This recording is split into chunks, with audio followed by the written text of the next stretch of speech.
like to call this meeting to order and begin with a land acknowledgement, and by starting with acknowledging that we meet on the traditional land of Treaty 6 territory in the Métis homeland, and acknowledge the diverse Indigenous peoples whose ancestors' footsteps have marked this territory for centuries, such as the Cree, Dene, Saulteaux, Blackfoot, Nakota Iska, as well as Métis and Inuit, and now settlers from around the world. I'll do a roll call of committee members. Councillor Salvador. Morning. Great, thank you. Councillor Clark. Good morning. Councillor Jans. Good morning. Councillor Paquette. Good morning. And Mayor Knack. He might be joining later. And I do just want to make note that we are only two in chambers or in the River Valley room, so we have to have at least one other council member on committee online have their camera on to ensure quorum. So thank you, Councillor Jans. Please keep that on. Appreciate it. Thank you. And now I will do the declaration of pecuniary or conflict of interest.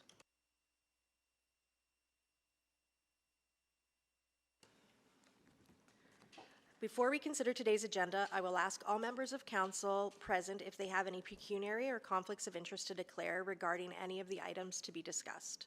A pecuniary interest exists when an item could monetarily affect a member of council, their employer, or a family member. A conflict of interest exists when an item could affect a private interest of a member of council, their employer, or a family member. Do any members of council have a pecuniary or conflict of interest to declare? Hearing no declared pecuniary or conflicts of interest, we will move to the adoption of the agenda. Councillor Clark, can I put it to you? Thank you, Chair. Yeah, I'll move that the June 24th, 2026 Infrastructure Committee meeting agenda be adopted with the following changes. Addition 7.1 and addition 7.7. And then also when we get down to request to speak for the recommendation on 7.5. Just the... Oh, is that? Sorry, yeah, sorry, I went too just far. the top part. Just the top part. Just the top part for now, yeah. So, okay, so thank you for moving that. Any questions on the adoption of the agenda? Please vote. I'm a yes. Thank you, Mayor Knack. Yes. Thank you, Councillor Paquette.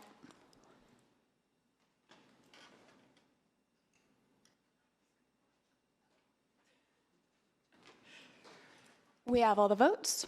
Please display the votes.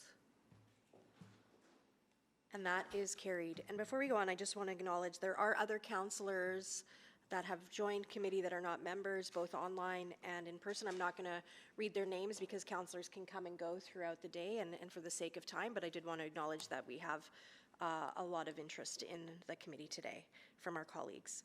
And now I will go to Councillor Clark for the minutes. all right, I'll move the approval of minutes for the May 25th, 2026 Infrastructure Committee. Are there any errors or omissions in the minutes from the 25th Infrastructure Committee meeting? Seeing none, please vote. Yes. Thank you, Councillor Paquette. Thank you, Mayor Knack. No. We have all the votes. Please display the vote.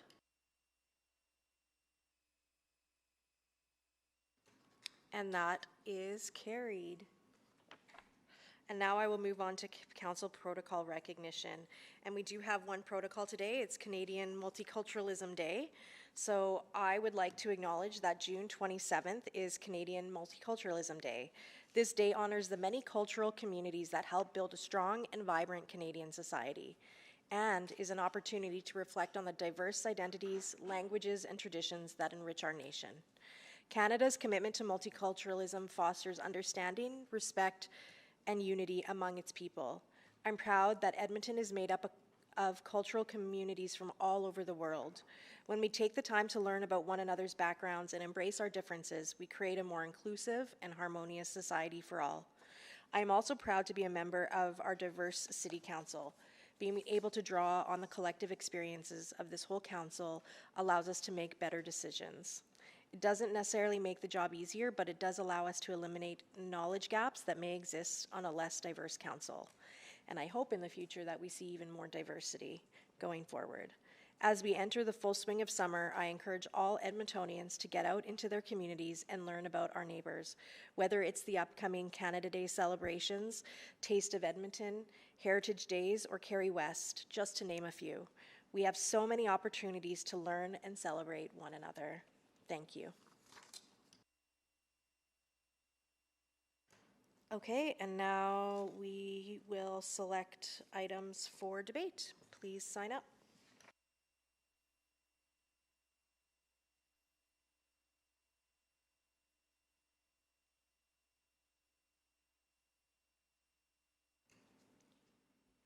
I would like to select, I'm first on the list, I'll select 7-1 and 7-2. Councillor Jans? I wanted 7-1 and 7-2 as well, so you beat me to it. Are those the only ones you wanted? Yes. Anyone else on committee?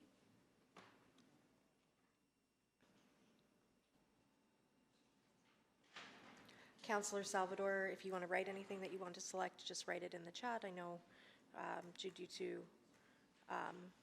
for undisclosed reasons, it's just easier for her to communicate that way. Councillor Clark? I'll select 7.5. Thank you. And I will also select 7.4 then if nobody else is, because I actually think that's a pertinent one to discuss as well. And see no other selections, I will vote on reports not selected for debate. 7.3 does not need to be selected. If we don't select it, it would just go to council with the recommendation in the report. Okay, so Councillor Clark, can I go to you to move the items not selected for debate? Thank you. Yeah, I can move that items 7.3, 7.6, and 7.7 be moved for, I think it's just one first reading, right? No, Or just just- that they are approved as presented. They are approved as presented. So moved. Yes, and sorry, there was also 5.1 as well. Oh, A request to reschedule.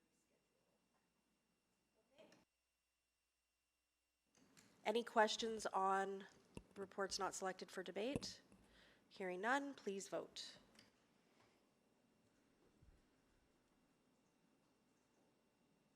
Yes. Thank you, Councillor Paquette. We have all the votes. Please display the votes. And that is carried.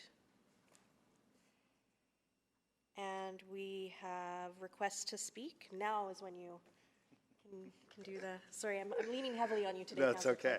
Clark. The infrastructure committee here from the following speakers in the panels were appropriate. This is for 7.5, city building opportunities, expression of interest results. First speaker is Susan Keening from Build Edmonton Metro. And second speaker is Russell Dock from Build Edmonton Metro as well. Thank you. Please vote on hearing from those speakers. Yes. Thank you, Councillor Paquette. We have all the votes. Please display the votes. And that is carried. And now there are no requests for time specific on the agenda, no council inquiries that I've been notified of, no reports to be dealt with at a different meeting, and then as we've already approved the request to reschedule report, no unfinished business. So we'll move on to 7.1.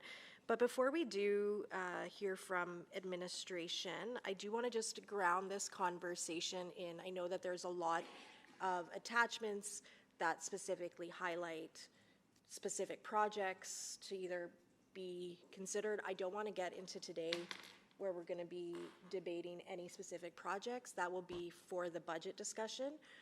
When we get to listening to the presentation and then questions of administration, I really want us to focus on, do we agree with this strategy approach? What questions do we have about the strategy approach? Is there any other alternative direction we want to give on this prioritization as a whole, rather than any one specific project? So I just wanted to highlight that to ground the conversation. So please take it away. Thank you, Councillor Rutherford. I'm going to start with a few comments about where this report fits as we're preparing for the 2027 to 2030 budget. And so I wanted to draw attention to the committee of a few reports that have already gone to council this year, including the infrastructure state and condition. And so that report came to infrastructure committee in February. And that report really was looking at what is the state of all of our infrastructure. And overall, there's good news there for the City of Edmonton. Prudent decisions and investment in renewal over time, the city's overall condition of its very big and complex portfolio is on average good, which I think is something for us to acknowledge. That is not the case in a lot of our friends in other municipalities, so that's good news. The other report I want to draw your attention to was the capital investment outlook. And so this came to council in January. This was really about looking forward. How are we able to, in our modeling of the finances, what percentage of funding can we put towards our infrastructure renewal? And so I think what's important for council to recognize is that we aren't able to continue to maintain investing ideal amounts in our infrastructure renewal. And so going forward, we do have risks that our overall state of condition of infrastructure is going to start to decline.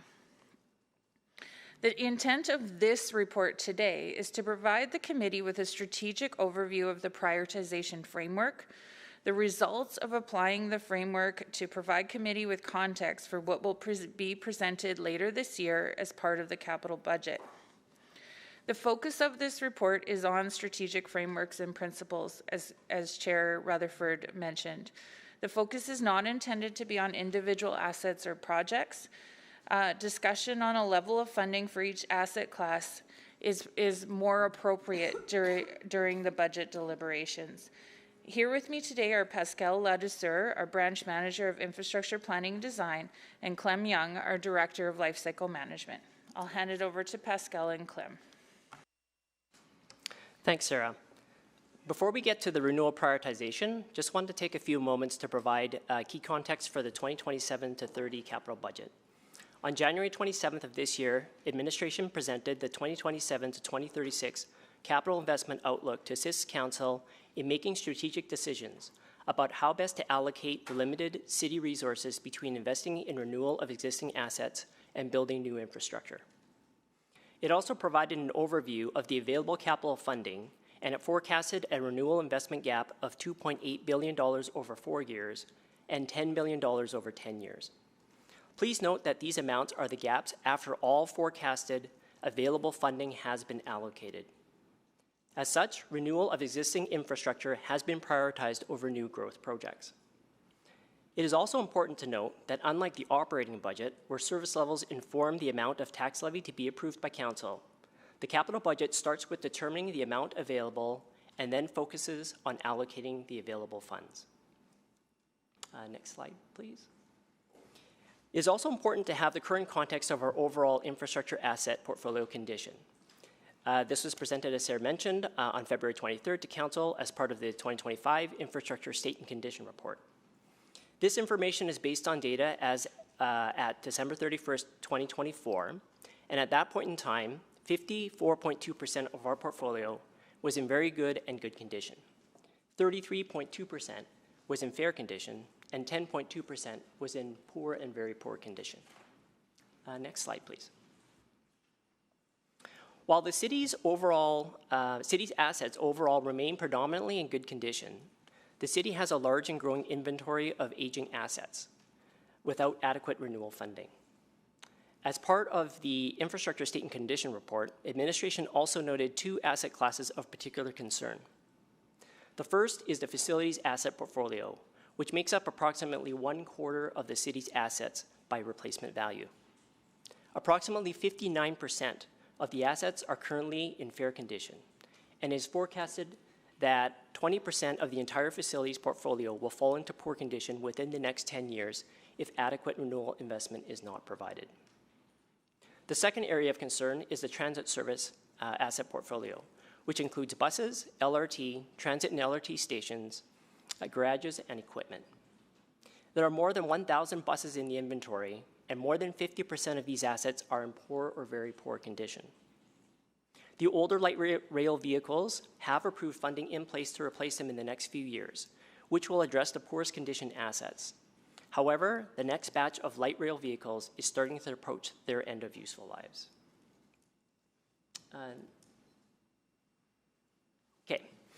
With that context in mind, the information in this report focuses on the prioritization of some of the key assets within the overall infrastructure portfolio, and in particular, arterial roads, bridges, facilities, neighborhood renewal, alley renewal, open spaces, and transit.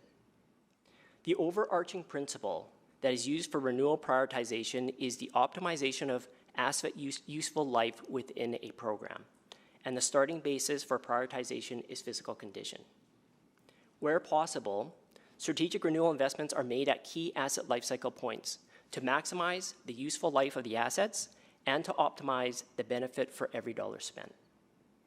Other factors and items that are taken into consideration as part of the prioritization process include previous council direction, input from service delivery areas, transportation and traffic impacts, project and utility coordination, and asset rationalization. And of course, all of this is completed within the resourcing constraints. This graphic provides context for how the draft prioritized project lists that are included in attachment 1 of this report fit into the whole picture. At the top, the infrastructure inventory and condition data is used as a starting point for the prioritization process. The prioritization process is applied to each of our renewal capital programs using the factors I discussed in the last slide. And this generates prioritized project lists for each of the applicable programs. In this example, you see the project lists sitting in each of the open spaces, facilities, and arterial roads program buckets. The amount of funding that is available to each of these programs is determined through a separate process, and this is represented on the right by the unconstrained funding tab. The number of projects that we can complete in a budget cycle is determined by the amount of available funding, which is currently a fraction of the ideal funding. I will now touch upon more of this in the next slide. Attachment 1 of the report provides the detailed results of the prioritization process and is based on a point in time. The list forms the foundation of the upcoming capital budget, and it is subject to minor adjustments as work continues with budget development. For the arterial and facilities renewal programs, Attachment 1 shows all of the projects that would be completed based on the ideal funding requirements for these programs. The yes identifier in the considered column indicates which projects would be considered for implementation in the next budget cycle based on what we know today of the potential available unconstrained funding. This reinforces the fact that we only have a fraction of the funding required for ideal renewal investment. From an overall asset lifecycle perspective, all of the identified projects in Attachment 1 are important, and the renewal programs would strive to complete everything on the list if resources were not limited. The available amount of unconstrained funding for the 2023 to 26 capital budget, excluding the amounts allocated to bridges, is at 30.7% of ideal. Based on current information, this percentage is forecasted to be the same for the 2027 to 2030 budget cycle. Given the current fiscal context, available resources will be used strategically. For example, there will be targeted renewal of critical facility components, such as ice plants, boilers, and roofs, instead of wholesale renewal of facilities. This may be frustrating for some users, as there may not be any noticeable difference to the facilities once renewal is completed. However, these decisions are necessary to enable more asset components to be addressed overall and to keep critical systems to maintain current levels of service. The arterial roads renewal program is another example of how available unconstrained funding will be strategically applied in the next capital budget cycle. This image shows the various renewal activities that are applied to arterial roads and how they extend the asset's useful life. On the very left, you see the black line that goes from condition A to F. This is what happens to an arterial road if you do not perform any renewal on that road. It has a shorter lifespan, and you would need to reconstruct that road at significant costs once it fails. The first type of renewal treatment, and the least expensive, is repaving. This is labeled as 1 on the chart. And this renewal treatment can only be performed on roads where the entire pavement structure is in relatively good condition. Once the structure beneath the asphalt is damaged and doesn't provide enough support, you move to the more expensive paving plus selective pavement structural repairs, which is labeled as 2 on the chart. Localized areas of concrete repairs to walks, curbs, and gutters are also typically completed at this time. Once the overall pavement structure and the concrete has deteriorated to poor or very poor condition, the entire roadway needs to be reconstructed, which is represented by label 3 in the chart. This is the most expensive of the renewal activities, costing up to 7 times that of paving. It is also at this point in time when transformational changes to the roadway, such as streetscaping and changes to lane configurations, can be incorporated if growth funding is available. For the 2027 capital budget cycle, the focus will strategically be on renewal treatment 1, which is paving, to extend the lives of as many roads as possible, which also extends when we need to pay more for renewal treatments.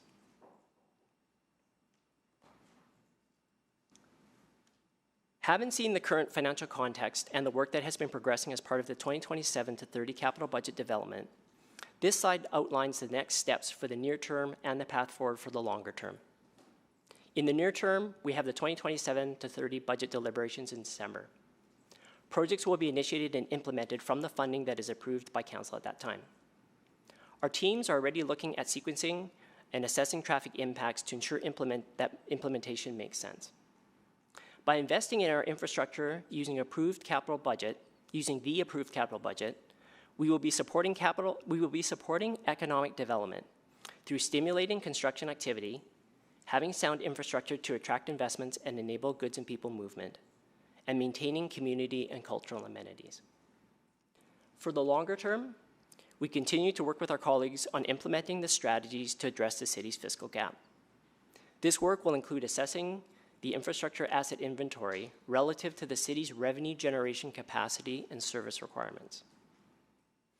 I'll end off by noting that this report should be read and considered along with the dedicated renewal fund update, capital infrastructure plan program update, and the total cost of ownership project update reports, which will also be presented at committee today. Thank you, and we'd be happy to take any questions. Thank you for that presentation.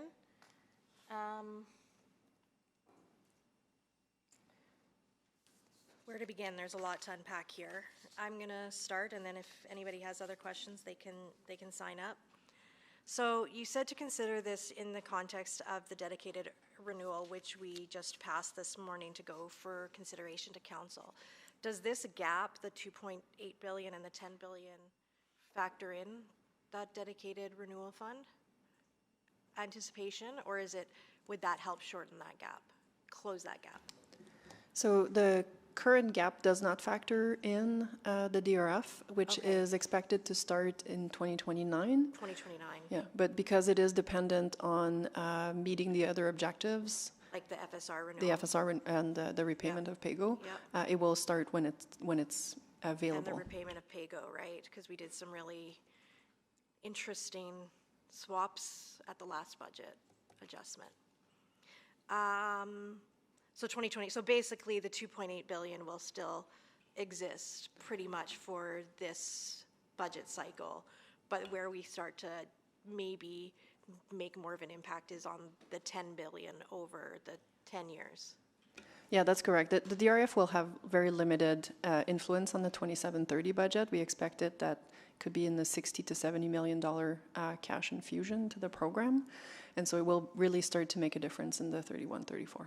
Yeah, okay. I guess one of the questions I have is, I know the rationale for where you're proposing going with the repaving. What does it look like if we have an arterial road that goes to failure? Because I think that there are a few that are close to failing. So what would happen if in this budget cycle, one of them fails? So we definitely have some reconstructions that are required, and you would see them in the attachment. They're identified as something that we would tackle if we had capacity for them. And so what it means is that it puts a strain on our maintenance crews. And so it requires a lot more maintenance of the arterial roads, it requires them to fill more potholes, they might have to do spot repairs. You'll see treatments like taking away medians that have become, that the curb is almost gone. And so it's really our colleagues in city operations that take that would advance the strategies to ensure that the arterials don't fail, but they become maintenance heavy. I guess one of my questions though is, like, we talk about how we're not ideal. We don't have ideal renewal budget. We're not in an ideal fiscal situation. Yet I think about 127th Street, and I'm using it just as a example as opposed to, but the reason it's one that's at the point of failure. In fact, in the last 4-year budget, I looked back at my questions that I submitted in 2022, and a repaving wasn't appropriate because the underground was so terrible that only a full renewal would work. It wasn't at that time because of the phasing with Yellowhead. But what I think is really interesting is that we're going to allow that potential arterial road to go to failure because we can't afford not only the renewal of it, but because there's so many growth elements that we want to ideally do with that arterial road. So there's a whole discussion around, it's actually highlighted in the report from February as a growth project rather than a renewal project. And it's because it is a part of the bike plan and the active mode. It's a huge, important missing link and connection on active mode infrastructure, for example.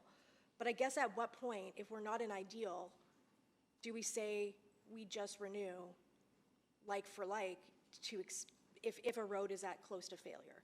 Or what considerations have we put in this prioritization around how we're going to adjust to a non-ideal situation with our renewal? So, Councillor Foote, I can start, and I think Clem will jump in. We definitely are trying to consider. So basically, the approach that you see here is where we can stretch the dollars to go as far as possible to support the overall condition of the asset, which is why we're focusing on the paving. But I guess in the meantime, what if one of those roads fails? Yeah, like, that's what I'm trying to get at. Like, if this prioritization, what if one of those roads fails in this budget cycle? So the importance is that failure for an arterial would not be that it's unpassable. It becomes, as I stated, a maintenance challenge. Which it already is. Which it already is, and so we would continue to do enhanced maintenance as best as we can, but paving a road that doesn't have a good base is. Well, we can't pave it. It's a Band-Aid solution, and so it wouldn't be good investment of the city's I'll come dollars. back for another round. Thank you. Councillor Jans, you said you're not on the board, but you had wanted to select this, so I want to do committee members first. So Sure. Can I go to you? Sure, absolutely. So I just wanted to dig in. So $2.8 billion, if that amount is not met in the 2027 to 2030, it appears based on 10% being poor or very poor, that there would be component failure or the need for closure of an asset. Is that fair? I think there's a difference between the overall of all of our assets versus a particular one building or one asset. So I think what we will see is that more and more of our condition starts to go into fair or into poor, which means we're going to be doing a lot more maintenance activity and break fix, and it starts to mean instead of being able to prevent that, we start reacting to that overall in our program. And so, but it's not like we are investing fully in our high risk elements of our portfolio. So we're not talking about dramatic, like, you know, a bridge or something. We're talking about kind of things happening over time. And then it's going to force us to make some decisions around, do we continue to invest in certain facilities, or is it coming to the end of their life? And so I think that's part of the conversation that we're going to start having. You'll see some things on the CIPP report today too. Can I ask, is there a, respectfully, our DCM is from another province. I hear sometimes that like A-level Saskatchewan road is like a B-level Alberta road. Do we have like a universal standard of measurement, or is there there's sometimes an accusation that the city gold plates things that, do you follow what I'm saying? Like, do we have a standard of like, this road is like when we say something's fair, how do we know that? Our team will tell you exactly, but all of these standards are benchmarked. And I actually think coming into the city of Edmonton, I'm impressed with the maturity of the process and how much of the way we do asset management is really like evidence-based and really linked to those national standards. There are different standards you can link to, but those national standards of what makes something poor is standardized across the country. I would say in some cases, I have seen asset portfolios in my experience where, you know, 30% of assets were in poor condition in a portfolio. So if we're advocating to the federal minister that the high-level bridge or whatever is in X condition, do we have like a confidence in that? We do. And would that be the same as how Calgary ranks? Or Yes, Councillor Jans, like, of course, there are differences in how they would arrive at the same, you know, we do our assessments. So the bridges is a very standardized assessment. They are done through like industry partners, and the same industry partners that would do the assessments in Edmonton would do them in Calgary and have the same level of, they would speak the same language, use the same terminology, and provide that. And as Sarah was mentioning, it is something that's very highly standardized. When it comes to the roads and the facilities, there's different processes, but same truth behind it. It's standardized, it's things that are agreed upon as an industry and serve the purpose of allowing for benchmarking. it's really good to know. I'm thinking about how we're advocating to the federal government and the federal minister if they're saying, well, that's X, Y, Z. I recall an anecdote. The city manager used to run the transit system in Halifax and said he'd never seen buses run for 40 years, but in Edmonton we have some 40-year buses. So I'm assuming that we have a very defensible advocacy position. Absolutely, and our team participates on communities of practice of asset management across the country. We have standardized measurements, for example, on our roadways, and so those are consistent in terms of how we measure things against, you know, classifications, Class A, Class B. Yeah. Just very quickly, if finance is here, or if somebody can tell us later, what is the cost of a 1% tax increase? I think it's 22 million. That's the number, 25 million. And what's the cost of debt servicing $100 million? 25? 7 million. So 7 million of operating costs is 100 million of debt. Okay, thank you so much.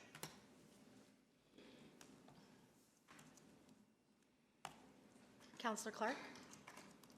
Great, thank you. Yeah, lots in this presentation, lots of projects to look at. I just have a few sort of top line questions. We talk about the 55% of assets not being rated. Just what work is being done to kind of get those assessed, and what's the cost associated with that?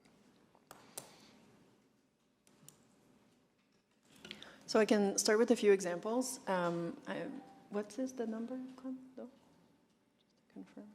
It's a very small percentage of our assets not being rated.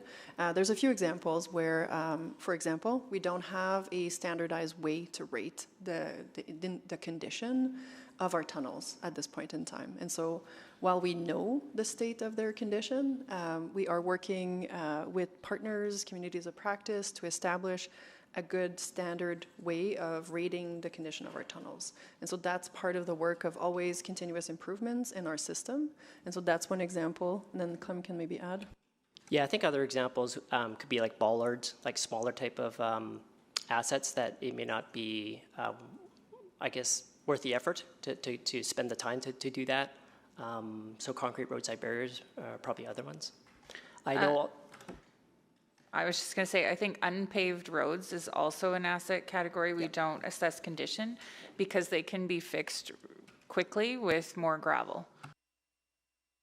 Okay, so it's just a prioritization, right? We want to make sure we got them all for the big projects and everything, and some of the other ones are maybe not worth the effort. That's clear to me. Said about 30% is in the forecast for renewal, which is about the same as last budget. I guess just kind of your thoughts, if that's kind of been a big priority for us, and we've said it, I think, the council numerous times about how much we want to focus on renewal in this budget. Just kind of what are your thoughts on that? Is that something we need to look at it from council in an adequate percentage? Leave it there. Yeah, and I think that's consistent with what we've put forward in the capital investment outlook, that we need to pay attention to renewal of our assets. And I think it's a cornerstone of the fiscal sustainability of the corporation and the city is, that deferred maintenance doesn't go away if we don't fund it. It, in most cases, gets worse. Fair enough. When I look at the first attachment and all the kind of all the projects that are in there, and the ones that are kind of labeled considered, I guess, and just for clarification, is the next step that we're going to do the work to kind of get some estimates on the numbers it would actually cost for those? And what level of certainty do we get on that? Is that sort of like, because there's going to be some planning work, right, and some costs associated with that? So the work that's going to be done between now and the budget is to refine those lists, making sure that we have, if, for example, there's still information that's going to come in, we continue to do asset inventory assessments, we continue to gather information about the condition of our assets, we'll integrate any new, for example, we've had a few landslides over the last weekend, and so we'll have to integrate some of the repairs into our budget. And so those are all things that continue to move, and so the list that you see here are going to be tweaked. We do not move into planning of those projects until funding is available.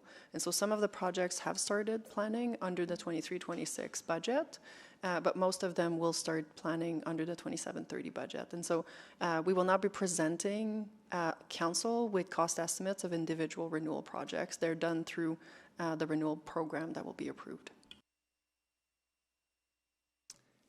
Yeah, I'm just trying to frame that. Okay. Because I guess when you kind of go through that list and they're not really ranked in prioritization, right? It's without some sort of number of a frame of reference. I guess it's hard to kind of say what do we want to kind of push forward, right? So I'm not saying you get a cost on everything. You can't do that. They are prioritized, and so I think you'll see in the column that says considered, there's a point where it stops saying yes and starts saying no. That's where the money runs out at this moment in time. That's what I meant. Yeah, I see where it goes. Okay. All right. Thank you. Councillor Stevenson? Yeah, thank you very much, and thanks for this really, really excellent work. I think, the report is very comprehensive, and it highlights, a lot of the challenges that I can imagine your teams are facing in prioritizing these projects. So just had a few questions just around the approach. So again, I think it very solid rationale, very clear thinking on that. I was wondering how the consideration of operational savings plays into the ranking. So I heard that example earlier in response to a question that, reducing, pothole repair maintenance is one consideration. Just wondering how we're looking at, for example, does a capital project in a facility help reduce energy costs or other maintenance costs? Is that factored in at all? Councillor Stevenson, I think for sure, and because we base our prioritization on asset management practices, which looks at the overall life cycle. And so what we're trying to do is optimize every dollar of renewal that we're going to invest in maintaining the asset in a good state of repair which helps maintenance to focus on preventive maintenance or minimize the number of repairs that's needed. And so, for example, the arterial roadway, we are going to pave roads to prevent them from degrading and then requiring our colleagues in maintenance to come and do pothole repairs on those roads so that they can focus their resources on the ones that are needing their most pressing needs at this point in time. When we do facility renewals, we absolutely integrate energy efficiencies. We look at improving operational requirements as much as we can. And so if there is an issue that requires the animating area or the operating area to have operational requirements, or look at streamlining that as much as possible, if that's possible within the scope of the work, while we focus on the main components of the assets. And so we are trying to balance all of that, absolutely. Okay, yeah, and I'm just wondering if you have the data or we have the system so that if you're looking at, let's say, two comparable projects in two comparable facilities, but one results in a significant operational savings. Again, I'm assuming that would be the one prioritized if there needed to be. Yeah, absolutely. And that's where the art comes in. So we know the data will only take us so far, and then we layer in prioritization done through discussion with the operating areas, understanding the sequencing, what's happening in certain facilities, certain roads, certain neighborhoods. So all of that becomes the art of the prioritization, and we definitely take into account where we can resolve operational issues, which are generally linked to operational cost. Great. Okay, I just want to dig in now to the linkages to economic development. So I know that it's certainly referenced in the report in terms of the important role that infrastructure plays in supporting economic growth. And again, I was just wondering if you could elaborate about how that consideration informs decisions. So I'll give a couple of examples.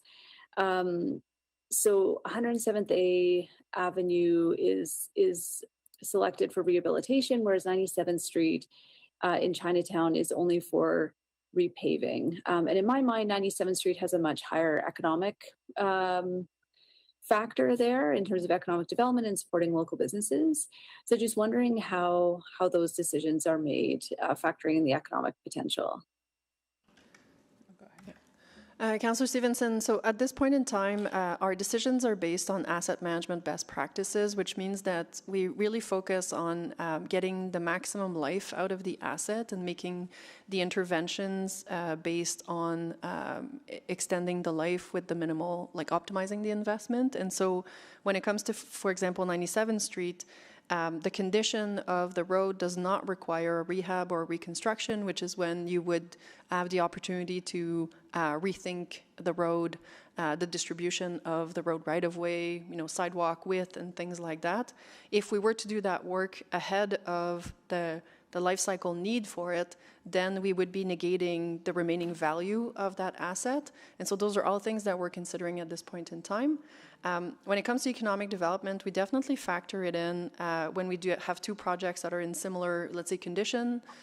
We will look at factoring in economic development or priority growth areas and focusing on that. But our base is the condition of the assets and optimizing the investment. That's helpful. Thank you. Thank you. She can come back for another round. Thank you. Mayor Knack? Actually, I was going to continue on that line of questions, so maybe if you want to offer some additional context, go ahead.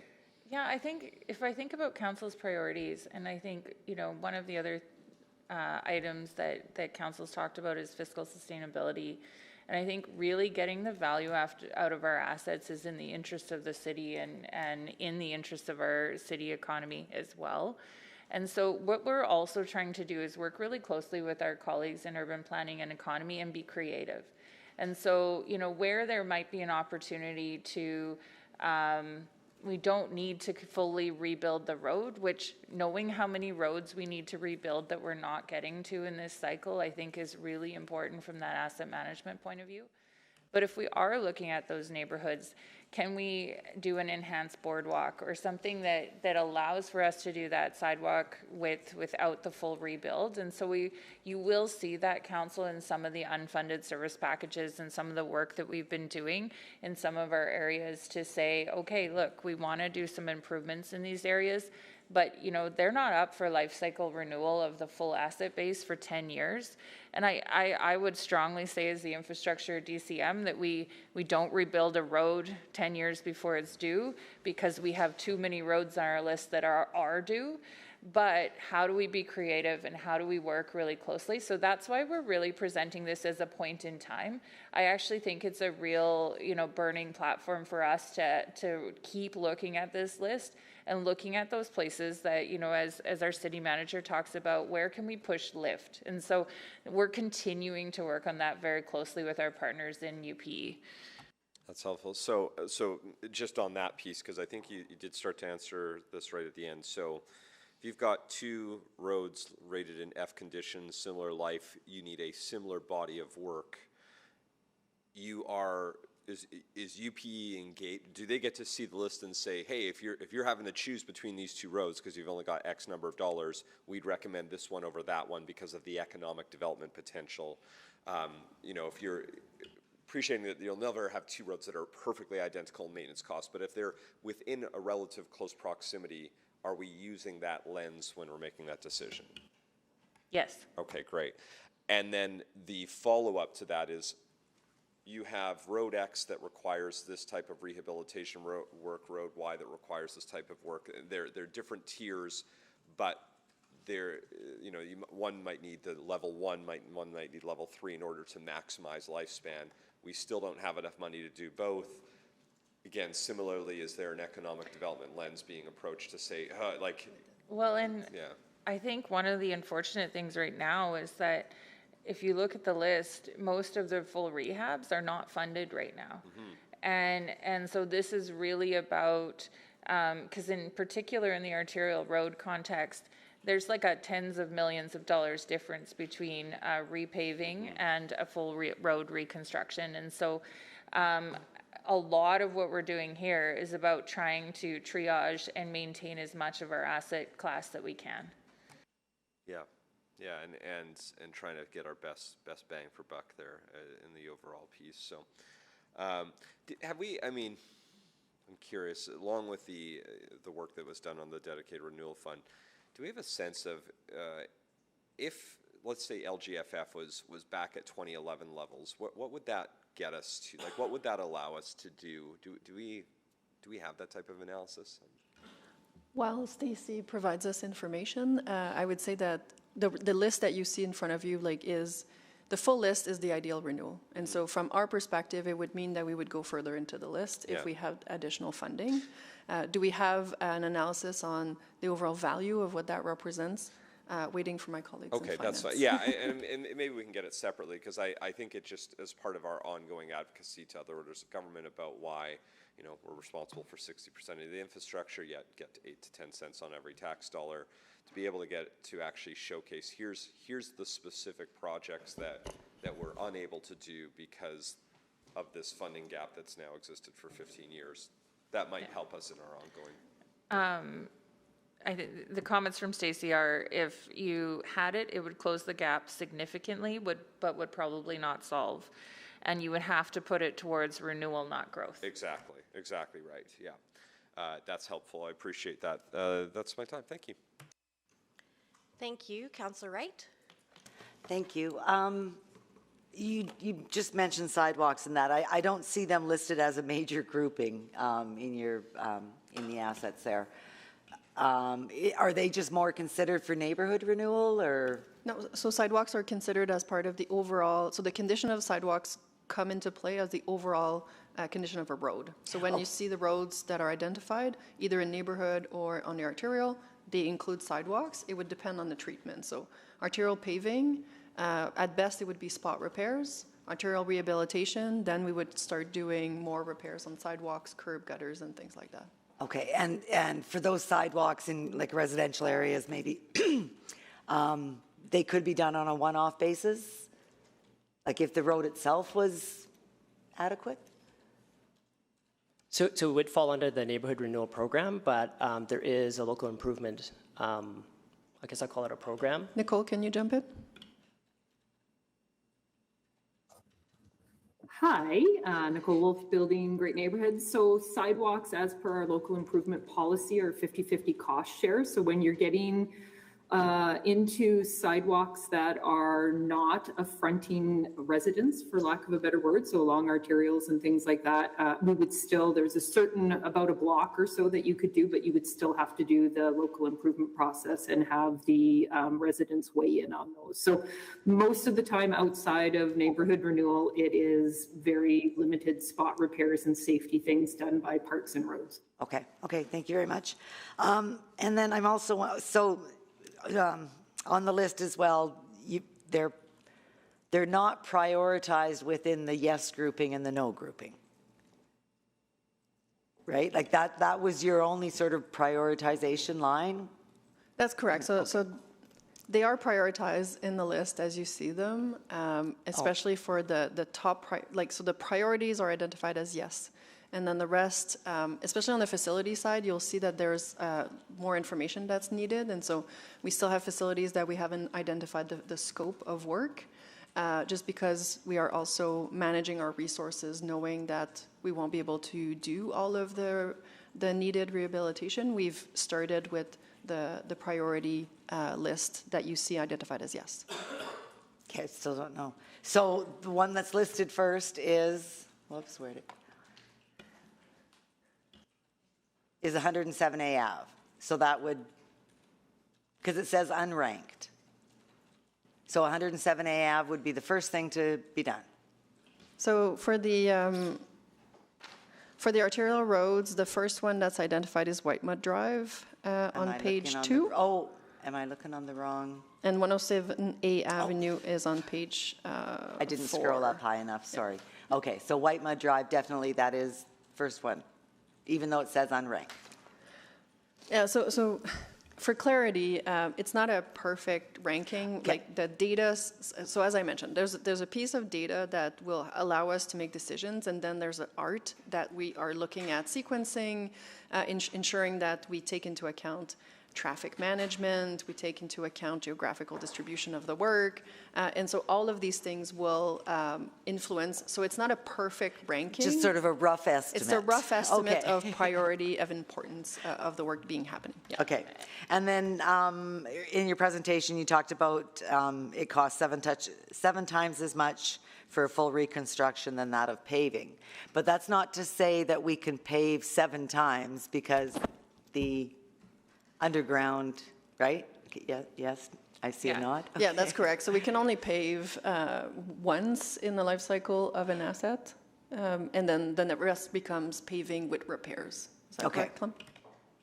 Yeah, I would say depending if the condition of the road structure holds out, you could potentially pave it again. Okay, but you'd never go up to 7 times, okay. And and then, so driving down 50th Street today, I saw the big sign about the grade separation, how much money we spent, great advertising. But Clem, you had talked about people aren't actually going to see some of those boiler replacements and all that. Is there a communication plan that we can use to show people what's being done?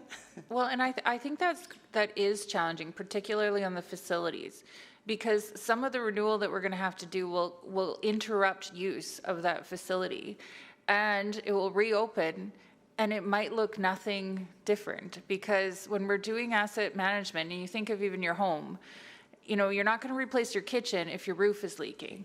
And so you have to replace your roof, and you have to make sure your heating works and those kind of things. So I do, but I think in the limited dollars, there's a discipline that the city has to put in that, we want to make sure that we can renew as many facilities as we can, which means some of them will be closed, and they'll reopen without a lot new to the public. Thank you. Thanks. Thank you. I probably have still several lines of questioning, so I guess I'm going to go with what was our ratio of renewal to growth in the last budget cycle, and what are we targeting as an overall amount of the capital dollars available to us? for this next one? Because if we're saying we're shifting more to a priority on renewal, what is that? Because like I think about arterial and I think about transit, and I see already what we're building in the next 4-year budget has actually got a lot of emphasis on growth in arterial roadways and transit growth. So what is the ratio that we are targeting around those things? I will also just acknowledge, we have a couple really big generational type projects underway, our LRT projects and Yellowhead. So when we have projects in the multi-billion-dollar range, I think that'll that- skew the ratio. That's fine. So maybe what we need then, or what I need, and I would like, going into the 4-year budget, is what percent of new projects or new funding, including what was approved at this spring's budget adjustment, because it's actually affecting and pre-committing for the next budget cycle, is growth, and what is renewal?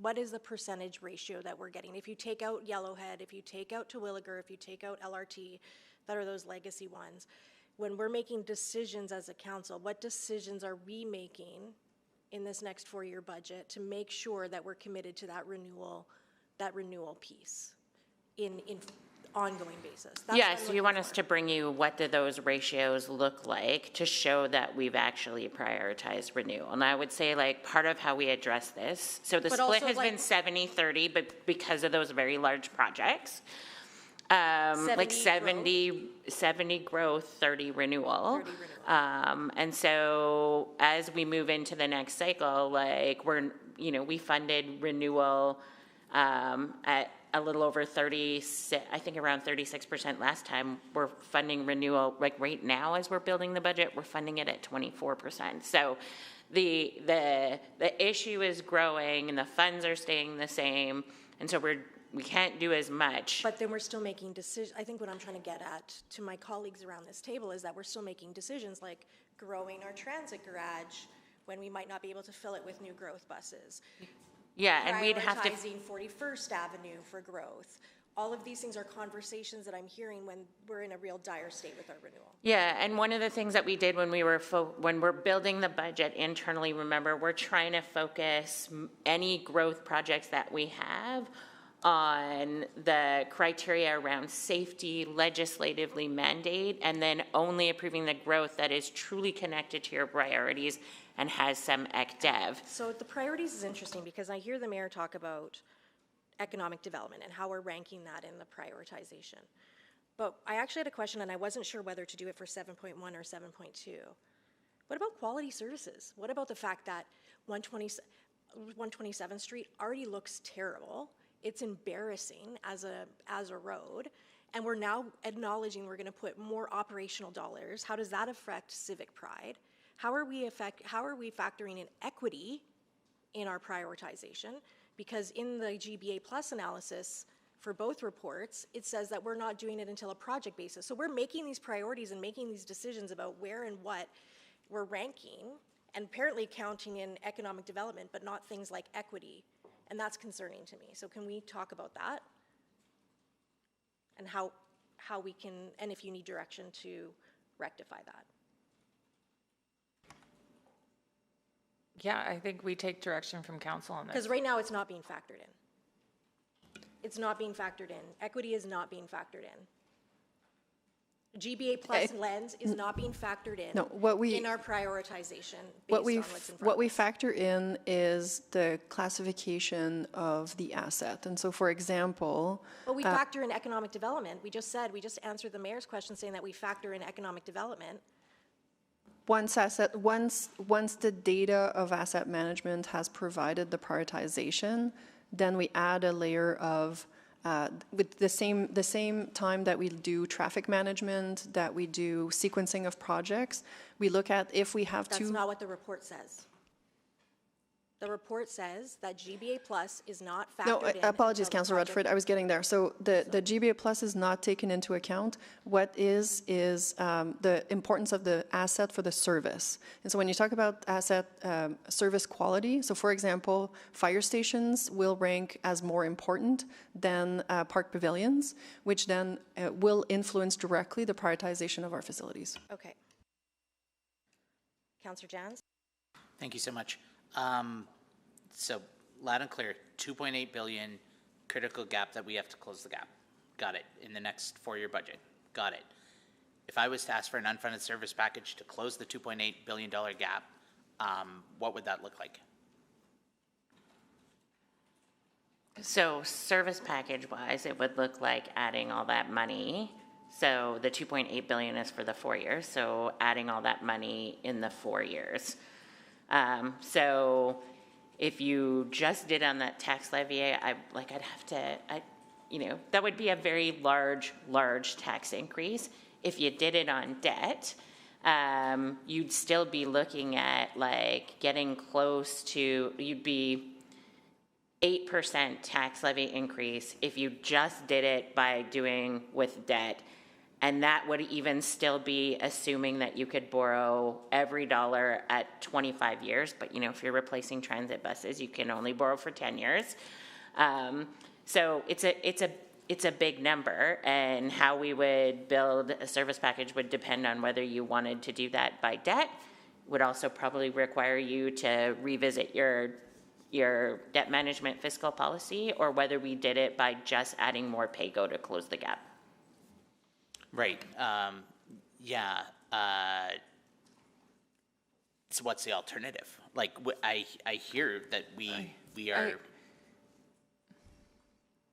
We've got to close the gap. We've got to deal with the renewal.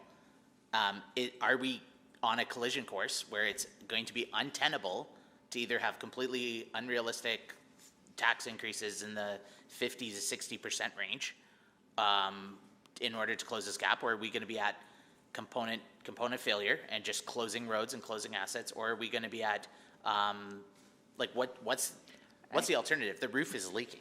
Yeah, I think you got to hit it from all sides. Yeah. I think, and that's why you need to spend some time thinking about asset rationalization. So yes, you should probably close some things, and we should think hard about what things we close and what we do less of.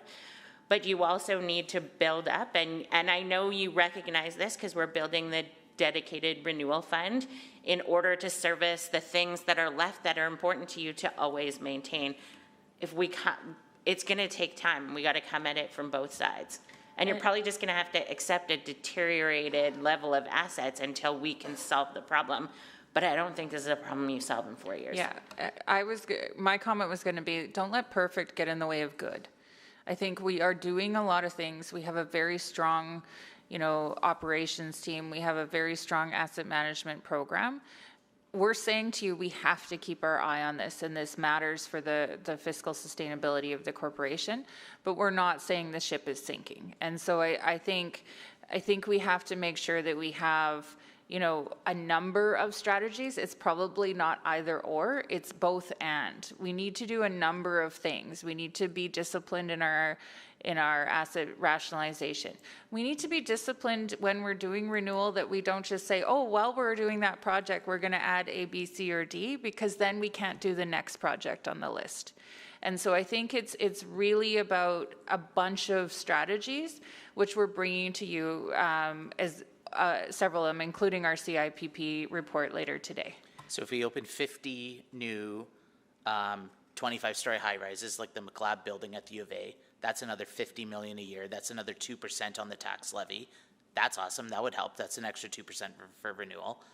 So we can densify, we can focus on renewal, but at the same time, other members of administration are bringing us proposals for new neighborhoods, more suburban sprawl, more losses. We don't have a consistent, we need a message from our table that is we are focused on renewal. We are not building any new neighborhoods. That's it. We cannot afford them. They are losses.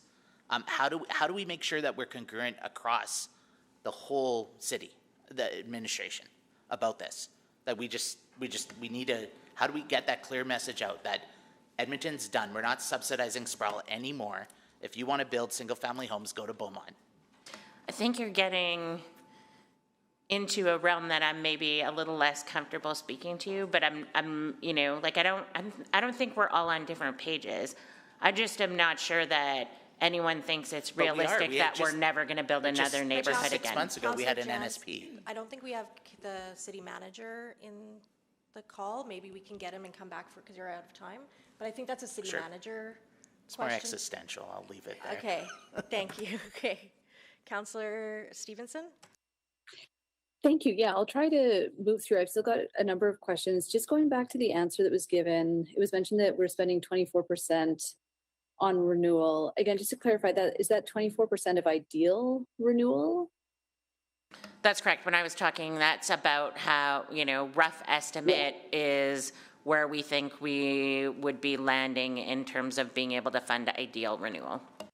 Okay, and so I think that what would be really helpful is if when we're at capital budget, would it be possible for administration to remove sort of, again, those generational projects, so LRT, Yellowhead, Terwillegar, let's say, if we removed those and then looked at the breakdown from there in terms of what's growth and what's renewal? The overall capital budget. Yeah, like I just need to take that away and look, I just don't have it at the top of my head. But for sure, when we bring you the budget, we will actually show you that. Perfect. That's really helpful. Thank you.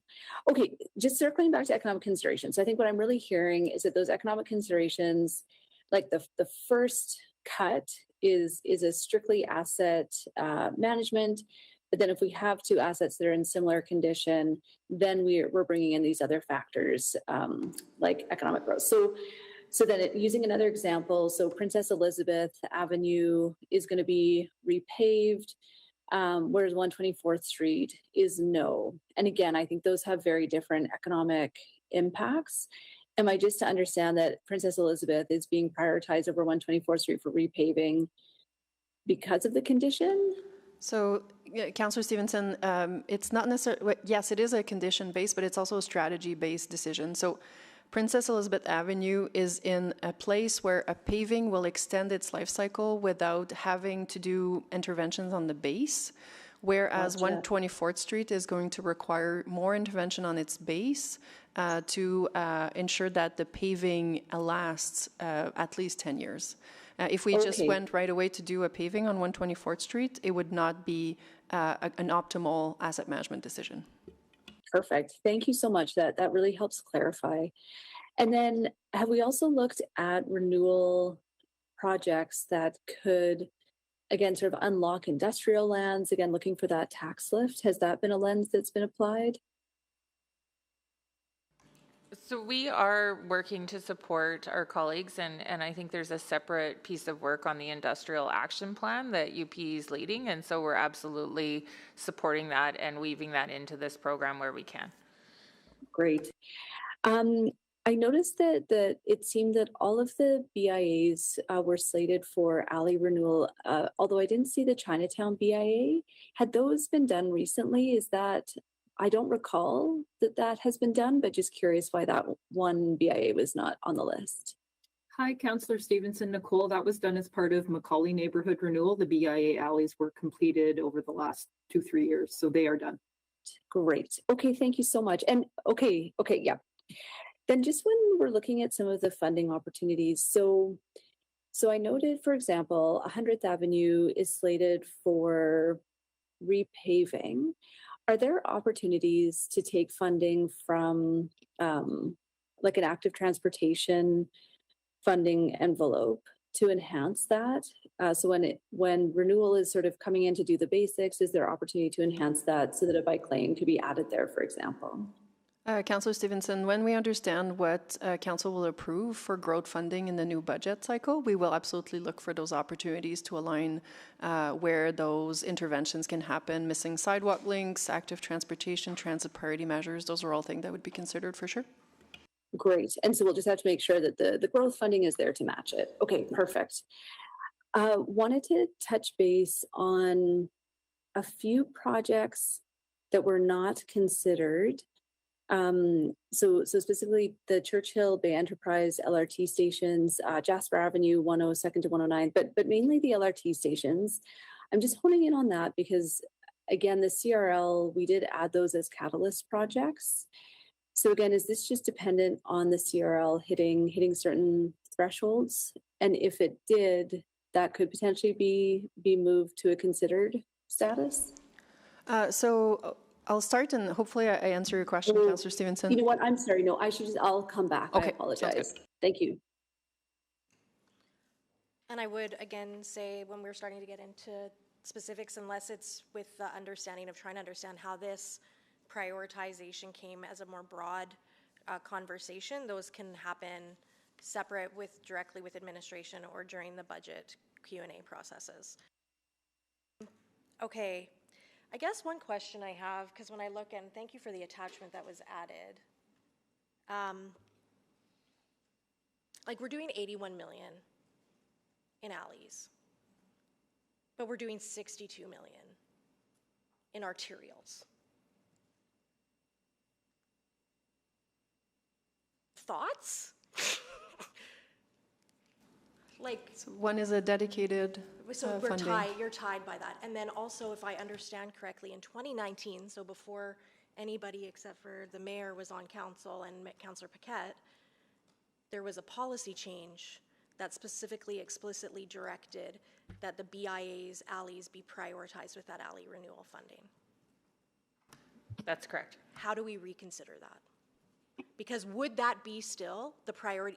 If you had no policy, no constraints to shuffle this funding around, would you still prioritize the alley renewal of BIAs over certain arterial roads?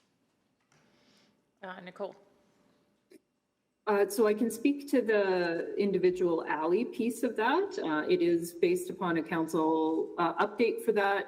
There are 60% of our alleys in DNF condition, and the program still has 17 years to complete that, including 60 kilometers of gravel roads at a point in time. So whether the BIAs themselves in the group of alleys would be considered, they're all in very poor condition, and it's hard to prioritize individually due to the shape that they're in. I get that. I guess I'm just, like, we have arterial roads that are in D condition that we're not funding based on what's in front of us today as well. Like, it's a crappy situation to be in, because it is a question that we have to ask to do our due diligence as governors of, like, is it better to have deconditioned alleys or deconditioned arterials? I think and if you were not tied by these policy constraints, would administration be recommending these to put and allocate that funding? I think, in principles of asset management, we always look at capacity and we look at how many people a particular service serves. An arterial road is going to serve thousands of people on a daily basis, and an alley would be limited. Am I sympathetic to individuals who use those alleys? Absolutely. But I think there is a moment, and this is why it comes back to council on when we add this all up, does it still make sense? Yeah. And I think that is a question. I guess, what direction do you need today to at least have a conversation on reconsidering that direction in the policy from that was amended in 2019? On alley or just constrained funding in general? On the direction I don't know, I just got an email because I was asking why there was no alley renewal in any of the ward, when we got our ward updates, and I did an inquiry back, and the reason that alleys were not prioritized in residential is because of this policy change in 2019. That gave explicit direction that for this budget cycle, BIA alleys be prioritized. So I want to reconsider that policy, because I think even councillors that were on council at the time would have different information and different understanding of our true renewal gap at this time, and might prioritize different. And so I want to have a conversation on if that policy still lands, or if we need to reconsider it so that it doesn't tie your hands to making the best recommendation with the limited resources we have. So, Councillor Rutherford, I can start and Nicole can jump in, but because it's a policy approved by council, you would have to motion for us to bring back the policy so to have that discussion. Can somebody help me make that motion for today, please? So just to follow up on that, from the April 8th Infrastructure Committee meeting, there was a motion to talk about funding changes and the methodologies to do such. So that's going to be coming out in the next week or two. which will provide guidance. And then if you're interested in a motion from there, we can help create a motion. So when's that report coming back? It's just a memo, and it's going to be to you guys in the next week or so. And that was on what we would recommend for like, so it would cover this kind of stuff? So that was specifically on the changes to funding for neighborhood renewal. But within that, it will tell you what the steps we need to take in order to reconsider that policy are. Okay, I'll come back for another round. Okay, Councillor Stevenson. Yeah, thanks. So just going back to that question, so the broader strategic question is for projects that are named or contemplated in other funding agreements or funding sources like the CRL, or I'd also note the Coliseum LRT station, which I think is considered through the funding agreement we had with the province. I noted that those were not being considered. So just wanted confirmation that those are not being considered just sort of through our renewal funding, but could be considered with these other funding sources in play. So Councillor Stevenson, it's a bit project by project. So for example, Jasper Avenue is the 102 to 109 section is under design, and it's being funded by the CRL. And that design also includes looking at the LRT entrances along Jasper Avenue, which is what the CRL has identified as a project. So that is moving forward, and we have identified that the renewal funding for Jasper Avenue would have to wait for 31-34 since it is a significant reconstruction, and at this point we would not be able to fund it within the current capacity or projected capacity of the 2730 report. When it comes to other projects of the CRL, so we have, for example, the 113A Avenue Streetscape. It's a CRL project with a renewal component, and we've consolidated the funding in the spring SCBA.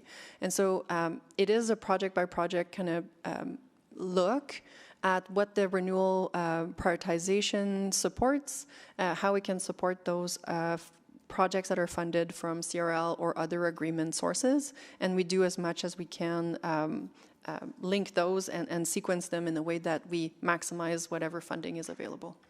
The other component that I just wanted to add on Jasper Avenue in particular is we've also heard a lot of feedback from parties in the downtown area about traffic fatigue, and so we've been looking at how do we finish some of the major projects that we've been doing that have affected businesses in those areas, including other parts of Jasper Avenue and the LRT project, and allow a little bit of time before we start another big disruptive project in that same kind of geographic area. Yeah, very, very fair. And thank you for the distinction that sort of the entryways to the LRT stations are different than maybe, again, actually being into the station themselves and doing that renewal. That helps clarify. And it raises another question I have just in terms of how we're capturing design for renewal in this budget cycle. So it is noted a few times in attachment 1, for example, so Citadel, it notes that there'll be some funding for design in that. I'm just thinking about, for example, in the mobility network assessment top locations, again, fully recognizing those cannot be funded for construction in this budget cycle. What provision is being made for design and planning of those areas? So the mobility network assessment would have identified maybe 2 locations, I think specifically 124th Street and 127th Street. Because both of them would be paving, the design work is very limited, and so would be quickly done in the next budget cycle. And so it's not the kind of project that we need to advance design far ahead of the work. And it also helps us to stay closer to the work so that we can do the design with the updated condition at that point and a better understanding of where the spots repair would be done. Oh, and apologies, like I think the top location, so yeah, 124th Street, 127th, I think there was one other. I thought those had been identified as top priorities for growth funding in future reconstruction projects? Yeah, and the third one is Jasper Avenue, which we are doing planning and design on. So what about 124th Street? I know there's and I appreciate I'm getting into a specific, so I can maybe follow up on offline. But just wanting to understand writ large what sort of planning provisions there are for projects that will be happening in the next budget cycle. So unless growth funding is made available through the 27-30 budget, the renewal funding will be limited to the renewal priorities that you see in front of you. And so renewal will not be planning growth projects. But okay, I think I'll come back. I'll come back. But thank you. Thank you. Yeah, that's a good, thank you for explaining that clearly, because that's how I read it, which is why I was concerned about 127th Street. I'm going to save my equity questions for 7.2. I think it's more appropriate for that one. But in the meantime of just trying to figure out a potential motion, I do still want to talk about, oh my God, I just lost my train of thought. What is I missing? The growth renew, what is? Oh yes, okay. Do we need to reconsider some of those renewal projects that have growth components that are stopping them from being prioritized in renewal? That was the line in my first question. It wasn't about repaving 127th Street. It was about doing renewal at like for like. I think it's simply that because it requires a much more substantial treatment, and there's only 60-some million dollars, we have made a strategic portfolio level recommendation to do more paving to keep more assets that are in better condition from falling into the state of disrepair. So we don't have enough money to get to it. So this is where we have to start to have the uncomfortable conversation, because I know as much as we all love neighborhood renewal as an example, I think one thing that we have to factor in and consider is, does like reducing the amount of neighborhoods, not the scope, but the amount of neighborhoods in this next 4-year budget, but allocating that to projects like this where you actually could get better connectivity for things like the bike plan and have a better, more, like, are we considering, how are we factoring in those kind of things? I know, again, Nicole just mentioned that there is the memo that is coming that will talk specifically to neighborhood renewal. But I guess I'm just wondering how you're factoring, or how are you factoring in stuff like, you said the city plan objectives.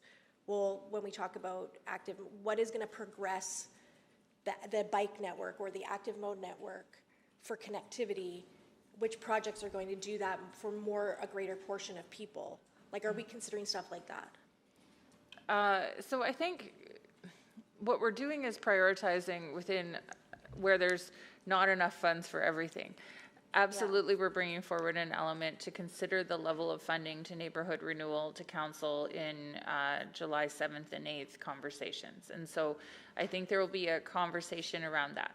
I would also say neighborhood renewal is also required, and it's a really big asset class that we're also not getting to full there either. So it's not like we have kind of an area where we're over-investing. It's really about prioritization, and I think through the budget process, we are bringing you a number of reports to help support that trade-off conversation. So that conversation will be forthwith, because like as much as that's uncomfortable, like nobody's denying neighborhood renewal, but when you look at, again, I go to 62 million for arterials and 602 million for neighborhood renewal. Even if you took 50 million from that, you'd almost double the arterial renewal budget and still, like that, like these are uncomfortable conversations. I don't like having it either. I want to be able to make sure we get as many neighborhoods done, and I would never want to stop that program completely, but like we have to start to look at these kind of things. Is that fair to say? As we like grapple, it's things we have to grapple with in this budget. Agree, and we're bringing forward information to council in early July. Okay, And then I guess just back to my question, I'd like a motion. So I get that we have a memo coming about neighborhood renewal. I think that this motion that I'd like to do today is specific to a reconsideration of the policy decision, specific to alley renewal and BIAs. So yes, we have a report coming on neighborhood renewal. I think this is very specific to a reconsideration of that policy. And I'd like to have a motion for that, please. We will work on it. Thank you. I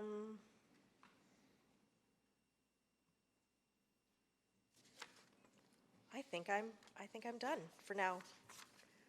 Councillor Wright?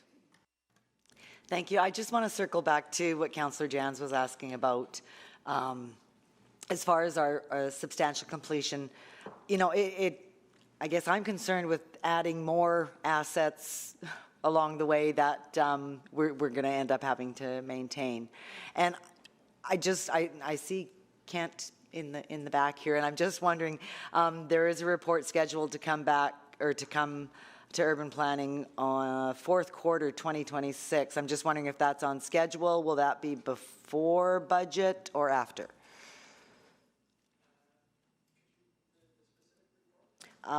It is future growth area, cost, and financial options.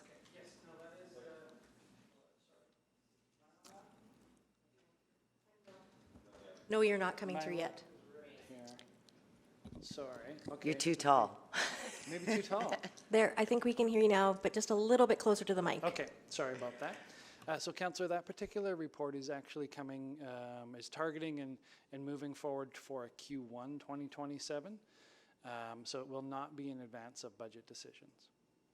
Okay, and that's coming forward with, I think, about 10 other reports in Q1 2027. There are a number of reports related to the future growth area and how we fund potential infrastructure and delivering of that infrastructure, correct? And will any of that look at how we will maintain that infrastructure going forward? It has elements of what is the total cost of that infrastructure and potential burden long-term to Edmontonians. So yes, it does have that component. That body of work is future-looking. It will not impact city finances over the next budget cycle. But it'll impact future budget cycles. Correct. And if we're trying to sort of catch up with I don't want to say, with what's been left behind by others, it's still going to have an impact. So I just wanted to know if that was, if it is still on track. So it's not quite on track, but it will be 2027. And then that will help guide the actual finalization of the standard for substantial completion? They are related, and the substantial completion is coming before that. So council has good knowledge of what we have in terms of developing out and the infrastructure gaps within our developing areas, and you can make an informed decision then of what that means for the future growth area. So the substantial completion will be coming before this report in 2027? Yes, they're in sequence. There'll be a number of really big comprehensive reports coming, but substantial completion will be one of the first that committees. Okay, but this report says it's prior to the implementation of standard completion. Okay, I guess I'll wait till 2027. Thank you. Thank you, Councillor Wright. Councillor Stevenson? Thank you. Just following up on the last line of questioning. So I guess I'm just thinking about something like the old Strathcona Public Realm strategy. So that was sort of undertaken in the context of recognizing that full reconstruction of White Avenue is not, I don't think, on the horizon of this this capital budget. And so, but again, I think it helps inform future investment. It helps inform different development that might, like private development that might be happening in the area. So how do we factor that into some of the work, the planning work happening, again, for a strategic area, like a business area? Councillor Stevenson, we definitely work very closely with UP on some of their strategies to understand how they could be advanced within resources that the city has, which, for example, the renewal program. And so White Avenue, there's been discussion of, for example, working on the transit priority measures, which will have that first step of bringing modifications to the road to ensure that it is supportive of both transit users and transit efficiency. We've worked with UPE on the mobility network assessments and understanding how we could move forward within the composites, should they be approved by council for intersection improvements, and aligning those with renewal. And so those are all things that we are doing in the background, but understanding that some of these strategies are meant to be very future-looking and ambitious. They are not necessarily supported only by renewal, and could only happen with additional funding. Yeah, and you know what? I think you've actually just clarified what I was grappling with. Like that public realm strategy would not have been funded with capital planning dollars. That would have been operating service package through UPE, correct? Yeah, that's correct. So UPE led the old Strathcona plan. Yeah. Perfect. Okay, no, thank you. That really helps clarify in my mind. Two last quick ones. I just noted the Clairview and Belvedere LRT substations. So those two sort of didn't make the cut. Can you just highlight, the level of risk associated with those in terms of both future costs? Like, again, are those at a state where they're going to run to ruin? And just any service implications of those if they are failing, or are they not at that stage yet? So, Councillor Stevenson, they are included in the facility category, and so this is about the facility itself and not about the substation equipment to support the LRT, which would be addressed through the transit priority. And so there is no concern with the LRT substation equipment that would be resolved through the facility renewal program. This is more about the container, so the roof, the walls of the substation. Perfect. Thank you for that clarification. And then just finally, recognizing that a number of composite profiles are partially funded, what's an appropriate way for us to indicate, some of the composites where we'd want to see, a higher proportion covered off. So, for example, playground and park renewal is something, that's a higher priority to me than some of the other composites. Is that feedback that you're looking for as part of this discussion or in some of our upcoming budget conversations? So, Councillor Stevenson, prioritizing individual programs within the renewal would have impact on other programs. And so if we increase the funding to parks or to playground, we need to cut it somewhere else. And so that direction would be needed at budget to understand what would be deprioritized to make room for additional funding to go towards certain asset class. And this is where it's something that we recognize that we're migrating into the CIPP, we need to start having conversation with council about service priorities, asset priorities, and that would eventually guide those decisions. But at this point in time, we'd be looking for a motion from council or a discussion during council deliberations that would identify what we would not prioritize if we were to prioritize these above and beyond the rest of the assets. Okay, that's really helpful. So if something that we want to see is at 25%, we can say, hey, we want this composite profile to go down to 15% and this one to go up to 30%. And that's appropriate to have happen at budget. It would be best at budget, yes. Okay, wonderful. Thank you so much. Thanks again for all the great work. Thank you, Councillor Clark. Thank you. I think that kind of line question kind of goes where I was thinking. I'm just trying to frame this whole conversation and get, I guess, some more clarity just on next steps presented, right? So is it my understanding we go through the list, we see the ones that are considered, you guys come back at budget, we take a look at it, see what changes we want to make and do it, or where do we want to step in before then if we've got some other recommendations? I'm just trying to kind of see how the next step process goes. I think one of the pieces I would say is the renewal program in general. Council has historically funded at the program level, and so what we're showing you here is how far the money can go with the prioritization that council has made. And I think also a caution to council that as we consider additional growth funding, it will impact the number of projects that we can deliver here. As we get into the budget process, if council wants to debate or pick a particular project that is not being prioritized, that would have to be voted on by council and provided as direction.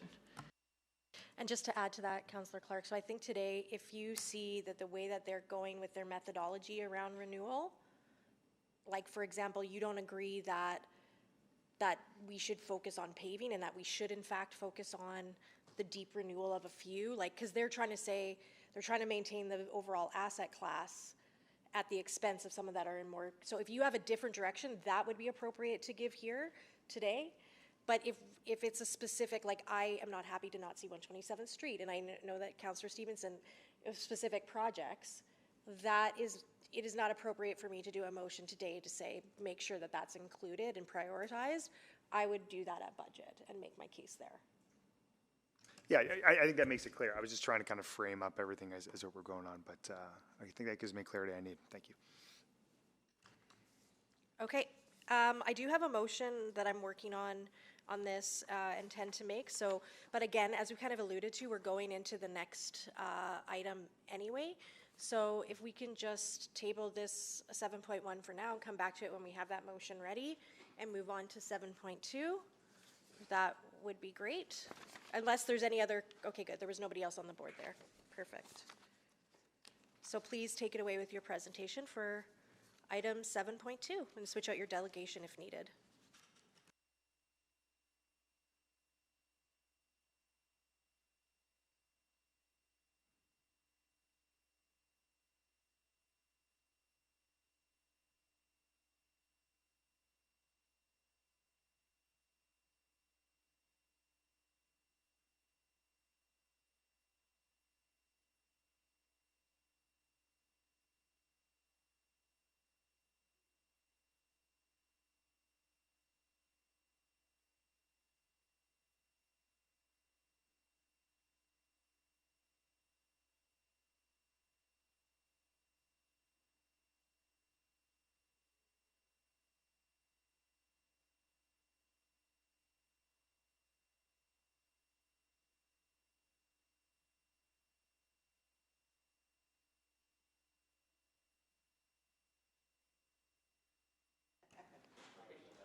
Hair envy. Well, that's what we're starting on today.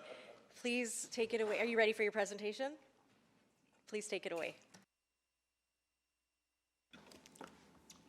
All right, excellent, thank you. Okay, so for this item, here with me is Suzanne Young, our Director of Open Spaces Planning and Design, and the lead for the Capital Infrastructure Plan Program Development. We also have Christopher Wintle and Jeff Smith, who are actively working on CIPP with us. And then we have Ken Snyder and Roger Javney, so branch managers from the corporation supporting this work. Okay, so this is an information report which provides an update on the initiation of the Capital Infrastructure Plan Program, one of the 11 initiatives identified to address the city's fiscal gap. The CIPP, which we lovingly refer to by its acronym, can be thought of as the city's capital investment planning program that considers growth, renewal, and divestments. The work of the CIPP began in 2025 and is currently in the development phase. Work is being advanced to develop new tools, mapping, and processes to support decision-making on capital investments. While aquatic facilities have been highlighted in the report and will be discussed today, similar trends in asset condition, renewal, and growth needs are being seen across many of the city's asset types, including service yards, arenas, roads, and many more. And once fully built out, this work will allow us to consider these capital priorities in a comprehensive and strategic manner. So at this time, we're not seeking direction on capital infrastructure investments. This work will be advanced through the 27-30 capital budget process. And I'll pass it over to Suzanne to really speak to you about what CIPP is. Thank you, Pascal. Good morning, committee. The city's large inventory of infrastructure assets continues to expand and age. With insufficient funding, this has resulted in a renewal funding gap. Further, the city's significant population is driving the need for additional infrastructure, resulting in a growth funding gap. Gaps in infrastructure service levels already exist, and without integrated renewal and growth planning, customer service levels will decline citywide. Cities play a crucial role in the lives of Canadians and propel our country forward. Every day, Edmonton families and businesses rely on municipal roads and bridges, transit services, policing and emergency services, as well as social, recreation, and cultural facilities for public events and programs. With Council's direction, we need to make the right infrastructure investments in the right places and in a timely manner to support these services. Next slide. Yeah. The CIPP will support decision-making to ensure the highest priority infrastructure is built and renewed within the appropriate budget cycle to support population growth in alignment with the city plan. The CIPP will identify opportunities to address the most critical service needs while closing the renewal and fiscal gaps. Applying a systems-level approach, the CIPP will improve coordination of capital infrastructure and investment planning over multiple budget cycles. CIPP will achieve this by evaluating infrastructure and customer service levels citywide, developing scenario assessments, and prioritizing renewal and growth capital needs. Scenario assessments will outline costed service level options, guiding sustainable customer service levels. CIPP will complement other initiatives as part of the Fiscal Gaps Work Plan, such as ongoing asset rationalization, and can support corporate conversations on setting service levels aligned with the city's fiscal capacity. The CIPP framework, this work ultimately, administration has developed 5 steps. The first is to evaluate infrastructure service levels, which are used to understand the city, if the city has enough assets, both in terms of number and location, to meet customer service levels outlined in city plans and policies. The second step is to identify infrastructure gaps and overlaps to meet service level objectives, which are assessed for both current and future state to serve a population of 1.5 million. Third is project prioritization, which ensures the right type and level of infrastructure is being built and renewed within the appropriate budget cycle. The fourth is the development of citywide and district-level infrastructure plans will be developed to support decision-making around capital investment. And finally, the CIPP will support business case development and council project approval. It is important to note that these steps are iterative in nature and decisions regarding capital investments are made and service levels are reviewed and perhaps modified. Indoor aquatic facilities were chosen to align with the asset rationalization focus on facilities to demonstrate the city's challenges associated with asset growth, pressures to maintain customer service levels as population grows, aging infrastructure, and insufficient funding. Indoor aquatic facilities are used to demonstrate the application of the CIPP tool, but we are seeing similar trends in other assets such as operational service yards and arenas. Not including Mistahaya Weekik, previously known as the Lewis Farms Recreation Center, there are currently 16 city-owned indoor aquatic facilities with an average age of 44 years. Compared to the city's overall asset inventory, aquatic facilities are older with a higher proportion in fair to poor condition. Indoor aquatic facilities support recreation programming, sport use. Amenities include main pools with lanes, leisure pools, teach pools, tot pools, diving boards, water slides, hot tubs, and steam rooms.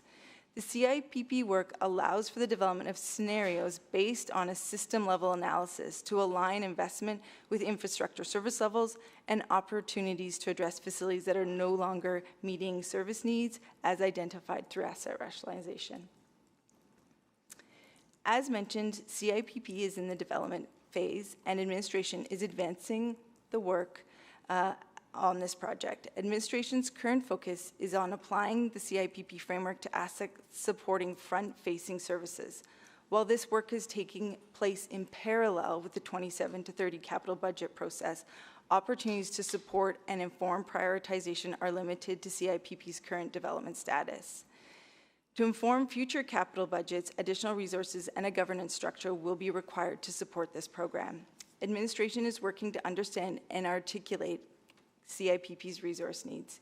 In the interim, CIPP will continue assessing growth and renewal requirements across city assets, citywide. Thank you for your time. We are now happy to take any questions. Thank you. Before I go to my line of questioning, I again just want to frame this conversation that anything in attachment 2 and attachment 3, if you have specific questions about them, we need to go into private. So if you do have private questions, let's try to do as many in the public realm first before we move into private, and then just indicate that you do have a desire. However, again, we're not going to focus on the specifics right now. It is an illustrative to the program, the capital investment CIPP. And so it's about if we like the methodology that's being applied, do we have concerns about the methodology being applied, and or what resources and other constraints are affecting, getting to budget with some of these information. They're all valid questions, but anything with regards to specifics, we would want to limit our questions on at this point. Okay, and I will go first. I'm going to pick up on the line of questioning related to the equity and GBA plus piece to start. So I guess one of the things that I'm struggling with is that, we talk about the highest priority and that we're making this, but nowhere in this prioritization do we do a GBA plus analysis. In fact, it says that GBA plus analysis is done at the project specific. However, this lays the foundation for even what we prioritize, to me, should include an equity analysis. So I was wondering what would be required to look at adding that in the second phase, where you say identifying current and future state provisions, gaps and overlaps, and adding a GBA plus analysis at that intersection, I guess, of the planning of the work. Councillor Rutherford, I think that's a great flag for us to think about everything that comes into play when we talk about the service. And so when we talk about identifying current and future state provision gaps and overlaps, one of the key things that we have to do there is a conversation internally with council, with the public, about service levels and how we meet those service levels. And that conversation needs a GBA plus lens. And so it's definitely something that we can take away to identify better how we integrate that and how those discussions are going to take into account those lens. I can let Suzanne talk about it, but this is exactly the kind of feedback that we need on CIPP, so that we can really, we're really at its infancy, and so it's the time to influence how it grows. You're making really significant decisions on where and what we prioritize, and I worry that waiting to the project level is just too far down the road. And frankly, I see it. I see a systemic inequity that that over my time on council, because there's not always the same growth pressures in all parts of the city. So areas with growth pressures, if that's our main factor, are going to get a lot more funding. But that doesn't mean the services aren't needed from an equity lens in other parts of the city, right? So that's what I'm trying to get at, right? I think too, if I can just say, what we're showing in the report is around showing the kind of scenario modeling we can do and the capability that we're going to get better at as we develop this initiative. And so I think, to your point, Councillor, that's absolutely a lens we can continue to do scenarios around. And we could model different incomes. We could model,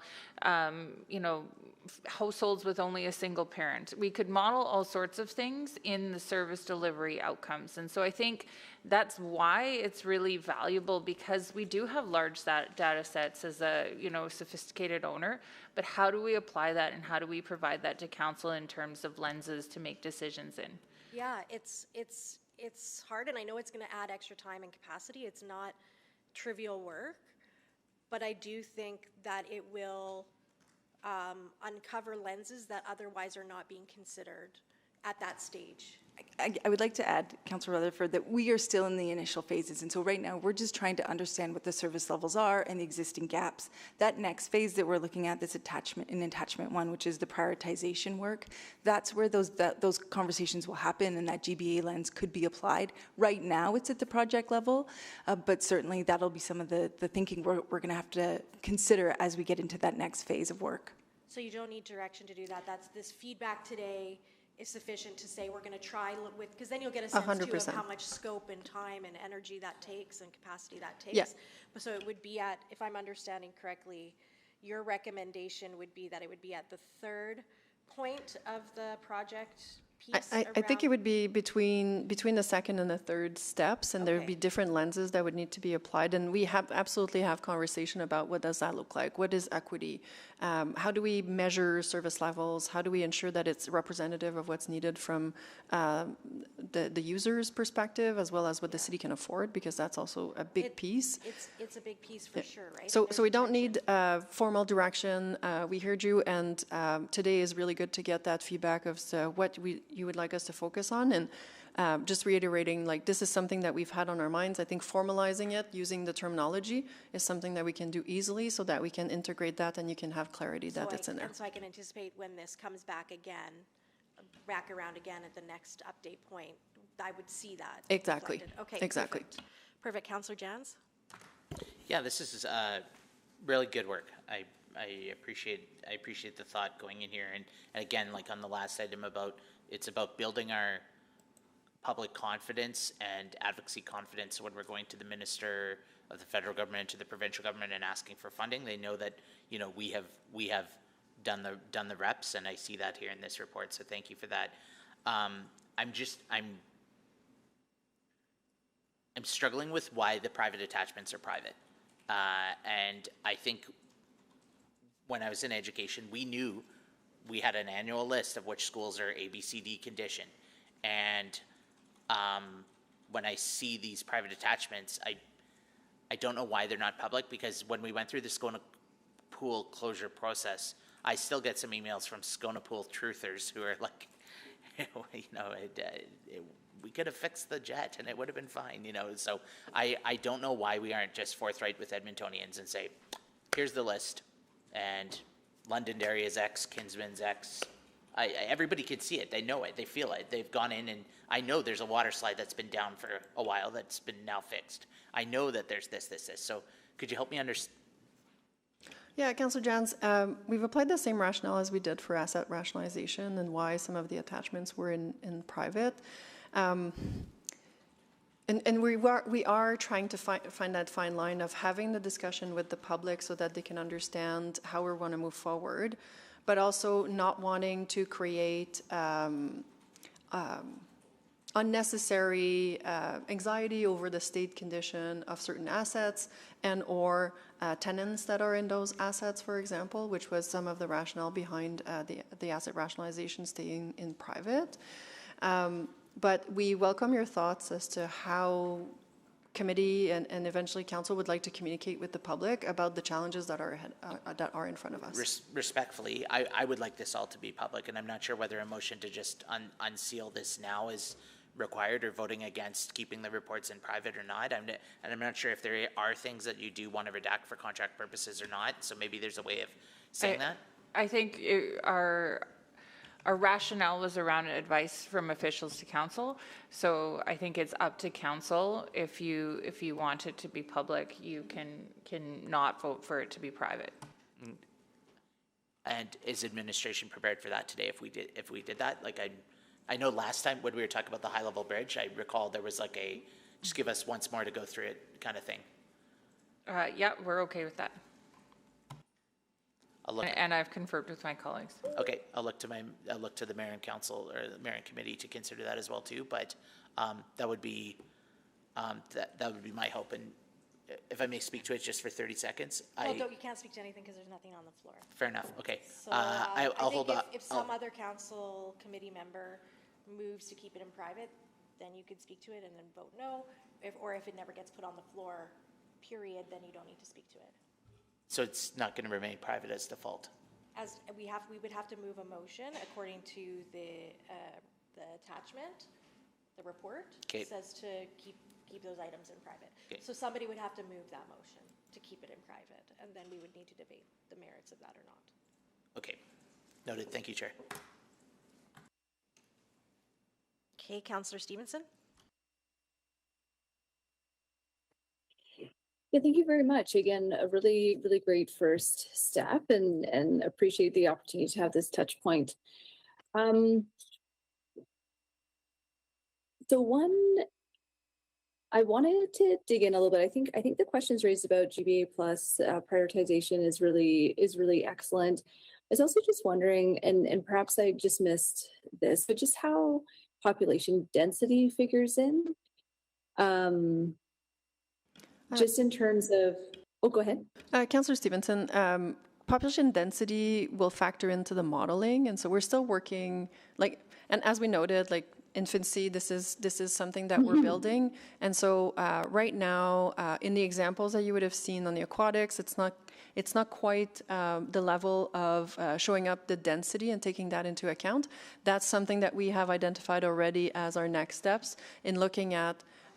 When we talk about catchment areas for certain assets or amenities, for example, how many Edmontonians are served within that catchment area would get into the refinement of the model. And so definitely something that's on our mind as well. Great. Well, and I think too, just, for areas that are outside of the catchment, some areas, there'll be more, the neighborhoods might be the same size, but the absolute number of people might be greater in a denser area than not. So thank you. That's great to know that that's going to inform next steps. I was also wondering if there's an opportunity as this evolves to look at not only people using it as customers, I guess, but also those partners who might be co-located within the facilities. Either on an ad hoc basis, running programming out of the facilities, or leasing the space for programs and offices, if that will also be taken into consideration.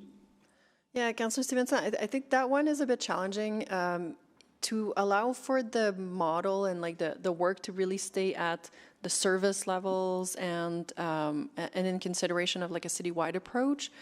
We may not be able to factor in those details during the modeling, but it's certainly something that would be taken into account as we look at how the business case is built and what the ultimate decision would be related to a certain asset within the recommendations that would come from a model staying a bit more at the service level.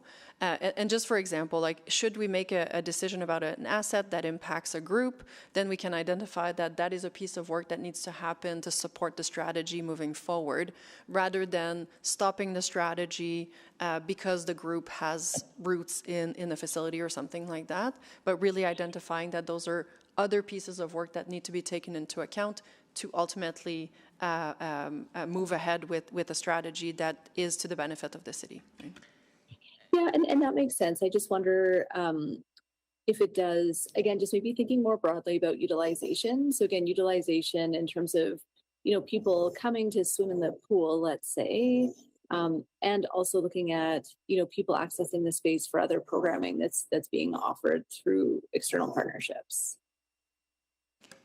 I would say, Councillor Stevenson, we are working with the business areas, and I see that being addressed at the service level rather than the capital infrastructure service level. So really understanding what the business areas need, what those relationships are, that we would have to rely on that to then inform the rest of the work. Okay, and then two quick ones. Just wanted to see if there was opportunity, because again, I think what's been captured is really excellent. Appreciate that it captures sort of city facilities, YMCA facilities. Just thinking about some other facilities like MacEwan University or the University of Alberta that have publicly accessible facilities, even community-based facilities like the Westbound Fitness Center, Central Lines. Is there an opportunity to add those into the model to add more nuance, I guess, in terms of what's being provided? Yeah, Councillor Stevenson, we have really focused on ones that are city-owned or where we have a partnership like the YMCA, and so there is an opportunity there.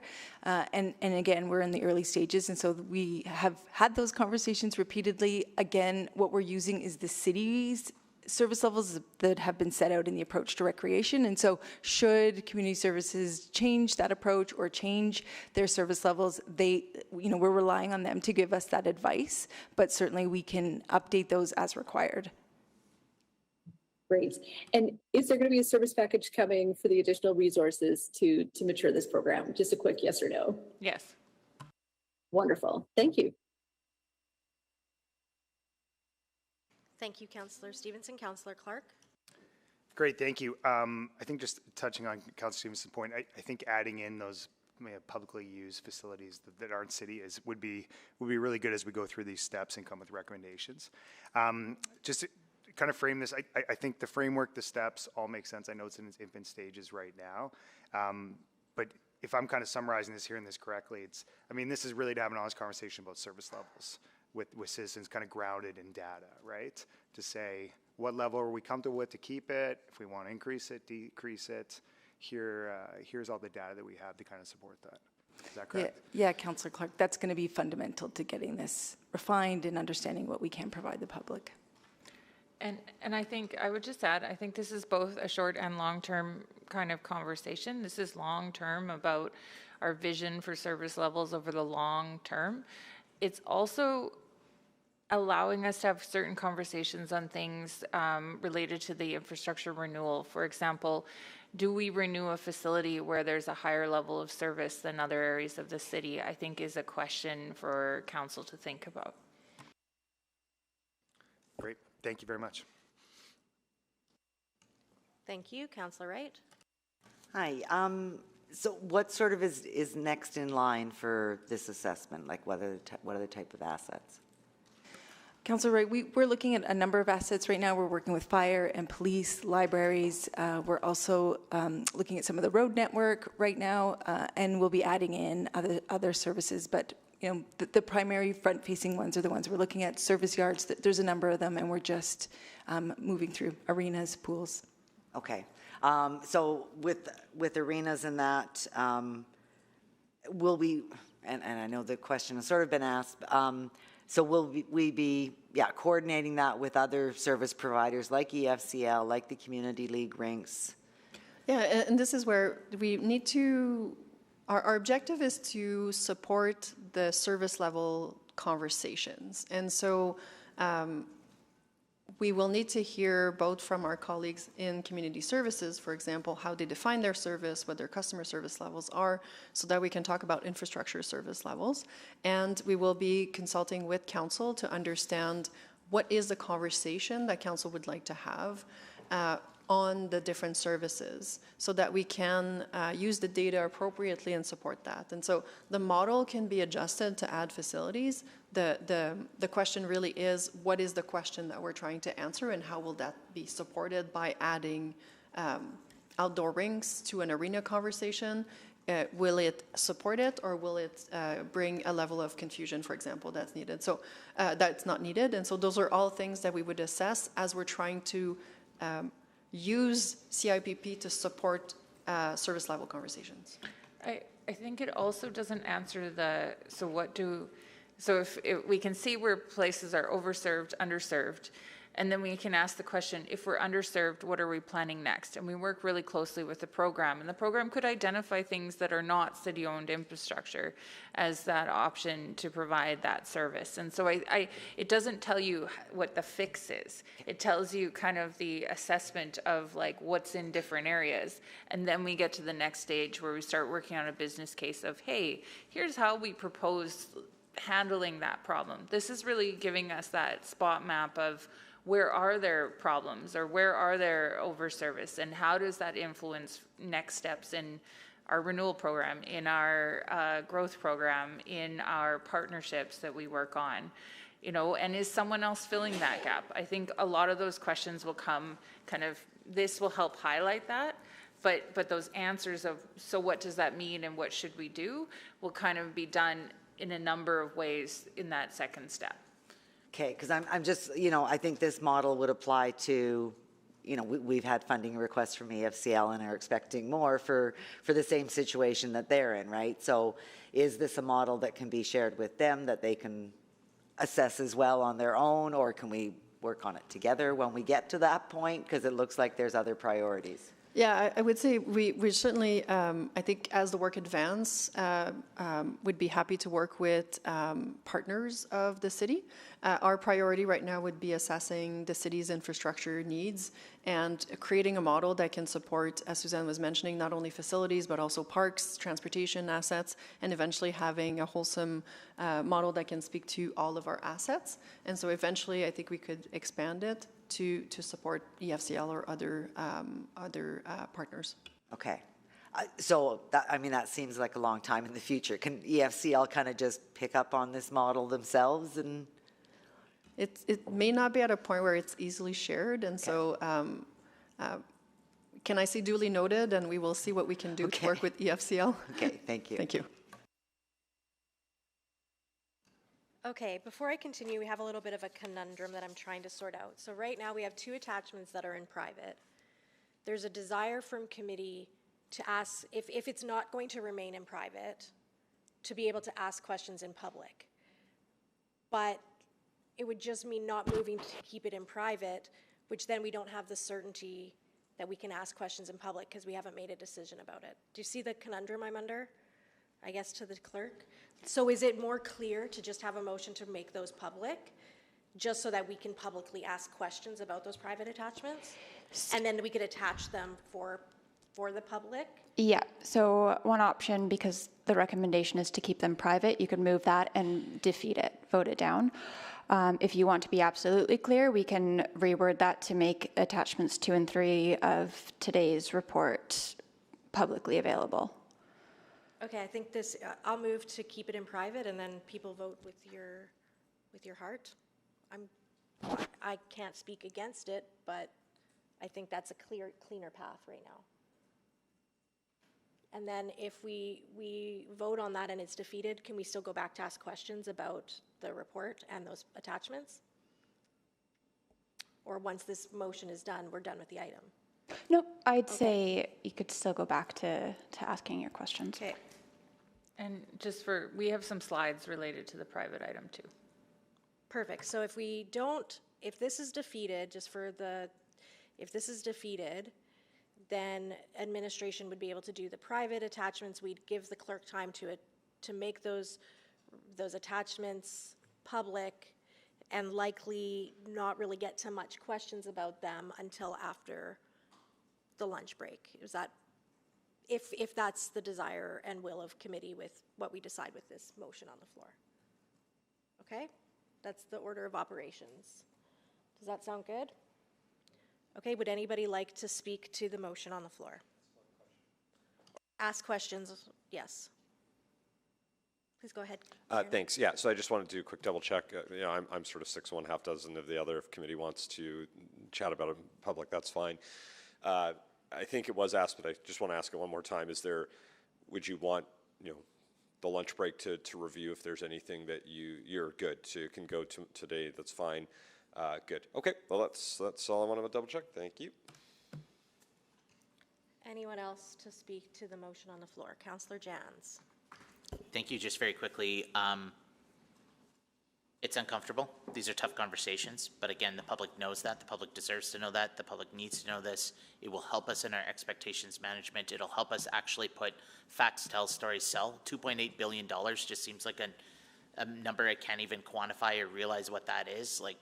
But actually, when we start talking about facilities, roads, things that people can actually see, like this high-level bridge conversation, it's uncomfortable, but we need to have it, and it helps us. It'll help us in November. I'd strongly encourage my colleagues to consider supporting it, as uncomfortable as it may be. So, in which case, support transparency by voting against the motion. Great, thank you, got it, that. Though if somebody can still feel that there's transparency, even if they vote yes. Duly corrected. Support heightened transparency. Or just earlier release and conversations. Councillor Knack, are you on the board, Mayor Knack, to speak? Okay, you're next on committee.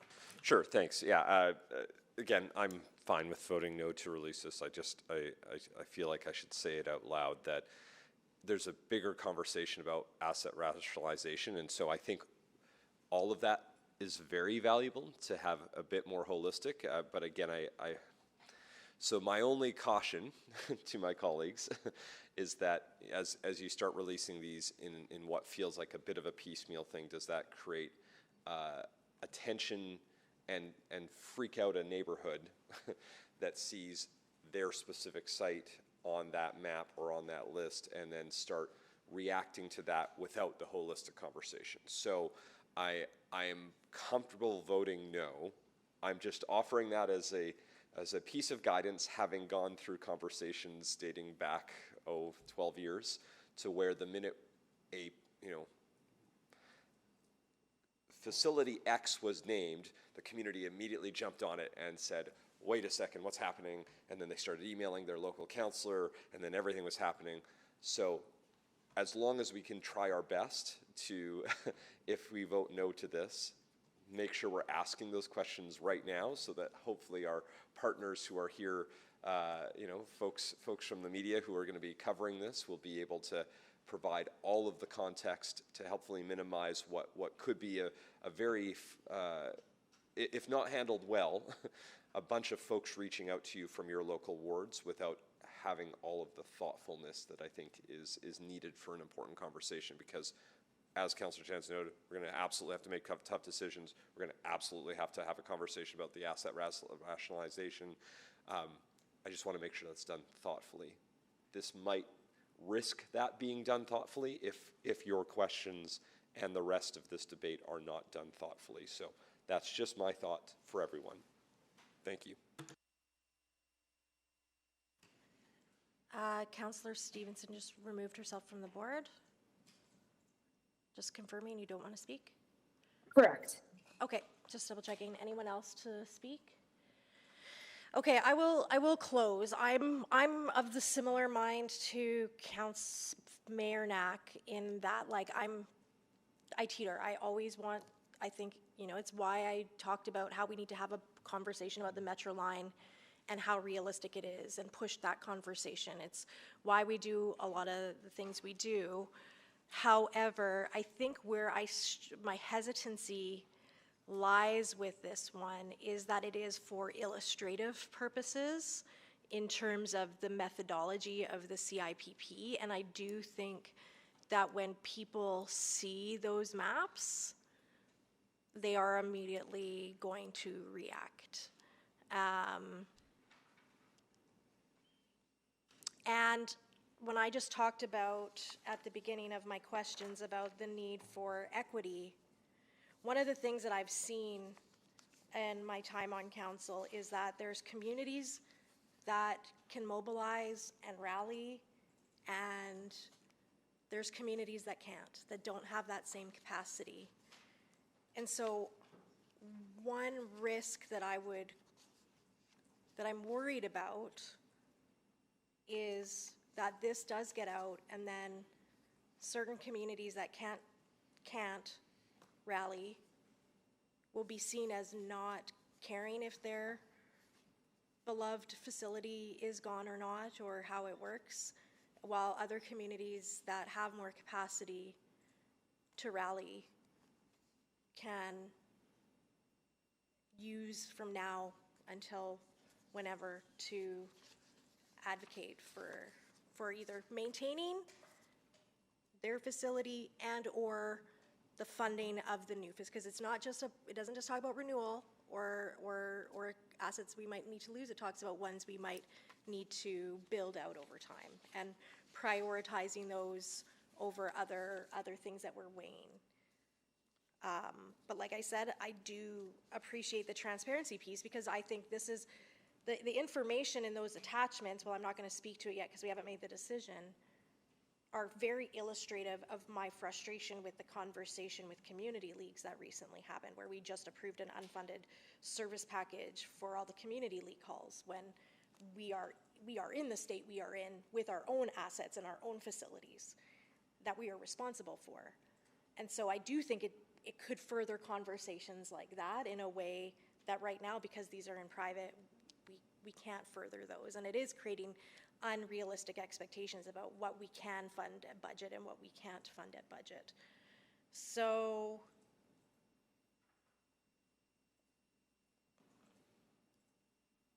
I'm grappling with this at this point, but I think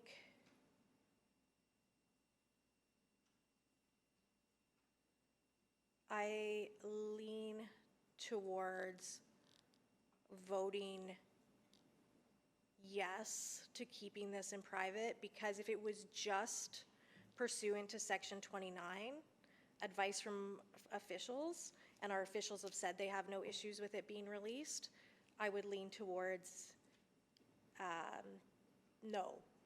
But because there's also 30, Section 30, disclosure harmful to economic and other interests within this, I do worry that we haven't fully thought out the downstream consequences of the release at this time. So that's where I'm leaving it. So I will be voting yes to keeping it in private at this time, knowing that we do have to have a stronger path to public and talk about how we can get more holistic information out sooner rather than later. Thank you. Please vote.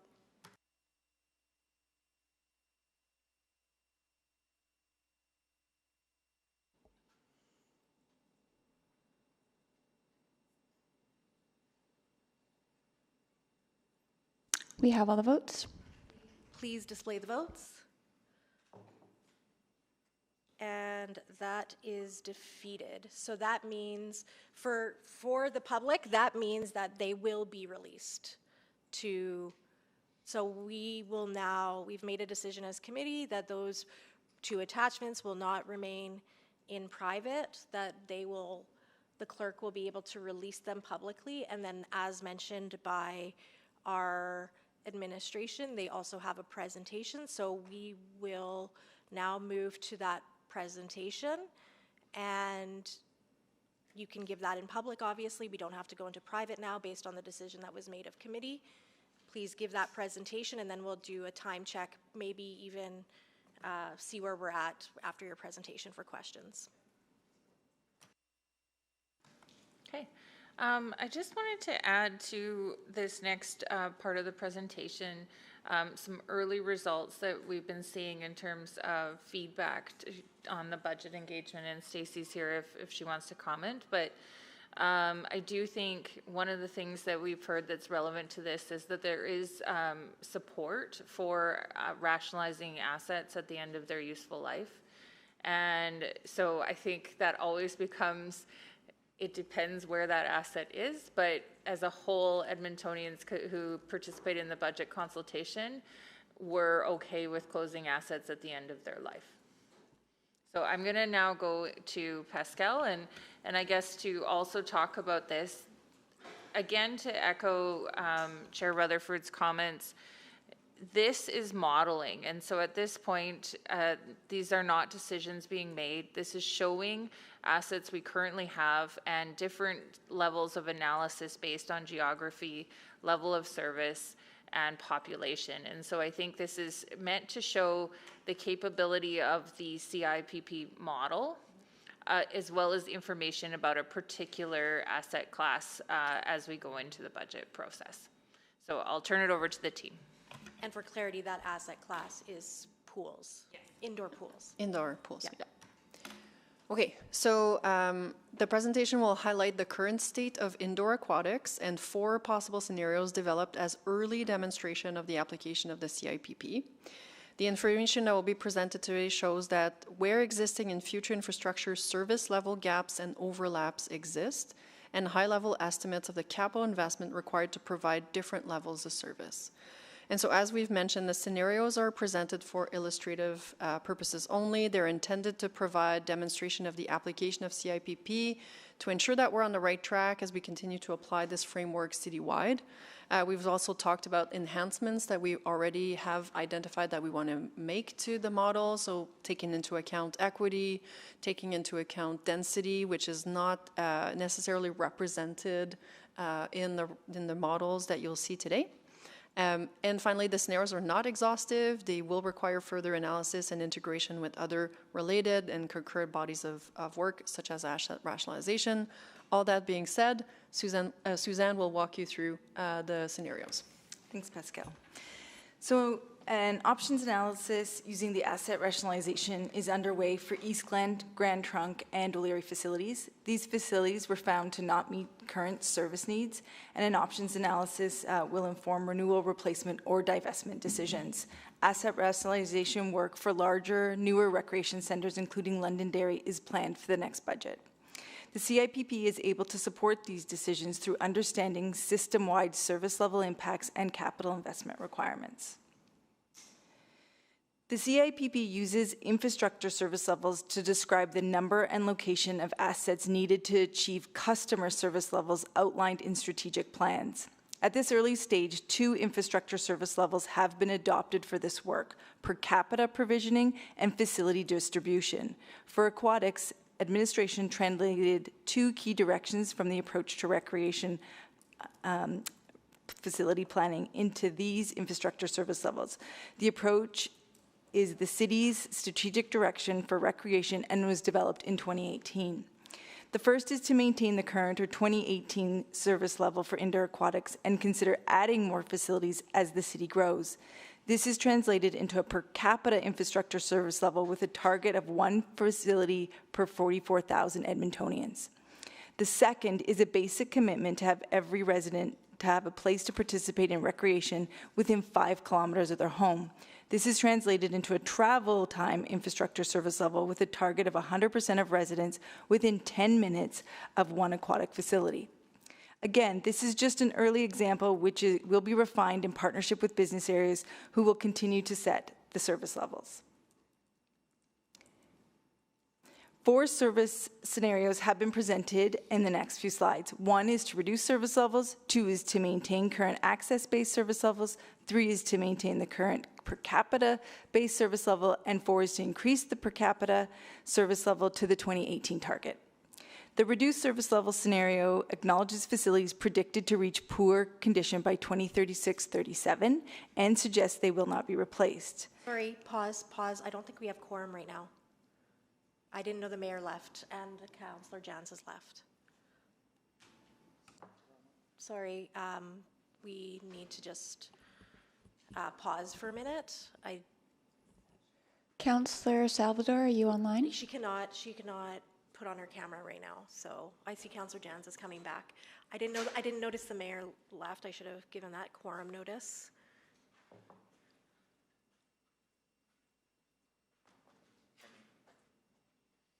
Okay, and we're back with quorum. Sorry about an interruption.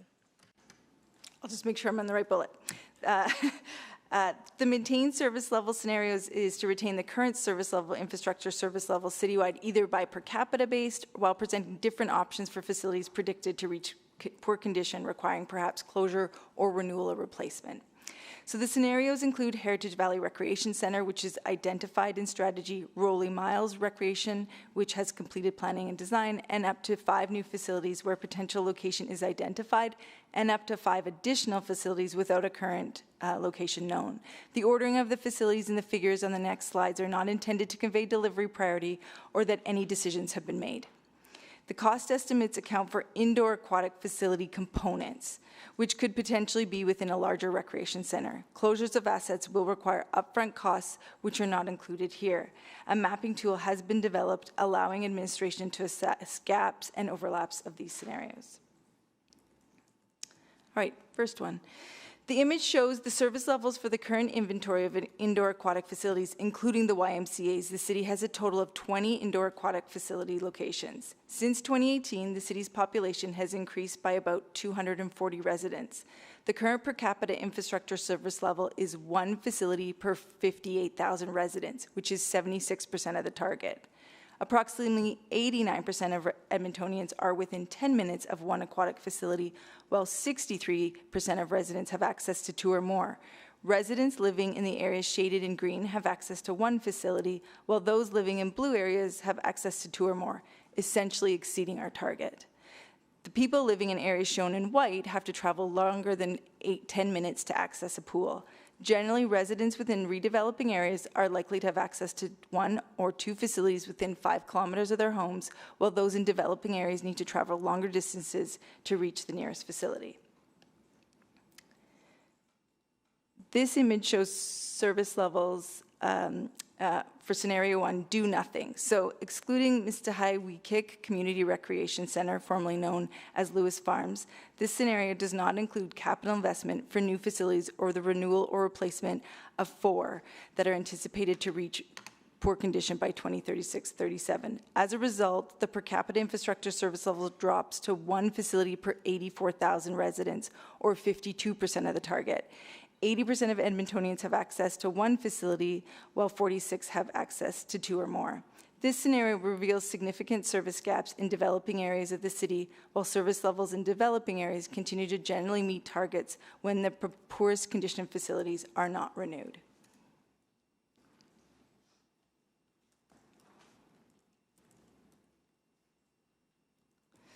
Scenario 2.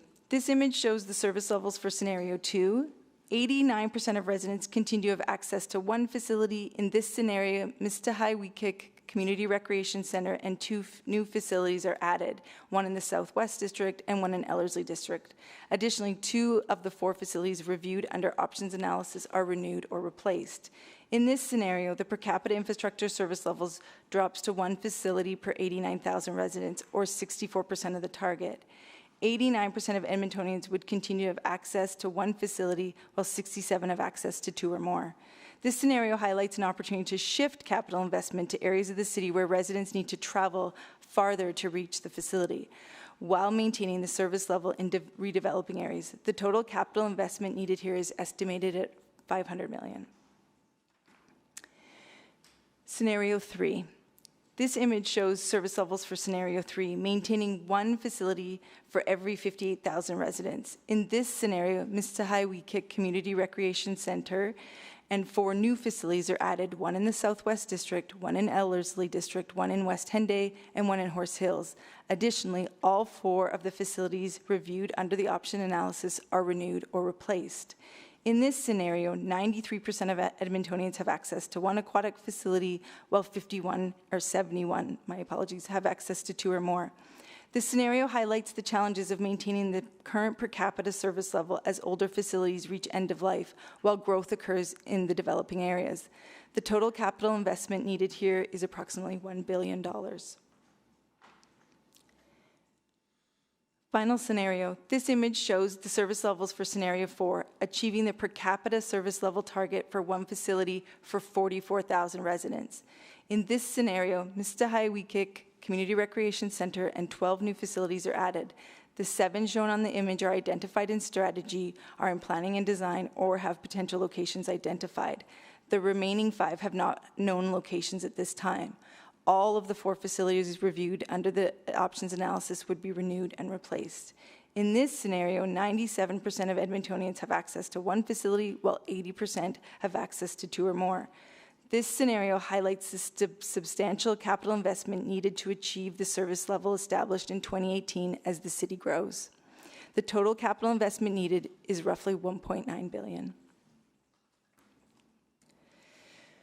And this slide shows a summary of the scenarios we've just presented to you, showing the number of facilities needed to support a given service level scenario, the resulting per capita and facility distribution infrastructure service levels, and high-level estimates of the magnitude of investment that may be needed to support different service levels. I will now pass it back to Pascal.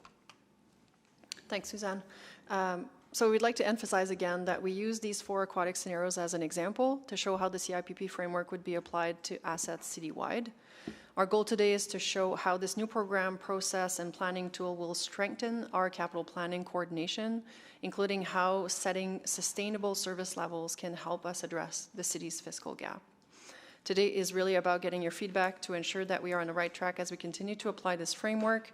Moving forward, indoor aquatics will continue to be reviewed as part of asset rationalization work in coordination with the sports and recreation branch. Any recommendation on changes to facilities or services will be shared with council prior to making any decisions. Thank you. Perfect. And we have 1 minute left, and I just want to reinforce what was just said at the end, but maybe in a little bit more plain language. No offense, Pascal, you're an engineer at heart, I get it. But just, again, these are scenarios for illustrative purposes, so when we do come back, we won't be focusing on any one facility that's mentioned either for growth or renewal, but more the methodology. What do those scenarios mean? How will they be applied? What does that look like at budget is the place we want to go with the questions. So we'll come back after lunch with any questions we have on either what was now released publicly or the original item. Thank you, everyone. See you after lunch.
And we are at 1:30, so we will bring this meeting back to order.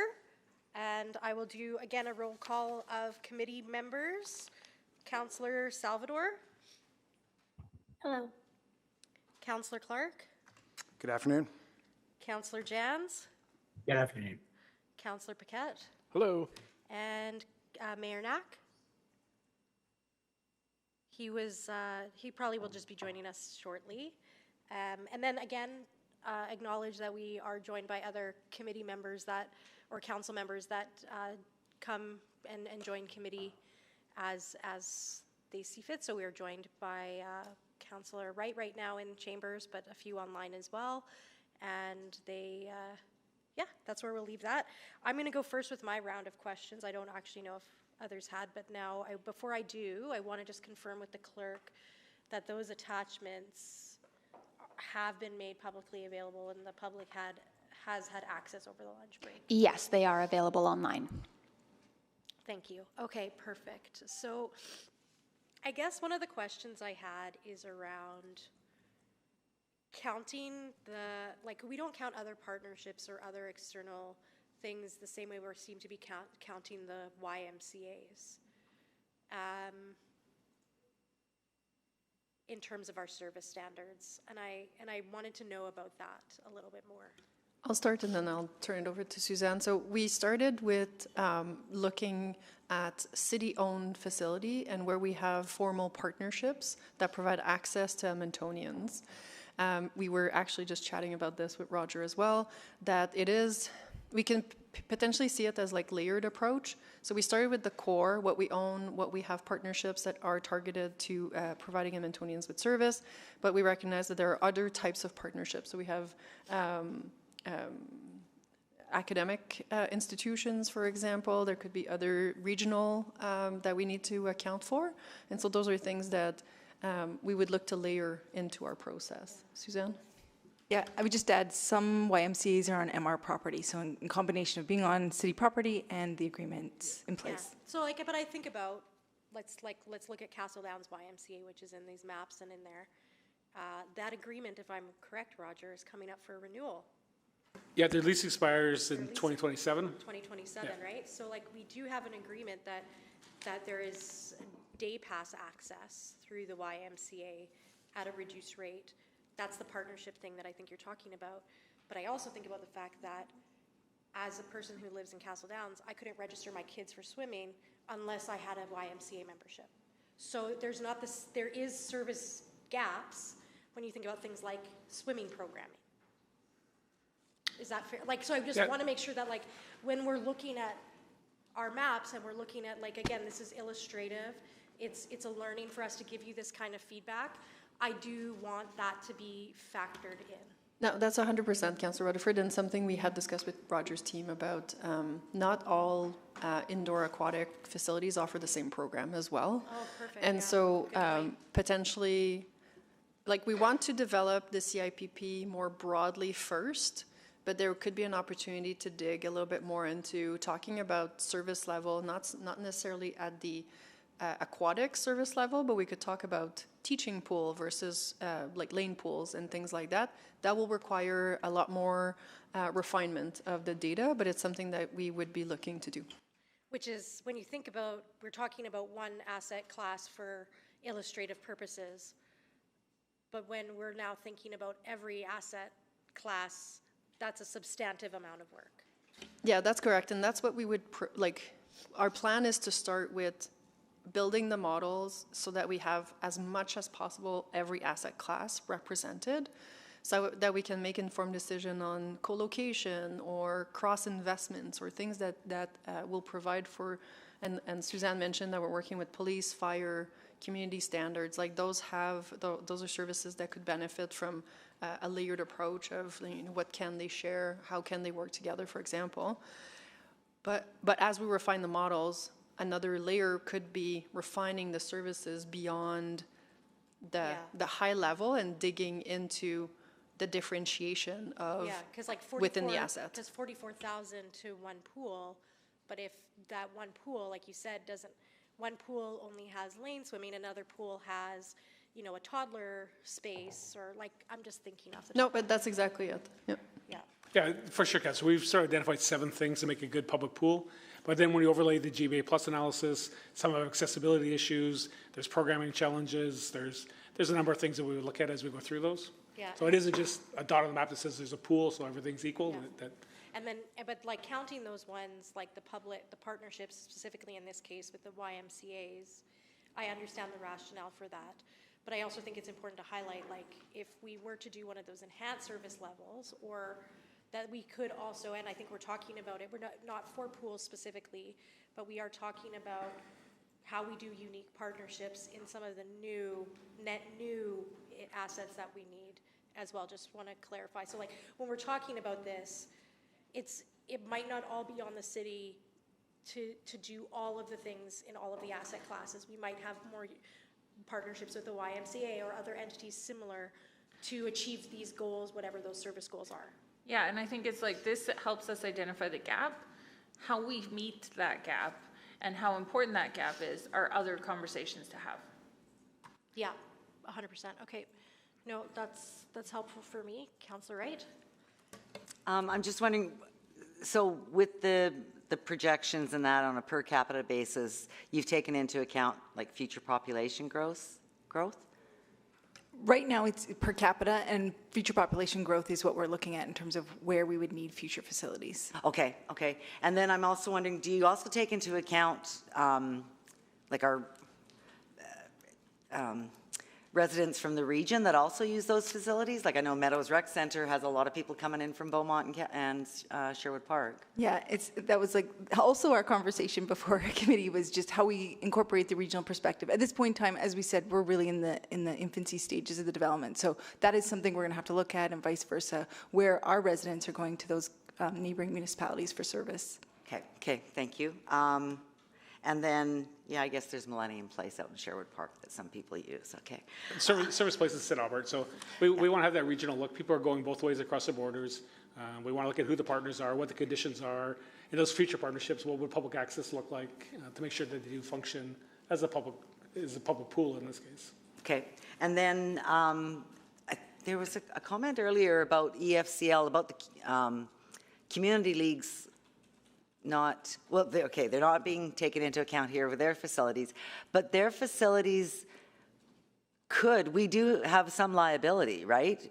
If the community league shuts down, then it goes to EFCL. If EFCL can't manage it, then the city takes it back over. Yeah, right? ultimately they are land leases, and so we continue to hold the land, and we could eventually become responsible for infrastructure that's on it. Okay, so there is some reason to. Yeah, I think what I was talking about is that at this point in time, they're not a city service, and they're not an infrastructure that we are managing proactively or actively. And so from that perspective, we would start, again, we're trying to capture the core of the assets of the city. We would add absolutely layers of regionality, partnerships, and we could definitely look at how do we support those partners that are arm's length but still connected to our infrastructure. Okay. You had your hand on the button, Sarah? I just think visualizing, I think community leagues would also have areas where maybe there's a lot of service available and ones where there is no service. Yes. Okay, thank you. Still a lot of work ahead, I think. Thank you, Councillor Wright. Councillor Clark? Yeah, and I'm not trying to jump ahead to 7.5 here, but I just want to, as we're kind of stuck on this one, and the private attachment came out with the pool example specifically, is it, because kind of what I've heard, is it correct saying to say, like, we've looked at some private partnerships in terms of pools specifically before, and that's a bit of a tough model? Now, in the 90s, we did a number of partnerships with the YMCA to deliver those public pools. We were in a tough financial position, so they've been the primary partner for aquatics. And we partner with others on other asset types. I would just say aquatics in particular is an asset type, and our own learning on things like the project we're working on right now, those are more complex from an infrastructure perspective and quite expensive. I think we've seen community groups able to, and Roger knows this better than me, move forward on things like a soccer center or some of those. I think aquatics are one of those asset types that will be hard to move forward without a level of public subsidy. You know, when I think of truly private aquatics in our city, you know, there's a private club that's very expensive. There's a, you know, amusement park that's also very expensive.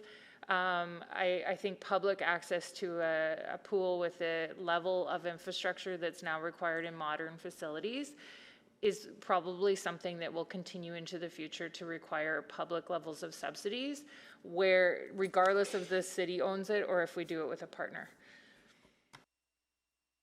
Great, thank you. I think just kind of looking at this specific example, obviously looking at, you know, 4 pools that are all in the north and northeast part of Edmonton is a tough pill to swallow for everyone.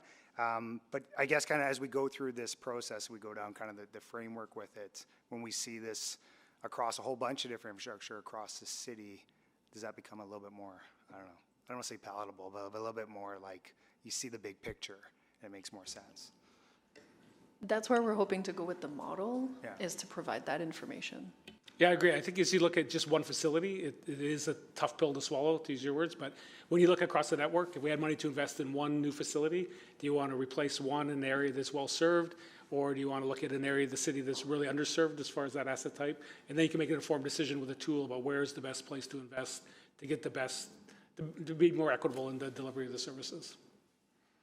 Great, thank you. Thank you, Councillor Paquette. Thank you. Yeah, just quickly, well, first of all, thank you for all of this work. It's great. And I mean that. This is really good work. And the general public will probably never look at it and read it, but it gives such a clear picture of where we're at and what our options look like. But speaking of options, I just wanted to ask a quick question about how we assess future need. I see that we've got, maybe I can't talk about this. Let me just put it this way. How do we assess future need for growing neighborhoods? Like, what are the metrics that we're using? And is that going to be something that's internal, or is that something we can just kind of share so people get a better understanding of how that works? I think the team has first modeled existing neighborhoods, and we're already seeing some areas where it's not meeting the service standards.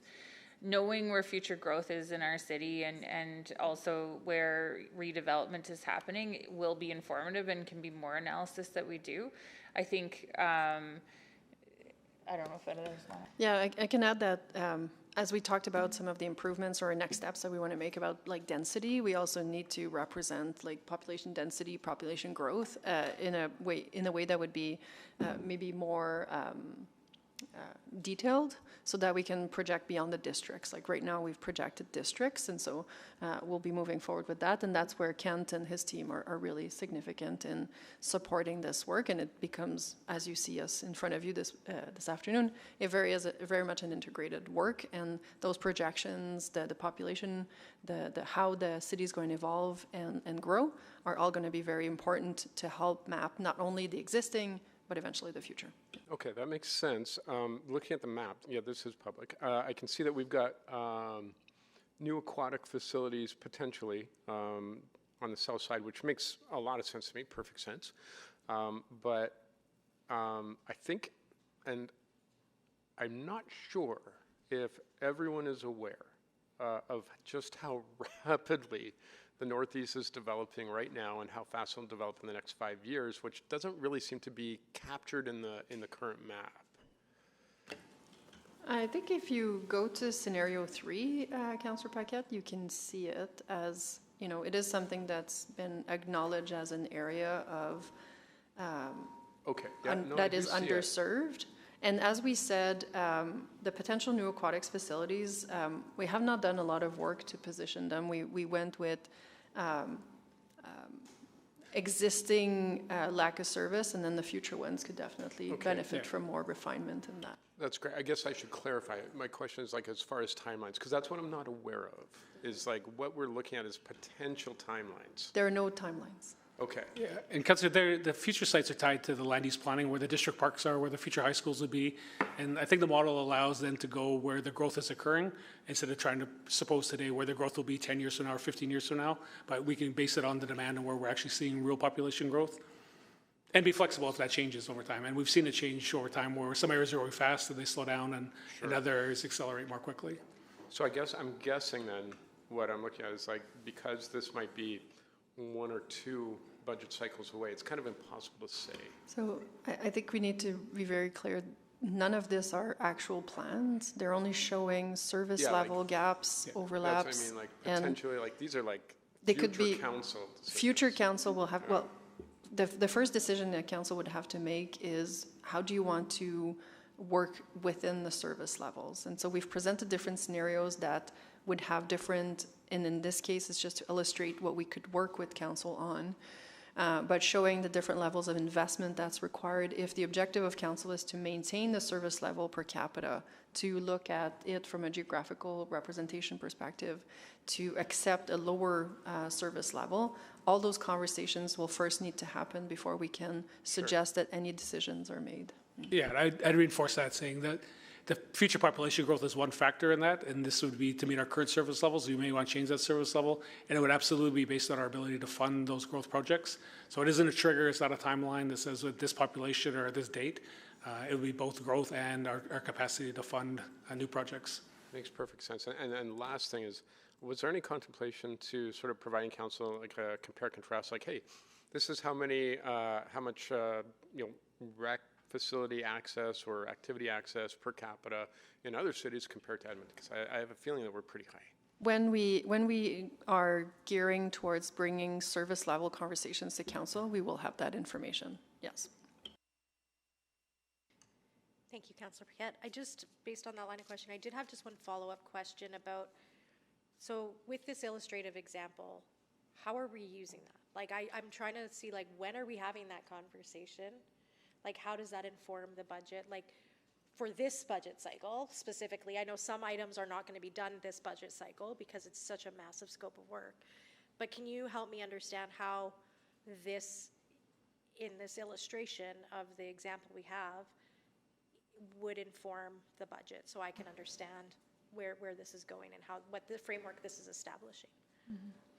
I think, in our previous report on the renewal prioritization, we have a few items under the facility category that we talk about need to go through strategic review and an options analysis.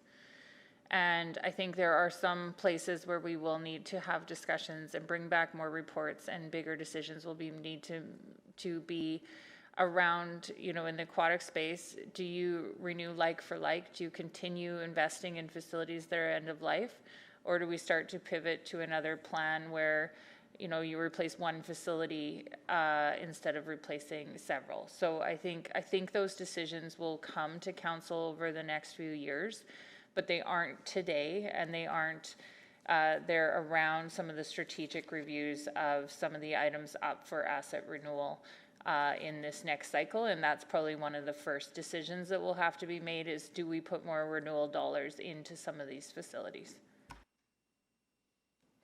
I guess, but if we have all these asset classes, and are we looking at them individually or as a broader scope? Both. So the information that we have flowing from asset rationalization into what we've illustrated for CIPP would both support our decisions, for example, not to renew a certain facility at this time until a decision, more strategic decision, is made on the program, the service, and the particular asset. And those is what Sarah was saying would be queued over the next couple of years to inform the next budget cycle and be really leveraging what we're going to build with CIPP, not only with service levels, but it could also be around, as I was talking about, coordination between assets and things like that as well. And I guess, like, when I look at the presentation and the service level scenario, the do nothing scenario still says one new facility. That, I'm guessing, is that what, and I think this is the question. Just to be clear, Councillor Rutherford, that is the one that is under construction and... Reduce service level / do nothing, current inventory 2025 scenario 1.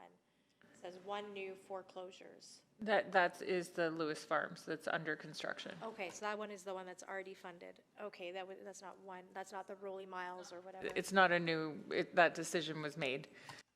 But is the decision, like, I guess, between scenario 1, 2, and 3, how imminent are those closures? Like, the decisions will have to be made this budget cycle. The projection is that the four aquatic facilities that are identified as going into D over the next 10 years. Over 10-year horizon. Over a 10-year horizon, so 2036, 2037, but we are wanting to have the conversation with council over the next few years so that there are decisions made to inform the next budget cycle, because if you want to advance projects before these facilities are closed, then we need to make decisions ahead of that 10-year period. Yeah, and I guess what I'm struggling with is how these, like in this illustrative example, and how, like, based on this information, at what point do we have this conversation about all of the assets categories that we have done this work for? Or B, does administration just make a recommendation with this information? And then, like, do you see what I'm saying? Like, which is the way that we're doing this? It's a really good question, and I think it's something that we'll have to check in with council, as well as, like, it will take some time for us to have the maturity of the model for all asset types. It doesn't mean that we have to wait for all of that to have conversations about some of the pressing matters. I'll let Roger talk about the work that he's doing related to the service levels of the services, because that will be really important for how CIPP supports the conversation. Yeah, we're trying to update. You can just restart my time again because nobody else is on the board. Update those service levels, look at, we do need to have a plan. We've got 8 pools that are more than 50 years old, or 7 pools, pardon me, 4 outdoor pools. We've talked before about the number of arenas. I think we have 13 that are over 50 years old. So we do need to have that conversation about what is the service level, what's the right level of service within the pool, how do we potentially want to redistribute the supply of assets around the city to get more equitable access. This is a good tool to start to have that conversation and to develop a plan, so we're not here in 4 years saying we've got now more pools that are more than 50 years old or 60 years old without a strategy of what we're going to do as we go forward. And the other piece of this puzzle, which, with the releasing of this, when we're not seeing that holistic picture, is maybe we don't have a pool, maybe we don't renew a pool here and we decommission a pool here, but we actually know that there's a real need for this other recreation component that they're underserved by. And so it's also maybe an opportunity to say we're not going to renew this one asset class, but in the recreation portfolio, we think this asset class could go here. Yeah, absolutely, Councilor. We've got several demand indicators we look at, including current utilization, public input, our surveys we do around public demand, the distance, and it may mean something completely different if over time the need for a certain asset doesn't exist anymore, or a service level that's much, maybe a consolidated 3 pools into one larger one that serves a larger service area. Those would all be things we would look at over time. Very interesting. Thank you.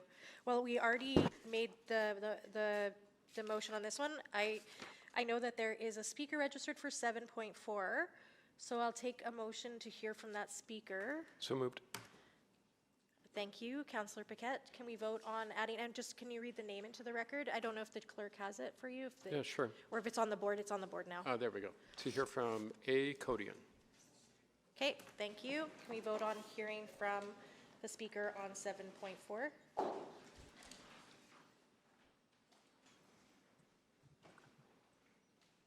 We have all the votes.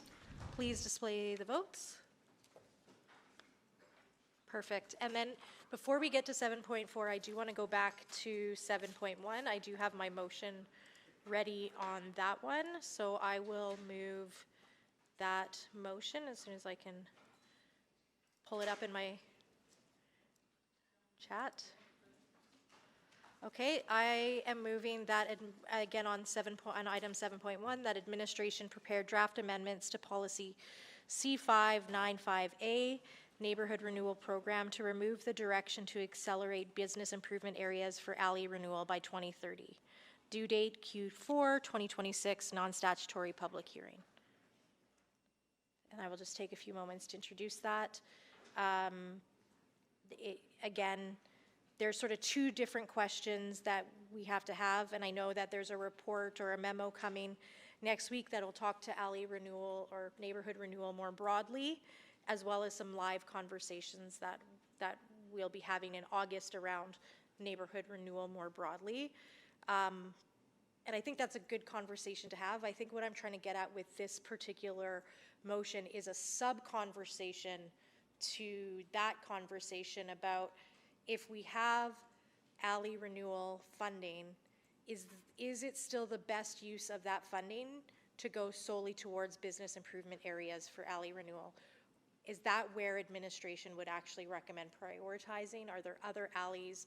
Are there other places that actually get us to our goals? And then we can talk about where we, the broader conversation that, Nicole on admin alluded to is later, but I still think this is one where I'm pretty set on, I'm not sure that that is still the best use of those alley renewal dollars. And I know that administration's hands are tied without a broader policy direction conversation from council on that. So that's why I've moved this. It would be coming to a non-statutory public hearing because, as we know, anything related to neighborhood renewal program requires that based on the memo. If there's other motions, it might all be bundled together, but this is explicit direction I wanted to give on this because I think the context has changed a lot since 2019 when this would have been decided on by the council at the time. I'm happy to take any questions. Councillor Stevenson? Yeah, thanks. Maybe just a couple questions to administration and then to yourself. So am I correct? I think something I had understood was that effectively all of our alleys were in pretty awful condition. Is that correct? Yeah, so when the alley renewal program got off the cuff, it was 67%, I believe, of the alleys were in DNF condition. I think we've brought it down to about 60 right now based upon state and condition recently in 2025. Okay, so that's really helpful. So again, like 60% of the alleys that we could put renewal dollars for are at DNF. Correct. So then I guess just to the mover. So then is the idea, because I'm just trying to think again, if the condition ratings are the same, for me it's just thinking about like what are the strategic priorities that lead us to prioritize one over another. So maybe just as a starting point, your I believe your intent is that this funding would just be moved out of alley renewal altogether and go to other priorities like arterial renewal. Correct? That's not the intent of this motion. The intent of this motion is right now in 7.1, we have a list that shows all alley renewal BIAs, yes, yes, yes, yes, yes, and a bunch of other alleys, no, no, no, no, no, because the direction that they were given policy-wise, administration, was to prioritize BIAs without the flexibility or the ability to say those are actually the alleys that they would prioritize. So there's two separate conversations. The one that I'm pushing for with this motion is simply that I don't think that directing all of our $81 million towards the BIAs is equitable and or the best use of alley renewal dollars. Okay, so that's fair. So then if my assumption is correct, that all of the BIA alleys are Fs and that a large remainder of other alleys that we could reprioritize would be F, what would be the other strategic priorities that you'd want to influence where the dollars get spent? Like how would you then rank what's remaining? I wouldn't rank. I would want to remove the policy requirement for that so that administration can make the best recommendation with their hands tied. And so then I guess to administration, I think you've been hearing again, our 4 strategic priorities, recognizing that economic development is a priority. I'm just wondering how that would factor into your decision of how you rank the choices on alley renewal. I think in the context of this particular class of assets, we absolutely would look at where there's that opportunity for lift. And so I think of some of the work we're trying to do right now to spur development, which has been successful around Odeman Park. But I also think this is an asset class with such a considerable percentage of the class of assets in incredibly poor condition. Some of this would be focused on emergency repairs or where we see, particularly damaging issues. We look at things like where we're seeing overland flooding and some of the other prioritization. Oh, okay. So that's really helpful. So there are alleys outside of the BIA areas that, again, if the policy wasn't in place, that you feel are higher priorities from a life safety perspective, for example. I'll ask the team to chime in on that. From my perspective is how we would approach it. So I do know that we get it's a class of assets that definitely needs attention. So I'll start and maybe I'll turn it over to Pascal with LCM for the prioritization of things. We typically prioritize alleys as a whole neighborhood versus partial, just for economies of scale and mobilization of equipment and the cost of construction. Smaller ones cost way more just because you're mobilizing the full team for those smaller ones. So we would definitely look at the overall condition of the neighborhoods and compare the asset condition. And then there is a whole nother part with alleys being complicated with utility coordination as well that comes into play. A lot of utilities are in alleys and they need to go in and do their work and sometimes drop their utilities down before we can actually. Well, maybe I'll just come back to the clarification to that, but thank you.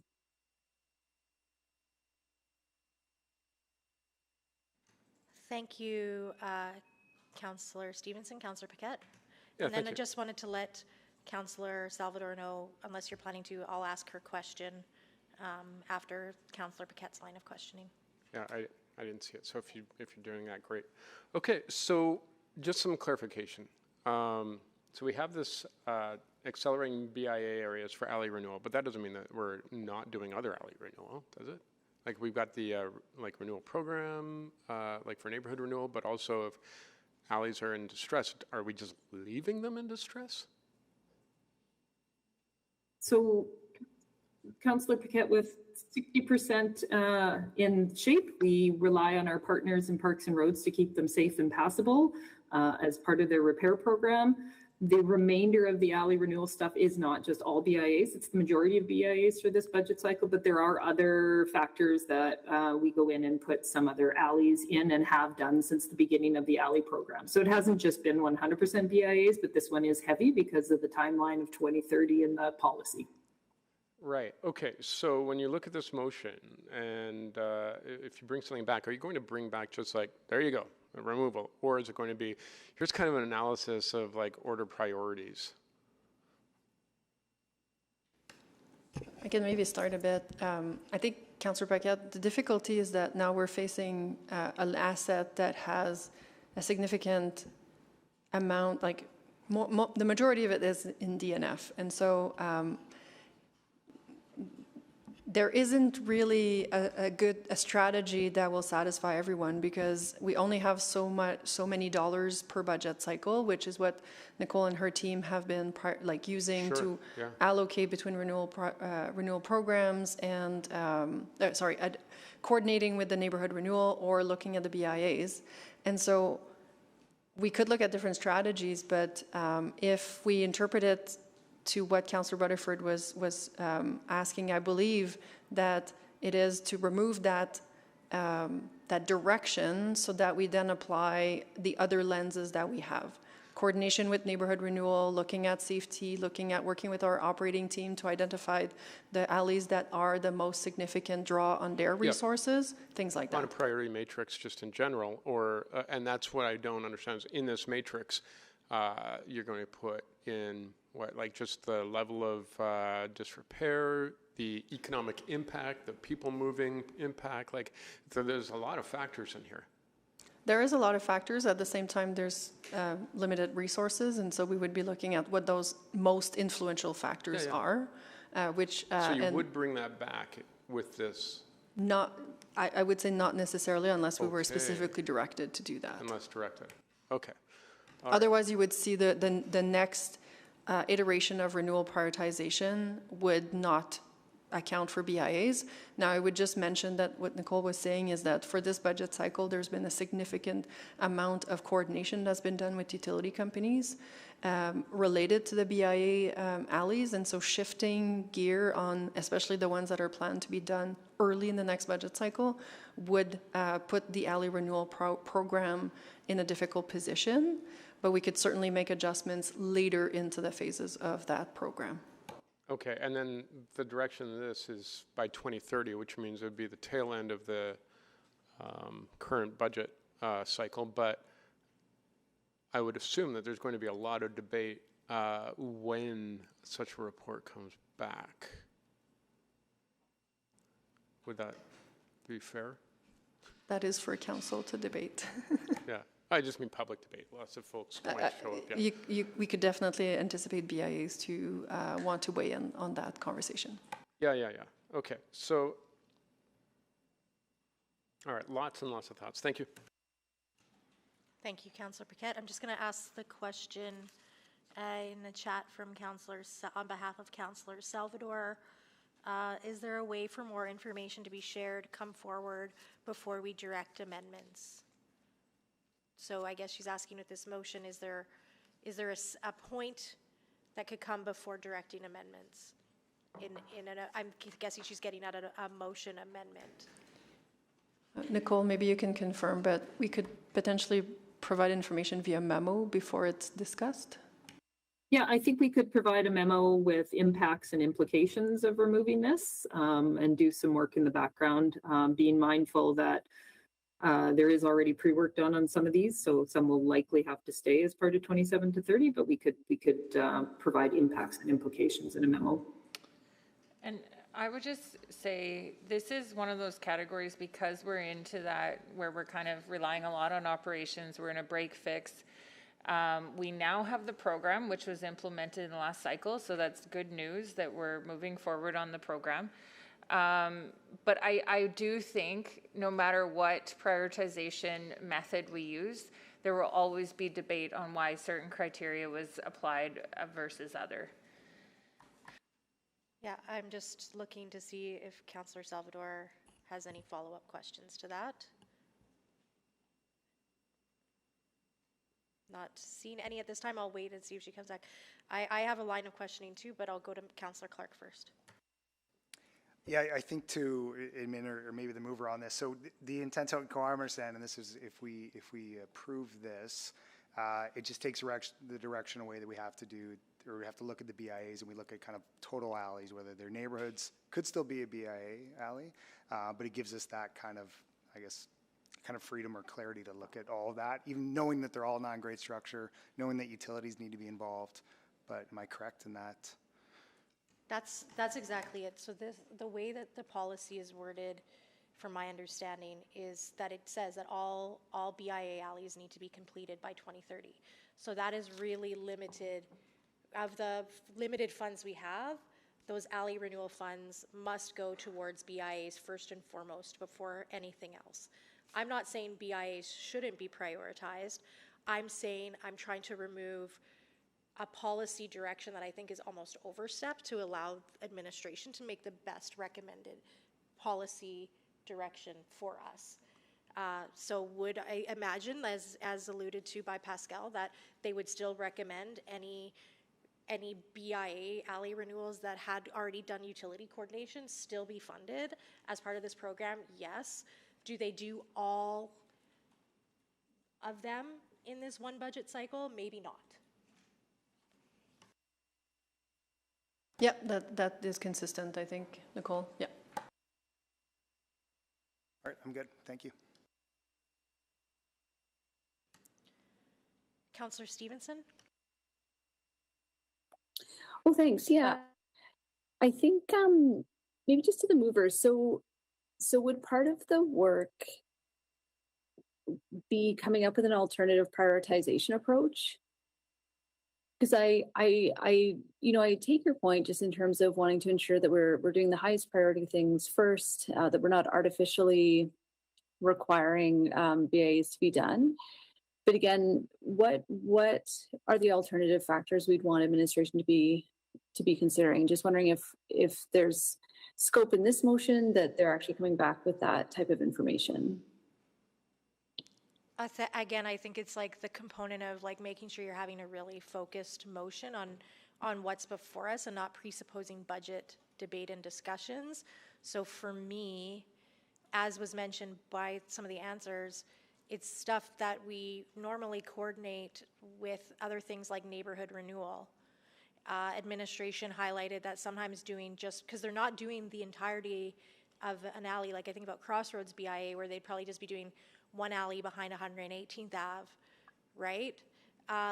So there's the benefit of that kind of cascade work when they're already doing utilities for neighborhood renewals, that those can't even be considered now because the policy direction. So I think if we, you can ask this question to administration, if we remove that explicit policy direction, it just allows for more flexibility in what administration recommends. I'm not proposing that they change their recommendations if they think the BIAs, but I also don't want to be in the position we were in last budget debate, where when people did want to debate those things and it was told that they had to have a public hearing, and then we can't actually debate that. So it's actually quite an arduous process that I don't want to wait to start at that point.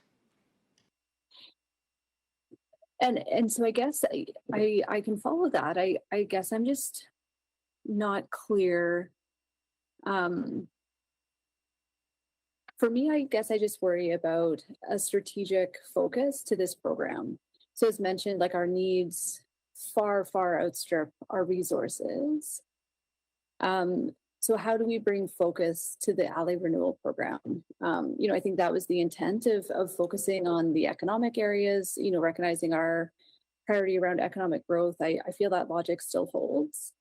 So again, in the absence of that, if we remove that, like I'm just unclear how we then are directing administration to look at this strategically and what factors we want them to consider. The factors that we ask them to consider in these reports. They have literally outlined in 7.1 and 7.2 all of the factors that they consider going into their prioritization. However, when it comes...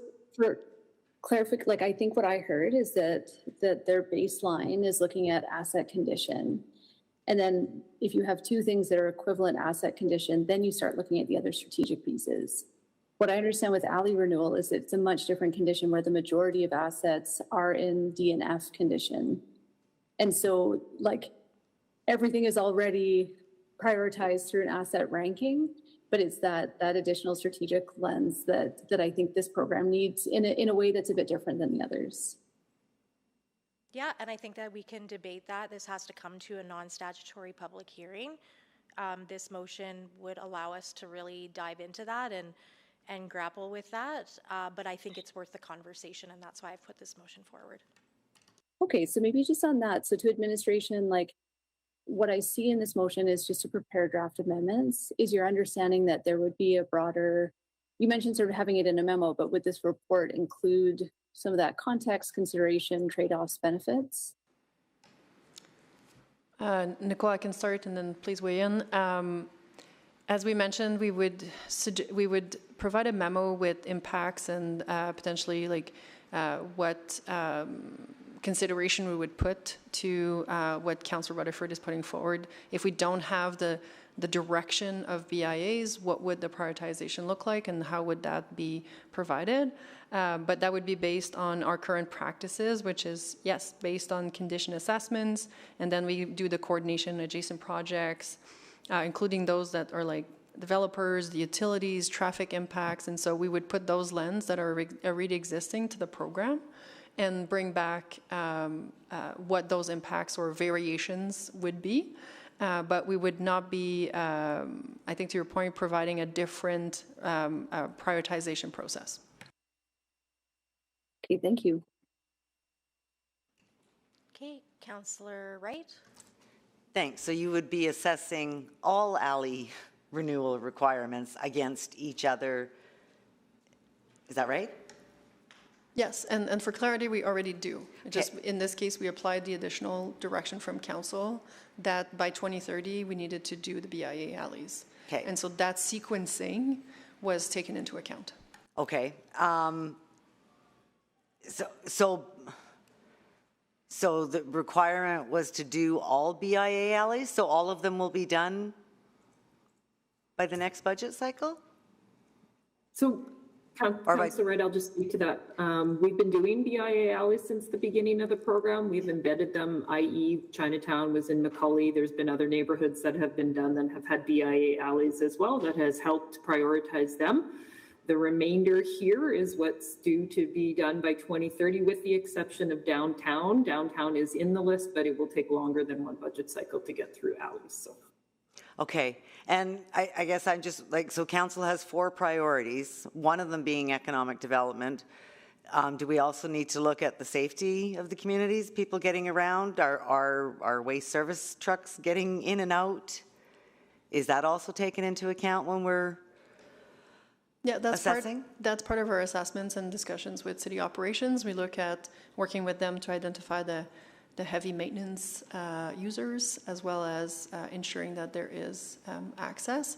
But maintenance ensures that the alleys remain accessible and operational. Okay, and so for the fact of, you know, I guess maintaining those services, it might end up that the BIAs do sort of jump the queue because they're used more. Well, and I did see a comment earlier. I think too, initially, especially in the upcoming ones, because we've done work not only coordinating with our utility partners, but we work really closely with operations.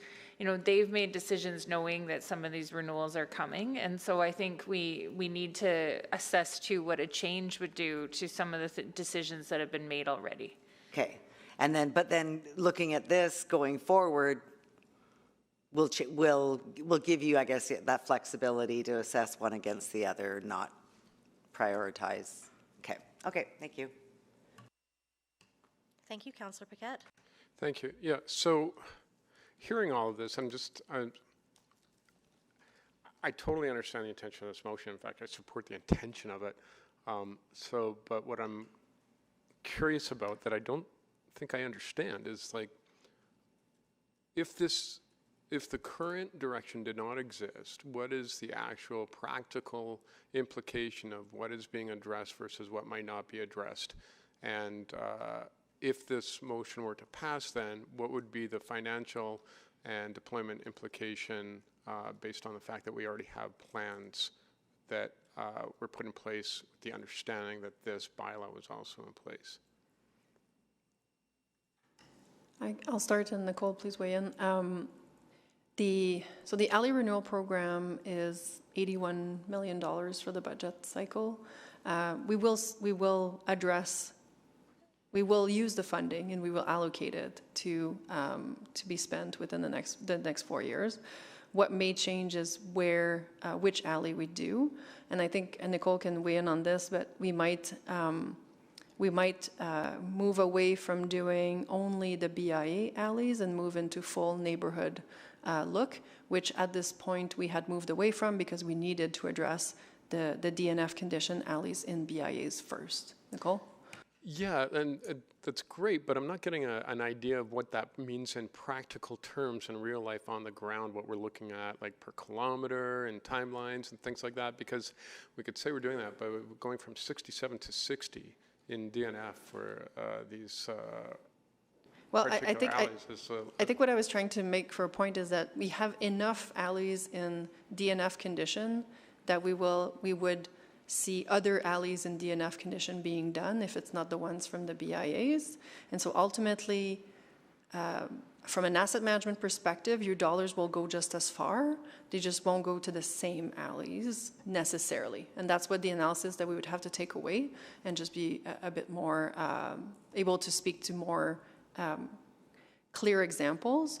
But knowing that where we've undertaken work, we would still advance those, especially with the coordination with the utilities, because then they've planned for it and they've moved resources, and we want to make sure that that work can happen in a coordinated kind of way. I think, I'll probably be asking the clerks to work with someone from your team to draft up a motion for an analysis motion, because while I love the intention of this motion on the floor, it's a little bit going in blind without knowing exactly what the implications are. That sounds like you're speaking to it. So I'm wondering if anyone can help me to draft a motion that would answer that concern. Councillor Paquette, we've committed to submitting a memo before the motion from Councillor Rutherford would be heard. And so we still can commit to that, which it wouldn't be, like, it would be an analysis of impacts and consequences to the program. Speaking again on, we would still be looking to spend the same amount of dollars that's allocated to the alley renewal program. We would be talking about geography as to which alleys are being done.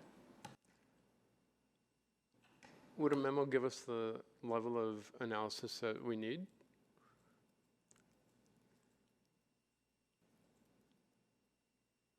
I believe so, but it is also,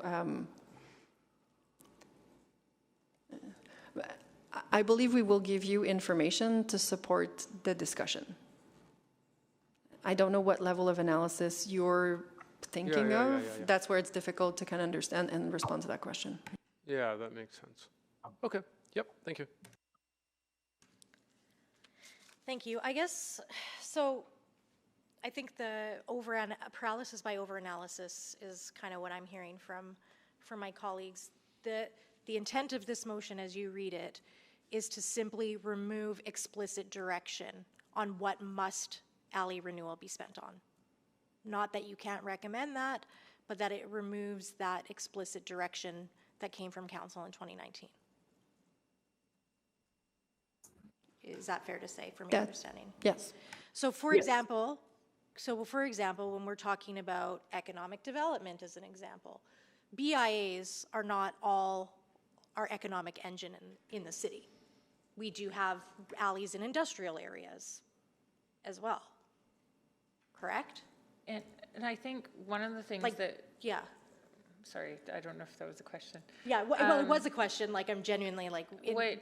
Where I think we would prioritize from the economic development is where redoing an alley kind of unlocks that extra space that would allow for more development and lift. And so is it just an alley to deliver garbage, or is it unlocking an alley that becomes a front street too, that kind of allows to encourage that development? And I'm not an expert in that, and I would look to my colleagues and work closely with urban planning on that. But I think we need to understand too that some of these BIA alleys, I presume, have that opportunity where the back alley becomes like a secondary front street, whereas some, it might be, more of an alley, like utilitarian type thing. And so understanding what that is and what that means to look at, I think that's something that we can include in our own analysis. But to my point, right now, with the explicit direction, like, I get the analysis that people want. This isn't coming till Q4. That memo between this direction, at the public hearing, these amendments could be declined. That's the process, right? So, like, we can have a public hearing. We could say, no, we don't want to do these amendments. Keep going as you were. So I feel like we're trying to have a decision point here that's actually not a decision point that we need for today, because between here and the statutory public hearing, we would receive that memo, but additionally, we could have further conversations about, the August conversation about prioritizing with the broader council and ELT, for example. Is that fair to say? Yes. Yeah, and so... That would be the plan. But going back to my thing about even economic development, right now, as I read 7.1, because you have this policy direction, like all of those lenses that have been mentioned, whether it's the coordination with other projects, whether it's the construction phasing and staging, which you guys are getting flack for, but it's these kind of things that affect the construction phasing and staging beyond your commitment, or it's things like alleys in industrial areas that can't even be considered because we've given this explicit direction. Is that fair to say? Sorry, Councillor Rutherford, I'm not sure I understand your point. So like because we've given explicit, like basically how you went in and said, okay, we have to get all of these BIAs done by 2030, so all of these BIAs are on the yes list, period. Yes. Right? That was the direction we were given by council. That was the first criteria. So other lenses around economic development, other lenses around quality services and where we're maybe sucking a lot of our resources around alleys, other considerations like the big conversations we've had about construction phasing and interruptions and all of those things cannot because of this policy direction, cannot even be considered or factored into a lens at which we could apply to alley renewal. Agreed. And then I think the additional layer is that alley renewal is very much about making the alleys functional. And so we've seen examples where it went beyond making the alley functional, but they were few and far between. Most of it is really just about making the access safe, making it maintainable for our city operations colleagues. Program. It is not a flashy program. You Fair. are correct. Correct. Okay, thank you. Councillor Stevenson. Yeah, thank you. I really appreciate the discussion. And I think, I think the point about, is there a bigger lift if we're allocating dollars to industrial areas, for example? I think those are excellent questions. I think my hesitation just comes from directing amendments before we're sure that we want them. And I appreciate that we could get to a public hearing and vote against them. So, but again, that puts a lot of things in motion. That's a lot of work. There's going to be a lot of feedback and I think concern from folks who had been counting on this current program. So I'm just wondering to the mover if you would be open to waiting on this motion until after we've received the memo.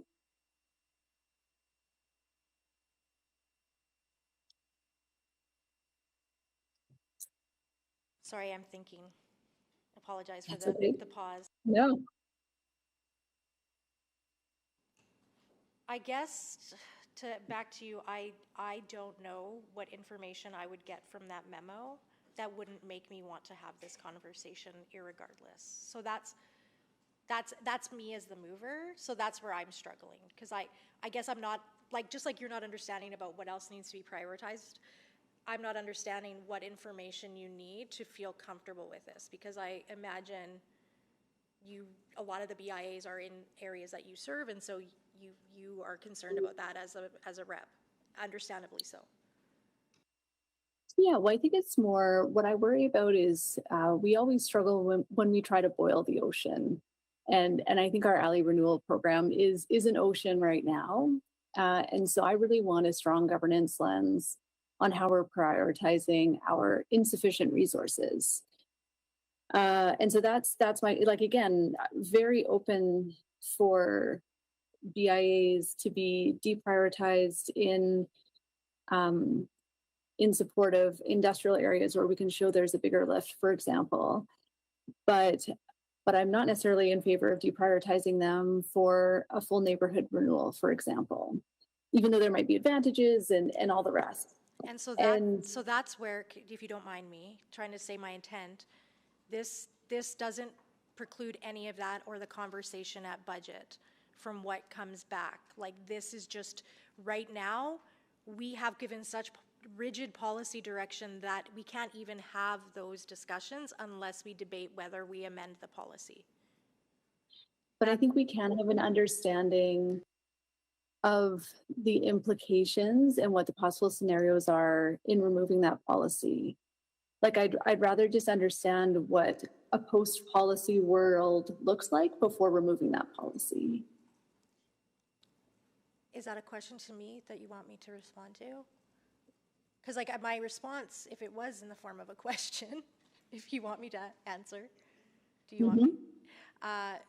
Would be again, that's just like the budget process. We can't control defunding in one area and ensure that that goes to another funded thing. We have to unfund something first to be able to then debate what we end up funding. So we might have our ideals of what that is, but we can't necessarily control that outcome at the same time. So those to me are bigger budget debate questions, as opposed to, are we really tying our hands right now unnecessarily? But what I think I heard you say earlier is that your intent is that we are not shifting resources from the alley renewal program to other priorities. So for me, that's not a budget conversation then. But it is This a is budget. a policy conversation. No, it is a budget conversation, because you're saying that you would support it being prioritized to industrial areas, but you wouldn't prioritize it being prioritized to a neighborhood renewal. But the budget amount isn't changing. It would still be the 80 some dollars in the program. Yeah, correct. Okay, I'll just speak to it. Thank you. Okay. That's it. Please sign up.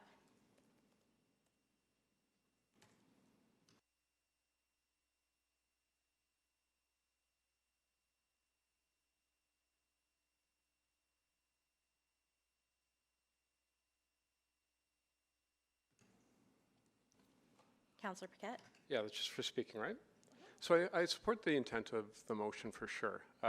When we find ourselves in a constrained situation, you want to look at every option in order to reduce some of those constraints. And policies that were established, pre-COVID probably should be taken out and, quick look-see, make sure it still aligns with what we need. At the same time, that examination should be an informed one, and I'm a little bit worried that with the motion as is, it puts the cart before the horse a little bit, because we won't get the memo information to inform a decision. What we would be doing is leaping off first and then taking a look at the instructions after the leap.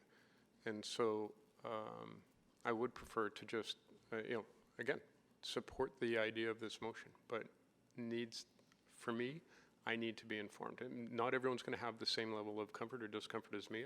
I realize that, but for me, that's what I would need. Okay, thank you. Thank you, Councillor Paquette. Councillor Stevenson. Yeah, thank you. Again, appreciate the mover bringing this forward. I think these are really important conversations to have, and I,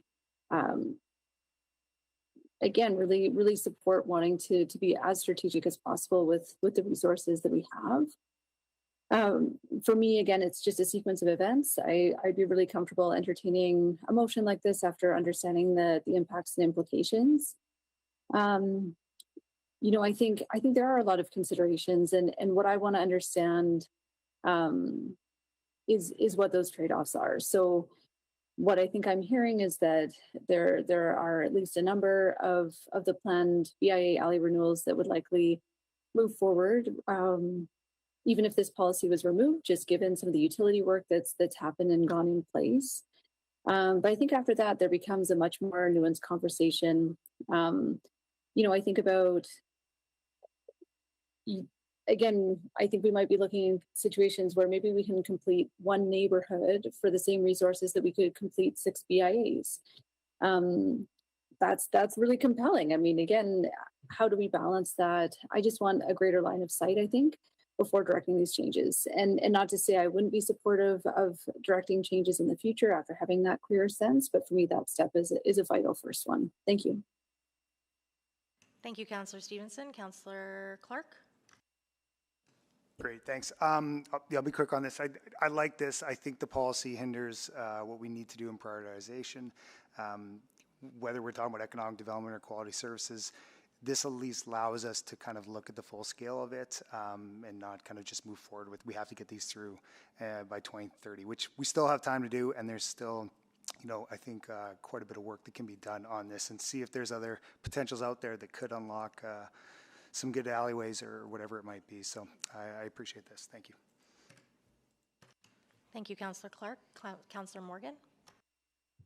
Thanks. Yeah, I've appreciated the conversation here. I haven't participated much, but I've been listening and enjoying the debate here. I think a lot of that debate has been surrounding economic development and less so on our quality services. And I know Councillor Rutherford brought it up earlier on in the committee meeting about quality services as well. And I think that's just as important to consider. So I can't vote on this. I would encourage everybody to support it, though, just to make sure that we, prioritize what's most needed, and if that's BIAs that have the alleys that are in the worst case, then they get the attention, and if not, others do. But definitely attend to the ones that need it the most. So thanks. Thank you, Councillor Wright. Thank you. I'm not on committee either, so wasn't going to speak. I don't see the concern with putting this or getting this going forward, especially if we do need a non-statutory public hearing for it, and to get the ball rolling. And at that time, if council members don't feel it's the right move to remove the BIAs as a priority, then the decision can be made at that time. But I do think we need to sort of have everybody on an even playing field. So I would encourage my colleagues on committee to either vote in favor of this or requisition it to council. Councillor Jans? Thank you. I won't be supporting this. I'd like the memo first. I'd like to have a full sense of what's going on here.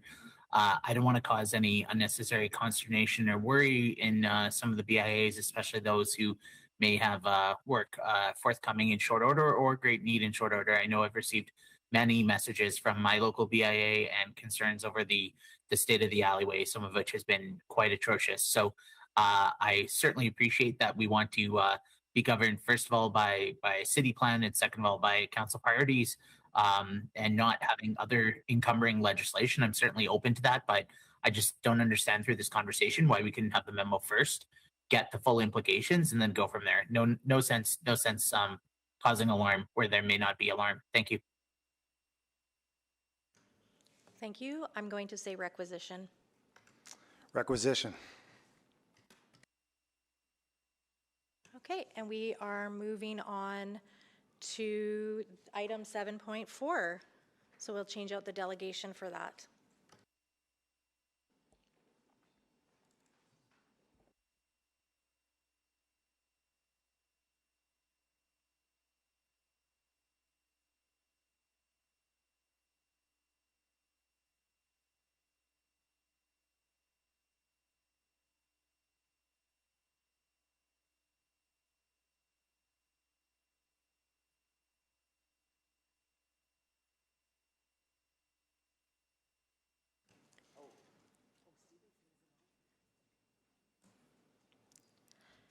And are we ready for the presentation? We are. We don't actually have a presentation, just some opening remarks. Perfect. Go ahead with the opening ready remarks. To go. I'll just pass it off to Sarah. Yeah, this is Sarah. Hello, committee. We're here today to share with you a report as requested about the work of the total cost of ownership project to date. The total cost of ownership, total cost of ownership refers to the financial commitments associated with an asset from initial ideation, planning, design, and construction through to ongoing operation, animation, maintenance, renewal, and eventual decommissioning or disposal. The total cost of ownership project, which began in response to a service review of the infrastructure planning design service, aims to improve the city's financial sustainability by integrating the full life cycle costs of operating infrastructure earlier into budget planning and critical milestones of decision making. We would be pleased to answer any questions you might have. Perfect. And we do have a public speaker on this item. Madam Clerk, are they virtual? Yes, I see that they are online. Perfect. And sorry, can you remind me their name? I don't have it in my list of speakers. I apologize. Adil Kodian. Adil, okay, perfect. Adil, I can see you. Please go ahead with your 5-minute presentation whenever you're ready. Thank you. Good afternoon, members of the Infrastructure Committee. My name is Adil Kodian. I'm president at Rohit, and here on behalf of Build Edmonton Metro. Keeping housing affordable runs through all of my work at Rohit as board chair of Build Alberta and as a board member with Civita and Attainable Homes Calgary. I want to start with recognizing the leadership this council and administration have shown. Across Canada, communities are in the grip of an affordability crisis. Edmonton stands apart as a place where housing is still within reach for working families, and that is no accident. The work in front of you today is central to protecting that advantage. We are encouraged by this project and fully support understanding life cycle costs before approving major investments. When we developed our urban growth case study last year, we found it hard to get operating and maintenance costs broken out specifically for growth, and we are hopeful this work will bring to light that information. To keep Edmonton affordable, the most helpful decisions are the ones that maintain this advantage. For example, by ensuring that policy choices balance fiscal sustainability tomorrow with affordability today, identifying oversized or excessive infrastructure standards and right-sizing them down to bring down the total cost of ownership, benchmarking any operating cost assumptions over the lifespan of the asset against what other comparable assets cost to operate or other municipalities pay, and as you do the study, keeping the focus on growth clear and grounding the life cycle savings of items like improved climate resilience, as identified in the report, in hard evidence. We gently offer one consideration as you do the work, that the total cost of ownership not be used, even unintentionally, to justify higher costs to grow. Our hope is that the benchmark reflects operating costs we are actively working to improve, rather than locking in costs as they stand today or assuming perpetual inflation to those costs. Let me give you a concrete example of how this can quietly go the wrong way. Say we extend the life of a building and improve climate resilience by moving to a better class of roof shingle. On paper, the life cycle math looks appealing. Longer lasting asset, fewer replacements. But two things are easy to miss. First, that longer life comes at a price, and we owe it to the current user of the asset or the taxpayer to ask honestly whether the added years are worth the added cost today. Second, and this is the somewhat insidious part, the moment we say yes to the better shingle, it now becomes the standard based on a total cost study, and every future replacement and asset is built to that standard too. We haven't made just a one-time upgrade choice on a particular asset. We typically permanently reset the baseline. The higher cost is now set in stone, repeating with every cycle on every asset indefinitely. A total cost of ownership lens should help us test whether a higher standard truly earns its keep without quietly baking it into every dollar we spend. We have to balance our ability to be able to afford the asset today against the long view a total cost of ownership study provides. Lastly, the good news is that we don't have to do this alone. Just yesterday, the province launched a Ministers' Council on Infrastructure Financing, which is working in cooperation with Build Alberta and municipalities to fund infrastructure growth without adding to the burden. This is an important issue, the total cost of the infrastructure for that Ministers' Council, as well as for the working groups there. The province, the city, the industry are all leaning into the same challenge together. So let's make sure that the framework that is being built out or discussed in this particular report is the one that helps us keep building. Every dollar saved upfront and across an asset's life cycle eases future pressure on the city and taxpayers and helps keep housing within reach for Edmontonians. Edmonton has to stay competitive by staying affordable. Thank you.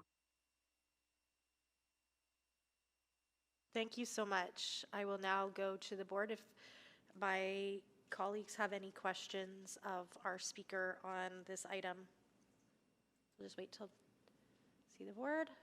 Councillor Wright, please go ahead. Hi, Mr. Kodian. I'm just wondering, you'd stated that the province wants to do something with the infrastructure without it costing Albertans anymore. I'm just wondering how that's going to be done, because I understand, I heard on a radio program over the lunch hour that their own infrastructure for roadways and that is down by, or the funding is down by 30% than it was about 10 years ago. I'm just wondering how we can achieve anything if we aren't getting any additional funding. I guess I won't, I can't speak on behalf of what the province is likely to do, but the way I would answer this is in a slightly different way. The challenges being faced at the provincial level and by every municipality they all come to some of the same point, which is infrastructure is getting expensive, funding it is hard. Part of the conversation at the council, to my understanding, is to talk about what are the alternatives other than the one or two mechanisms that we have today of funding it. So I can't answer on their behalf, but you have a valid question, which I hope the council is going to work on significantly to answer. Okay, so you don't foresee where we can get, okay. Do you know the makeup of this task force? I do not. But you said Build was involved? Build is involved, and we are in Build. Alberta is in support of the council because it's addressing or it's at least discussing a problem that's a long-standing problem. It's great the conversation has started. So would part of that maybe include off-site levies and increased off-site levies for the developers to cover the costs of these builds? I certainly hope that is part of the conversation. Okay, all right, and maybe I'll check with our administration as to whether they're involved. Okay, thank you. Thank you, Councillor Wright. Councillor Stevenson, you have questions for our speaker? Yeah, thank you. Thanks so much for being here, Adel. It's always great to hear your perspectives. I just wanted to follow up. I think sort of one of the last things you said was, $1 saved up front is a long-term savings through the life cycle. I think something we grapple with is how upfront investment can reduce life cycle costs. Again, whether that's in better building efficiency, more durable materials. So just wanted to tease that out a little bit from your perspective, how we weigh that. I think it's a complex task so I just went through a roof upgrade on my own house. I get 3 different choices for roof materials, option A, B, and C, all at significantly different costs. I have to figure out whether I can afford all 3 options today.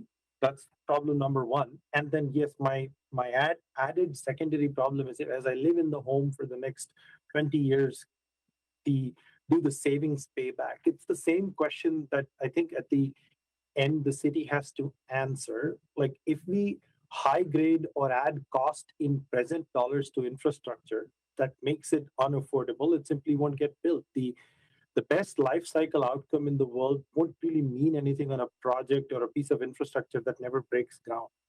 So that is the balancing act, which is how much into the future do you want to look, and how much in the present do you want to balance it by? Yeah, and I think that's exactly what we grapple with, and as the very very long-term owners of these assets, I think this is really what this work is trying to get to, and thinking about again sort of the cost of an additional, like the additional costs on a mortgage versus the additional tax costs for Edmontonians. I think we also are looking at it that way. Yeah. Okay. Go ahead. Sorry. Oh, sorry. That is what I was going to say. That this is the work that this study is supposed to uncover, which is what is that balancing priority. Like the other feature is, let's say you make a decision for a building or a structure that you want to keep for 50 years, but in year 30, the technology improves to a point where the 50-year lifespan, that was a great assumption 25 years ago. But in year 30, the technology has improved so much that was not the right thing to pay for at that time. So I'm not giving a clear answer per se, but lots of competing priorities here. Thinking too short-term is a problem, but thinking excessively long-term, I would suggest, can also be an equal, if not greater problem. Fascinating. Yeah, very interesting. Thanks again so much for being here. Thank you. Are there any other questions for our speaker? Yeah, Councillor Clark, go ahead. Great. And I return the chair. Thanks, Adele. I'm hoping to kind of touching on this subject. If you could kind of shed a little bit of light on sort of the current system right now with levies and how that either helps or sort of hinders when we're talking about development, specifically for new developments, right? With a lot of that front loading on the infrastructure and what that goes to the process of actually speeding up, building up the neighborhoods at the density that we require. Yes, so I mean, again, I would, when industry is considering developing a new community, a new subdivision, one of the costs that obviously we have to consider is what it costs, what are the front-loaded costs, whether we call them levies, whether we call them infrastructure development costs, road bills, all of these things. What are the dollars that we have to spend before the first homeowner moves into the community? The Minister's Council on Infrastructure Financing is looking at how do we make that capital more of, because this infrastructure eventually gets turned over to the municipality. How do we make sure that this capital is not being borrowed at the borrowing cost or the capital cost of a private developer? Secondly, if we, in the context of this particular report, if the study itself is adding so many present dollar costs to the piece of infrastructure that makes that next subdivision not possible or much slower to bring on, then that's a problem in of itself as well. So this is where I think it's dollars today and dollars over a period of time are very different. Who is financing those dollars and what their own credit rating is, whether it's a developer, a municipality backed by the province. Those all matter in the conversation of this, of how growth would work and how new communities would be brought on. Great, thank you. Thank you. I guess when I read the report, I like you're bringing up points that are important in terms of things like our complete streets policy and those kind of things, if I understand correctly. But I guess one of the things I wanted your perspective on, and as a line of questioning, is like, the reality is that developers on the flip side have also done amenity enhancements that the city has then taken on without, and it's been acknowledged in this report that on a go-forward basis, we're going to do a better job of acknowledging that. I think about, crosswalks and intersections with bricks, right? We only have 2 brick layers in our entire city to do that. What are your thoughts on also reflecting and where do you think we should go if there is enhancements that become part of the city's inventory, but then there also are liability? What should we do? Should we either not allow industry to do those enhancements, or what do you think about that component of the cost of ownership on the flip side? Again, my comment will go back to Councillor Rutherford, would be going back to a balance of priorities as well. So in an ideal world, if the only thing we prioritize is maintenance costs, then all subdivisions will look identical with identical light fixtures, identical roads. Everything looks like Mr. Rogers' neighborhood, exactly identical. But that is not a great place to live. So, on the flip side, I obviously understand your comment that if every neighborhood has extra amenities that cause maintenance concerns, that is also, as this study happens, I don't think banning improvements or amenitization of communities is good for Edmontonians. But at the same time, there has to be, and it's an okay conversation to say, how do we actually work through? Some of the higher amenitized communities, we are seeing HOAs being created to maintain some of these custom amenities and so on. There is a solution to many of the problems, and I don't think the solution is to ban all creativity of this type. I think it's good for people who live in that community, for the community to be walkable, interesting, aesthetically pleasing, and so on and so forth. So if I'm understanding correctly, don't add policies that add any cost that might benefit some of our things like active mode transportation, because it adds cost, but also let us continue to add enhancements because it improves quality of life. Just want to make sure I think it's a balance. I don't have I wish I had a single silver bullet answer. I do not. Okay. Thank you. Because not every new community has HOAs either, right? Maybe is that a requirement that they have to have a HOA if they want enhanced amenities? I'm going to leave to administration to sort of think through the policy. All of these, again, every choice has an equal consequence on the other side as well. Yeah, and it's a really good point to bring out, like housing affordability, livability, city operations and functionality. So lots to weigh in on this heavy topic. So appreciate you being here and sharing your thoughts with us. Thank you so much. And we will go now to questions of administration. I selected this, so I will just be and I don't even know if others had questions, but I guess I really appreciated the report in that it highlighted, areas where we were really strong at doing that operational impact of capital, and then maybe some places where we had gaps or things that we missed. And I just, for the record, want to highlight, so on an ongoing basis, whenever we accept new stuff into our inventory, there will be more of that comprehensive analysis of the operational costs.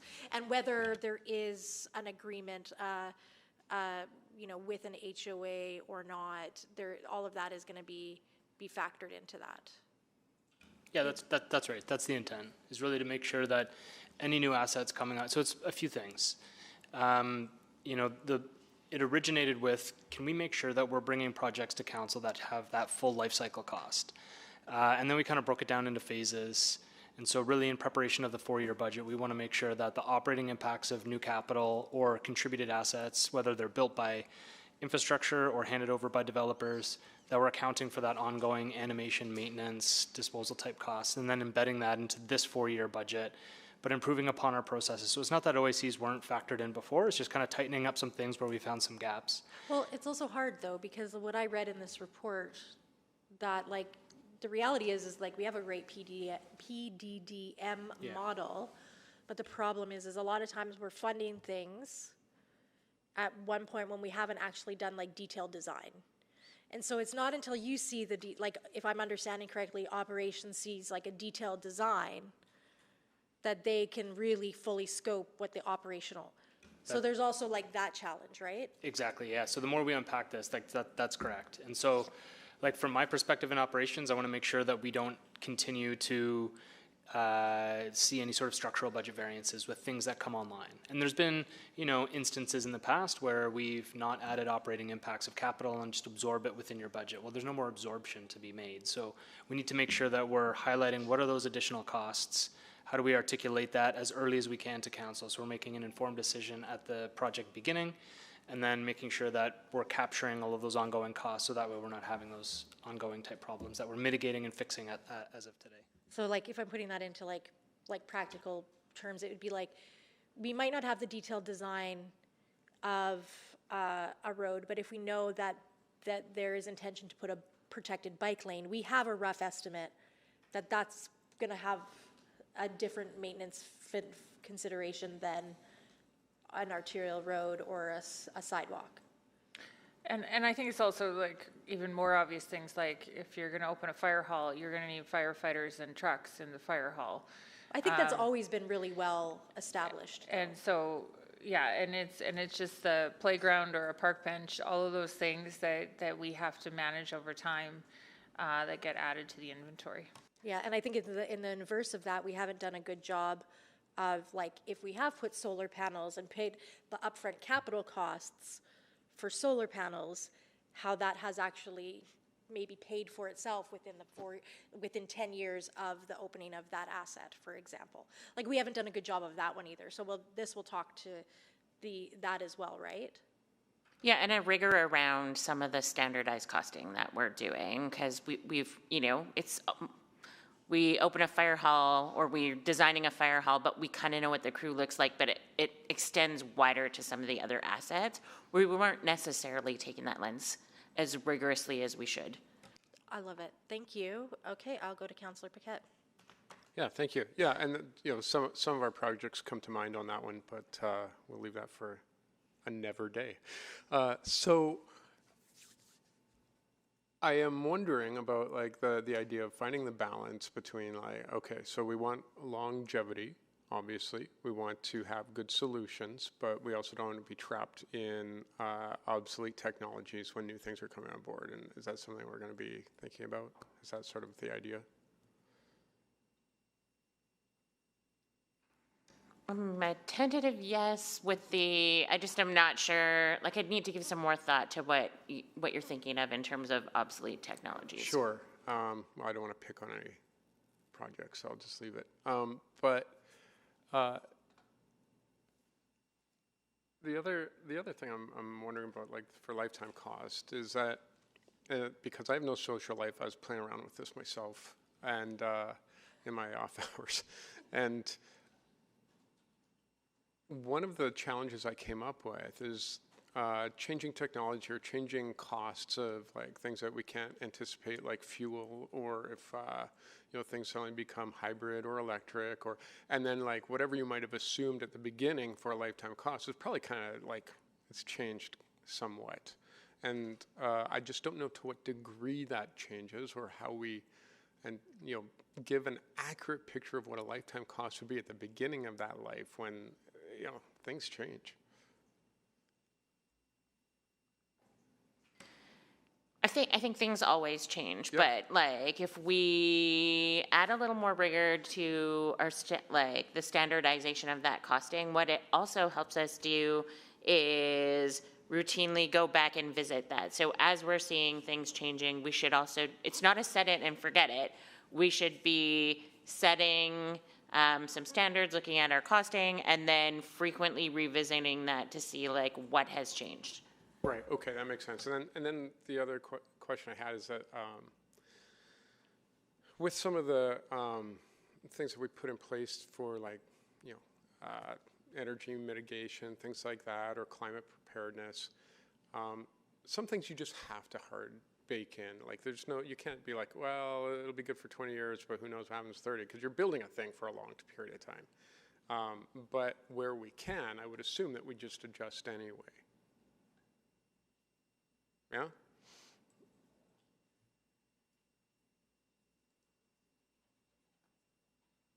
That balance between big investments for big savings in a very, very long term, but then you're like, oh, you know what? There's much better stuff now than what we'd anticipated, and that was a big cost.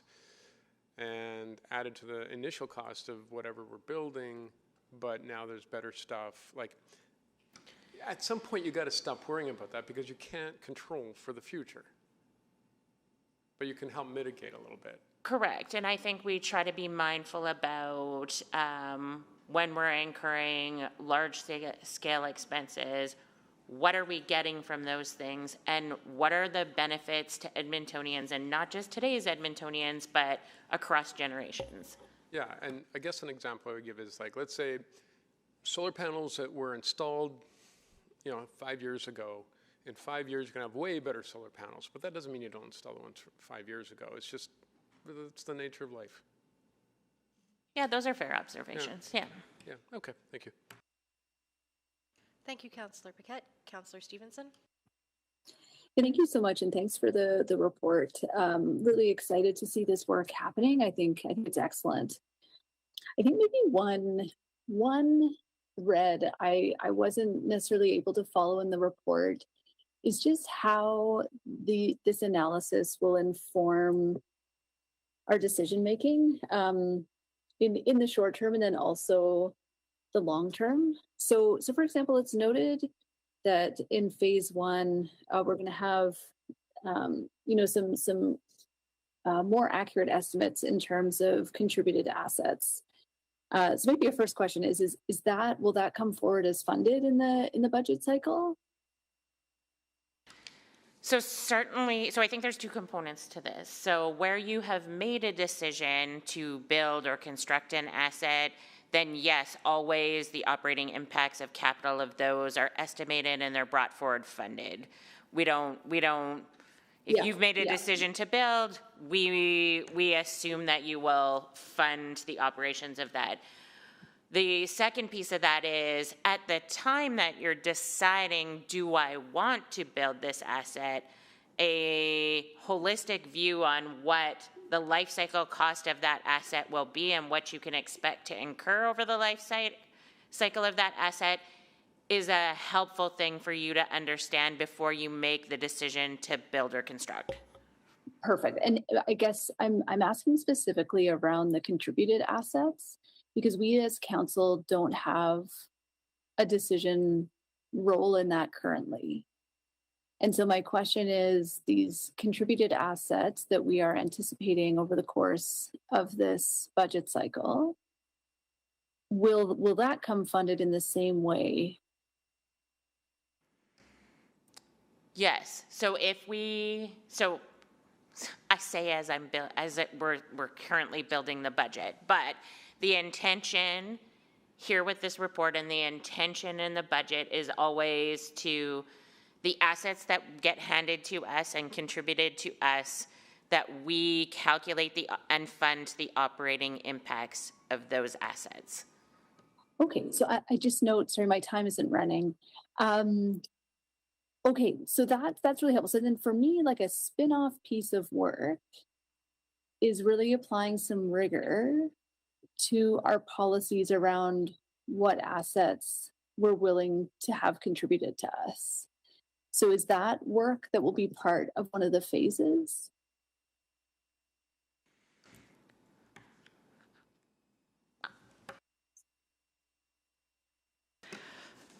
I'll start by answering. There is a body of work looking at contributed assets that we refer to in this report. I don't have the details on what you're talking about, but it does bump into other considerations where we talk about the design and that impact on operating costs. And I think the guest speaker kind of referred to that. If something's more expensive to maintain, what does that mean for the operating impact? So I wonder if, Craig, if there's anything further there's some work being done between our PARS branch and UPE on those contributed assets and how we welcome them into our inventory and maintain them. And I guess for me, there's another question about the decision framework around permitting those contributed assets. So curious, like, again, I really appreciate the care that's being given to ensure that anything coming into our inventory is being properly cared for, I guess. But again, I think the question needs to go back to, are these things that we want to be caring for? Can we afford to care for them in the long term? Do we want to take a different approach to what we're approving as assets that ultimately become ours? Councillor Stevenson, it's Caitlin Zarbesky from Parks and Road Services. I can help out with a little bit with that. So we've been working really closely with our partners in UP around the types of assets that are coming into inventory and our ability to maintain or operate those. Things that we're getting feedback on have been incorporated into the new Complete Streets guidelines around different types of design considerations for the types of assets that are being built. And we're in constant communication around what that looks like. A great example of us working collaboratively with UP, but also with industry such as Build, is with the Kendall IAMP, which looked at what was the total cost of what it would be to neighborhood footprint within that new development before bucket goes in ground. Now, things change in terms of, like, if you want a different type of light fixture, or different type of playground, those costs can absolutely change on those pieces. However, we're apprised of what that's looking like in line with the design and construction standards as they evolve. So we're able to guesstimate what those can look like, but also provide adequate feedback to say, to Councillor Rutherford's point, is that we only have 2 brick crews in the city of Edmonton, and we can't maintain an entirety of the paving. So a great example of that in application is that the new design and construction standards sees that removal of that type of design standard out of the complete street. So it would be more of your typical materials or your maintenance activities. Great. And yeah, and that's excellent to hear that that work is evolving. And, an example I think about is just playground and playground equipment, for example. And I think where I worry is that with contributed assets, we run the risk of necessarily investing more in newer assets because they're more expensive to maintain than some of our older equipment or our older neighborhoods. Or in the worst case, we're investing more in renewal in newer neighborhoods than older neighborhoods. So is there further work to expand some of those conversations into other contributed assets beyond streets and roads?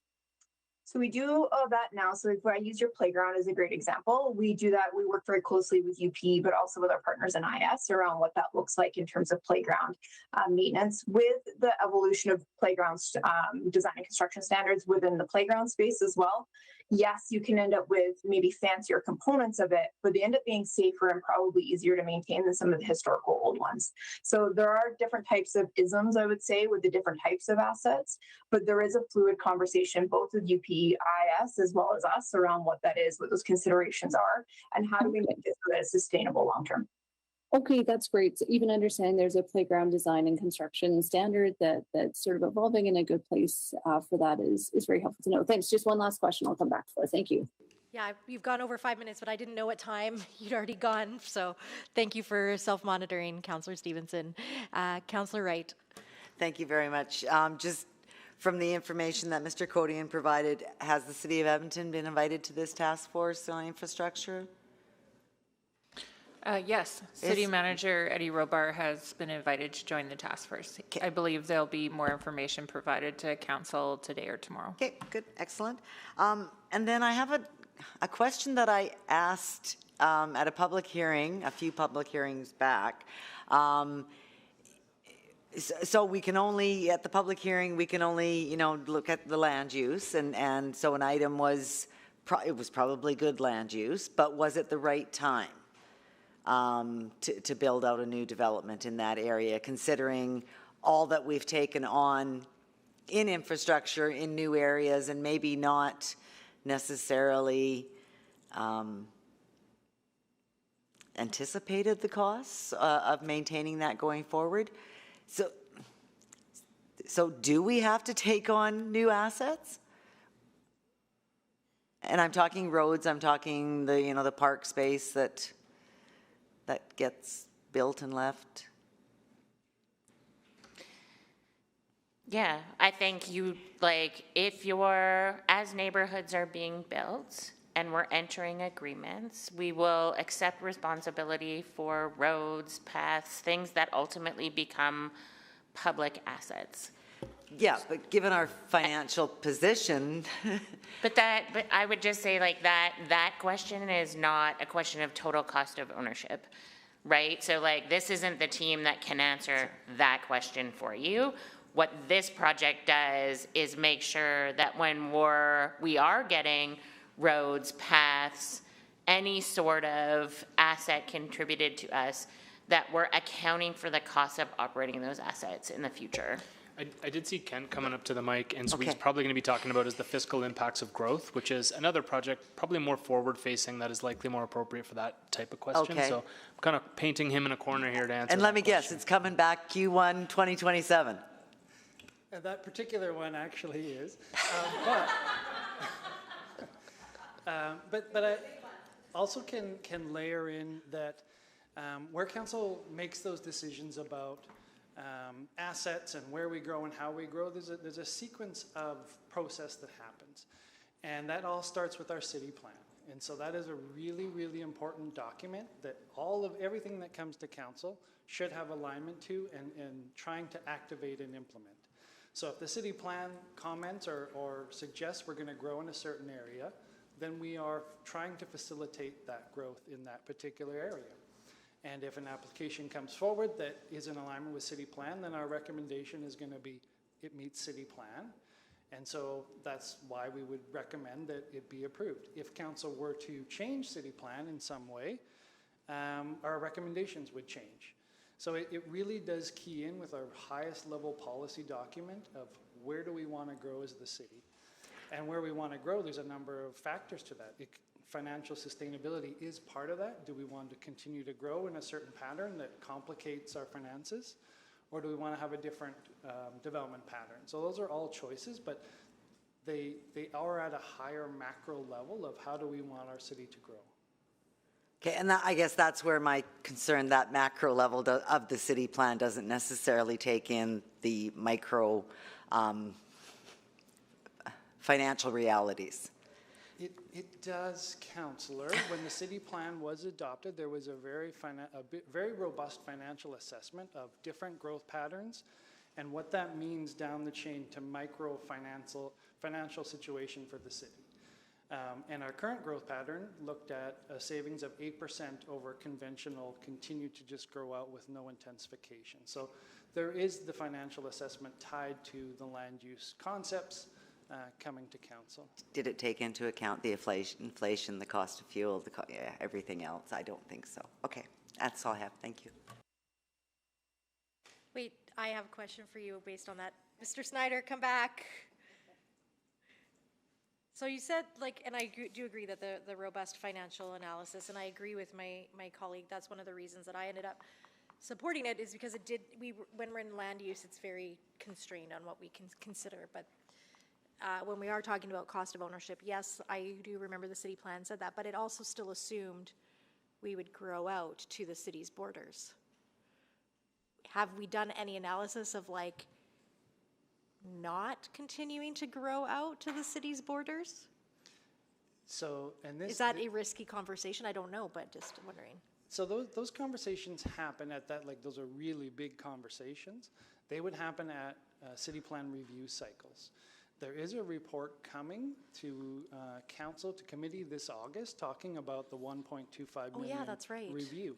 That is an excellent opportunity or time to say, the scope that you've got here for this review, we'd like to perhaps expand it to consider another and financial this is when assessment. I know Councillor Jans was asking questions earlier. That would be a great point at which, if we really are not going to entertain new communities, we should probably have that conversation there and give some direction about that shift. Starting with the city plan is a really key component.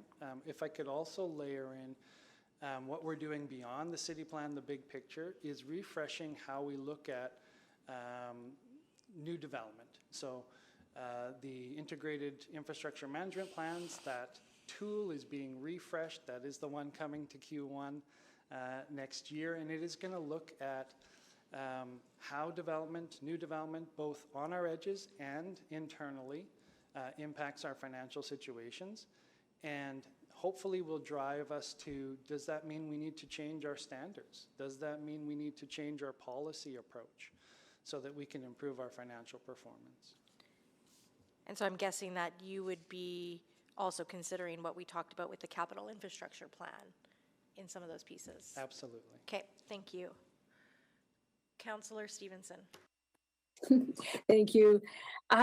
So again, just going back to sort of the decision points that we face, one thing I wasn't clear on in phase 2, so appreciate that there's going to be sort of a standardization of what those operating costs are, but will it provide us with the information to weigh, again, sort of those upfront in capital investments that could reduce the long-term operating costs? So I'm thinking particularly around energy efficiency, for example.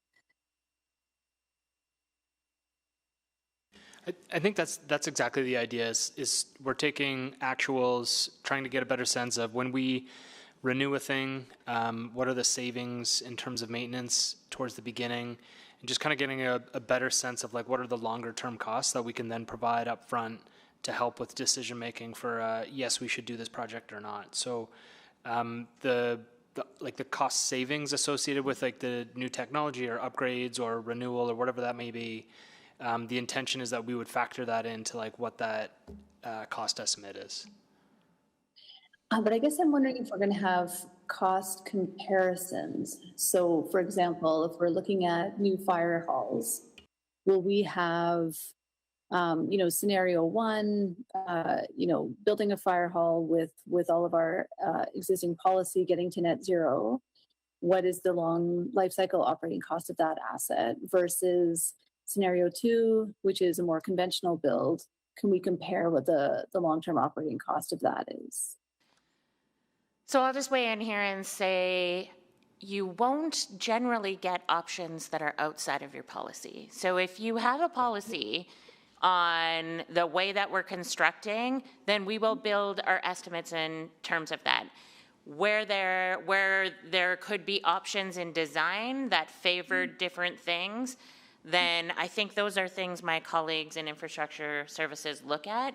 But I really just would caution that if you provided us with policy direction, you won't generally get something as an option that doesn't conform with the policy direction we've been given. Okay, and so maybe I'm misremembering the genesis of this motion and the context of it. Because I had understood that this work was really intended to answer that question. We've heard a lot of calls in terms of changing our policies. And my thought was that this total cost, like the life cycle ownership cost, was really meant to be an analysis that helps to answer that question about whether our existing policies offer value to Edmontonians in the long run. Councillor Stevenson, I'm just going to jump in quick with a comment about fire halls. That is not part of the total cost of ownership project, but we are actively working on, because there's been so many questions about fire halls, modeling several different ways of building so that we can kind of talk about those trade-offs in the options specifically related to fire halls, given the level of questions about that. But now I'll turn it back to my colleagues about this particular project. Yeah, I'd say, Councillor Stevenson, this is Craig. The intention with this really is to capture the ongoing maintenance and operating costs, and then showing that in the project. So this would be more of an internal project to make sure that that we are capturing what gets designed and built is being operated, animated, and maintained on an ongoing basis. So I think the question that you're asking is still happening, just not necessarily embedded with this particular project in terms of what are we building and what are those options associated with what we're building and the cost of it. This would be the more inside baseball piece of how do we calculate what that ongoing operating maintenance animation cost would be for those particular options when a project is being pitched. So I think the answer is yes, but not necessarily this exact project. Does that help? Okay. Yeah, no, absolutely. And so then just back to Ms. Nichols then. So when and how is that information on the fire halls coming back to council? Is there a report that's coming back? We are using it to inform our delivery plan on the fire halls being presented in the 2027 to 30 budget so that we can have accurate cost estimates going in, and we can kind of explain why the costs are what they are and what the options were that we were considering. Okay, but we're not looking at that more holistically in terms of our policies writ large. Okay, I'm out of time. Thank you. Thank you, Councillor Stevenson. Any other questions on this item? Okay. We will move on to item 7.5, city building opportunities, expression of interest. And again, just want to remind people there are private attachments here for this item, so that if you want to discuss any of the items in the private attachment or more details on those items, we will need to move into private. So, but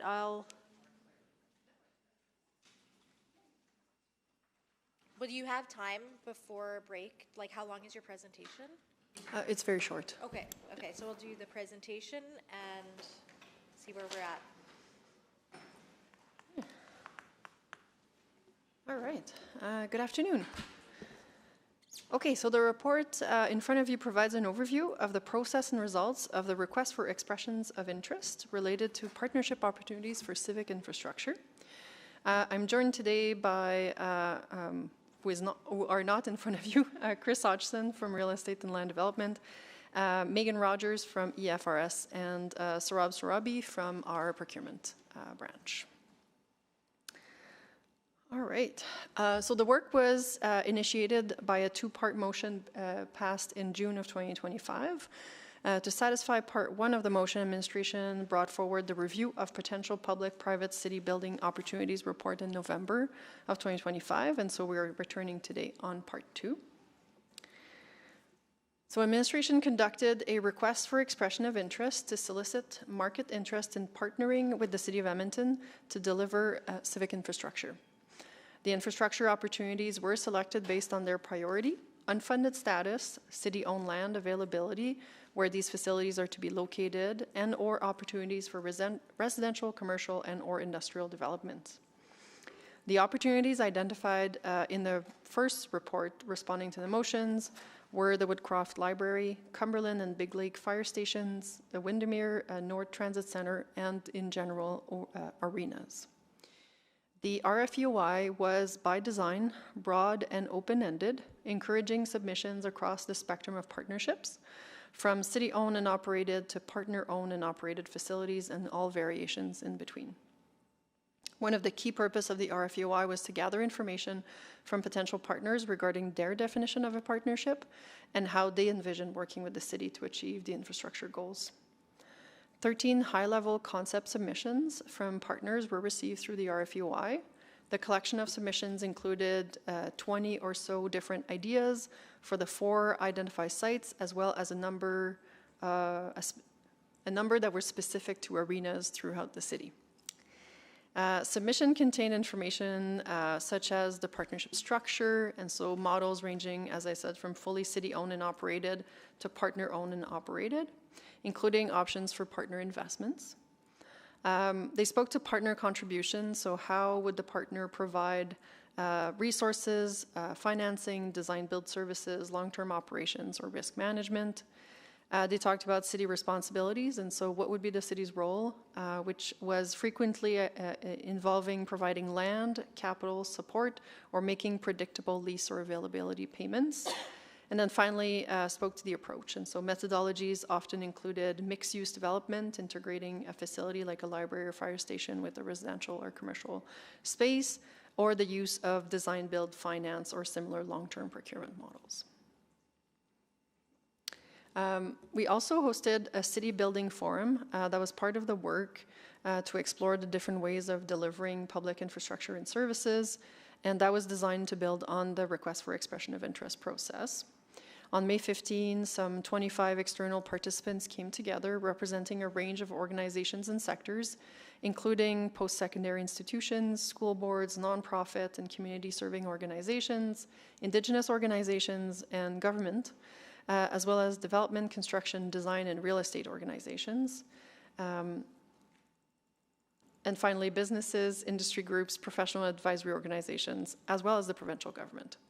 And so the participants were asked to consider how we fund, what we build, how we build, and how we operate, and provide their thoughts on the topics. Attachment 2 of the report provides a bit more detail on the event and includes the ideas that surfaced. Namely, the key themes, there is interest in partnering, particularly in value-add location, and so nodes and corridors, priority growth areas. The timing is critical, aligning our own timing with the industry timing. Anything is possible, but it needs clear direction from the city. And innovation will come with private sector ability to profit. And finally, the city must contribute financially, either with land, capital, or operating funding. And so the analysis of the RFUI submissions and input and the City Building Partnership Forum all suggested that a path forward to yielding the best outcome of this for the city is a development that delivers a civic infrastructure while catalyzing other public or private sector developments such as commercial or market housing. Such a development would leverage the advantages of the partnership while mitigating the risks and potentially create density on city-owned land and best leverage existing city investments in infrastructure. And so based on those results in that analysis, the following steps are anticipated to be pursued in the next, to be pursued imminently. So we will be exploring partnerships supporting the delivery of priority infrastructure through developing a competitive procurement process to explore land development opportunities that align most directly with council-approved infrastructure priorities anticipated to be supported with funding in the 27-30 capital budget. And so the opportunity is intended to be a fire station with a location to be confirmed. We would also be looking at developing a competitive procurement process to explore alternative ways to provide access to arenas and ice sheets, potentially focusing on positioning the city as an investor through long-term operating commitments. And we will continue to coordinate with the upcoming growth, asset funding, and delivery options engagement that are planned for fall of 2026. The RFUI and the City Building Forum achieved their objective of informing the next steps and building engagement and support from potential partners. Administration will continue to engage with these potential partners in advancing the next steps, building on the momentum, and integrating their experience and expertise. Thank you. Thank you. And I know Councillor Clark, you selected this. Did you have questions in public or were your questions more in private? Okay, take it away. We do have. Oh, so yeah, that's right. We have speakers, but we are at our break time. So thank you for everybody keeping me on track. We'll take our break now and come back at 3:45, and we'll begin with the public speakers that have registered to speak. Thank you.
Councillor Salvador, Hello.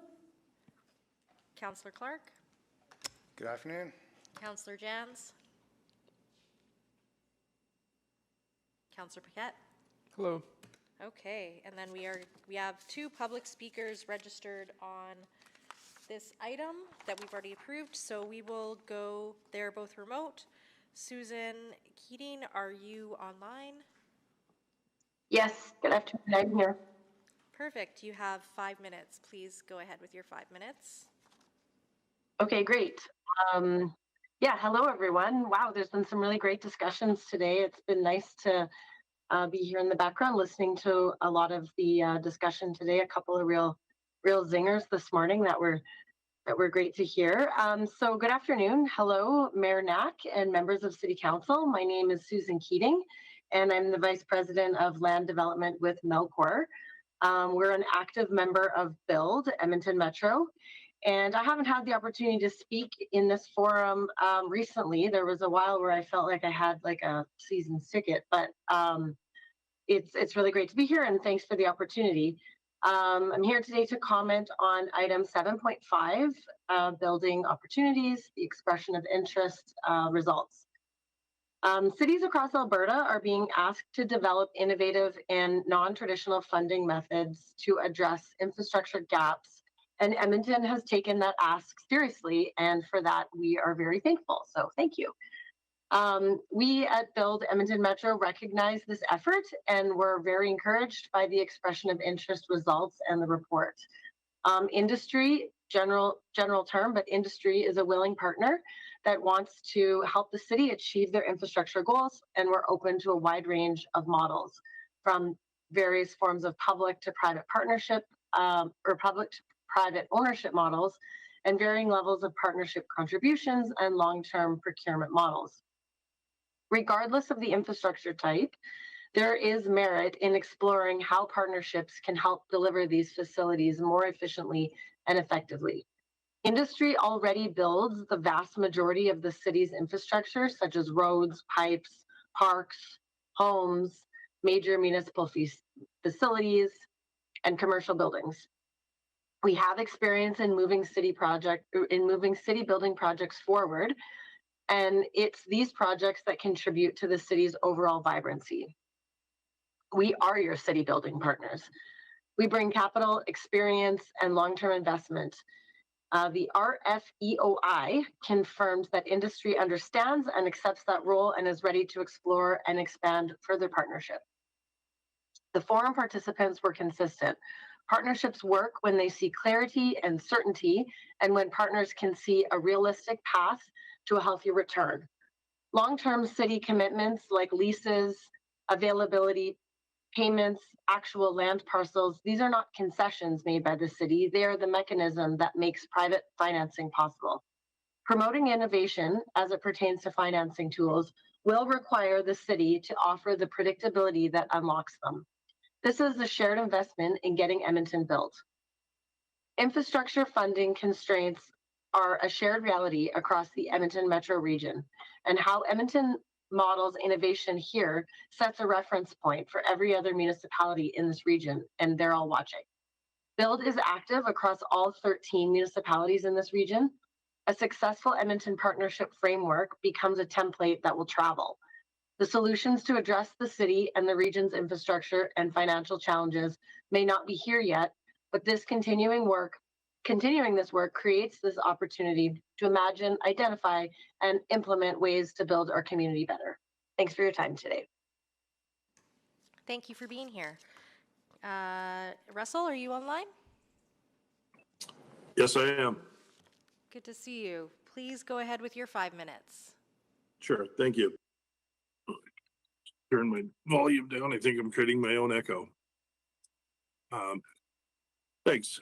I appreciate, thank you for Mayor Knack and members of council for allowing us to present here. My name is Russell Dowk. I'm the Executive Vice President with Rohit Infrastructure and an active member of Build Edmonton Metro as well. And we appreciate the opportunity to speak towards this file. It's something that we have a lot of passion towards and are excited to talk more about. On behalf of BUILD, I want to recognize Administration Council for being willing to explore alternative ways to deliver infrastructure our communities need. As we know from the discussions today, Edmonton's demand for recreation facilities, fire halls, libraries, and other civic amenities is growing faster than traditional funding and debt capacity can reasonably support. The City of Edmonton has the opportunity to adapt, innovate, and create success that locks in savings and perhaps even new generation opportunities for how we build our communities. Not embracing change carries the risk of missed opportunities. It's clear from the response to the request for expressions of interest and the subsequent forum that industry is ready to move forward as a partner. We look to the city to provide clarity on how we can work together to build this public infrastructure. What is sometimes missed in the evaluation of options is that this is not just about finding a different approach to delivering the exact same infrastructure that the city may previously have designed.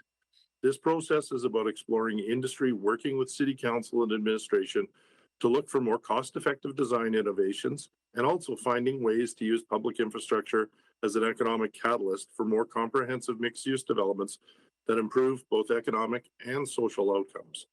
An example of this is the innovative thinking that lies in the Covenant Wellness Community being developed in Mill Woods at the site of the old Grant MacEwan campus.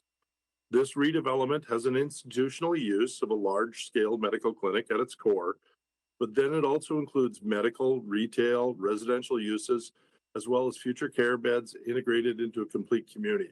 Covenant, in being willing to work with and open to work with the development industry, has elevated the delivery of a clinical facility into a complete mixed-use community that provides revenue to Covenant, a more livable community and improved tax base and use of existing public infrastructure. In this case, Covenant has become 50% owner of all the alternate land uses on the site simply through the value of their surplus land, no other cash requirement.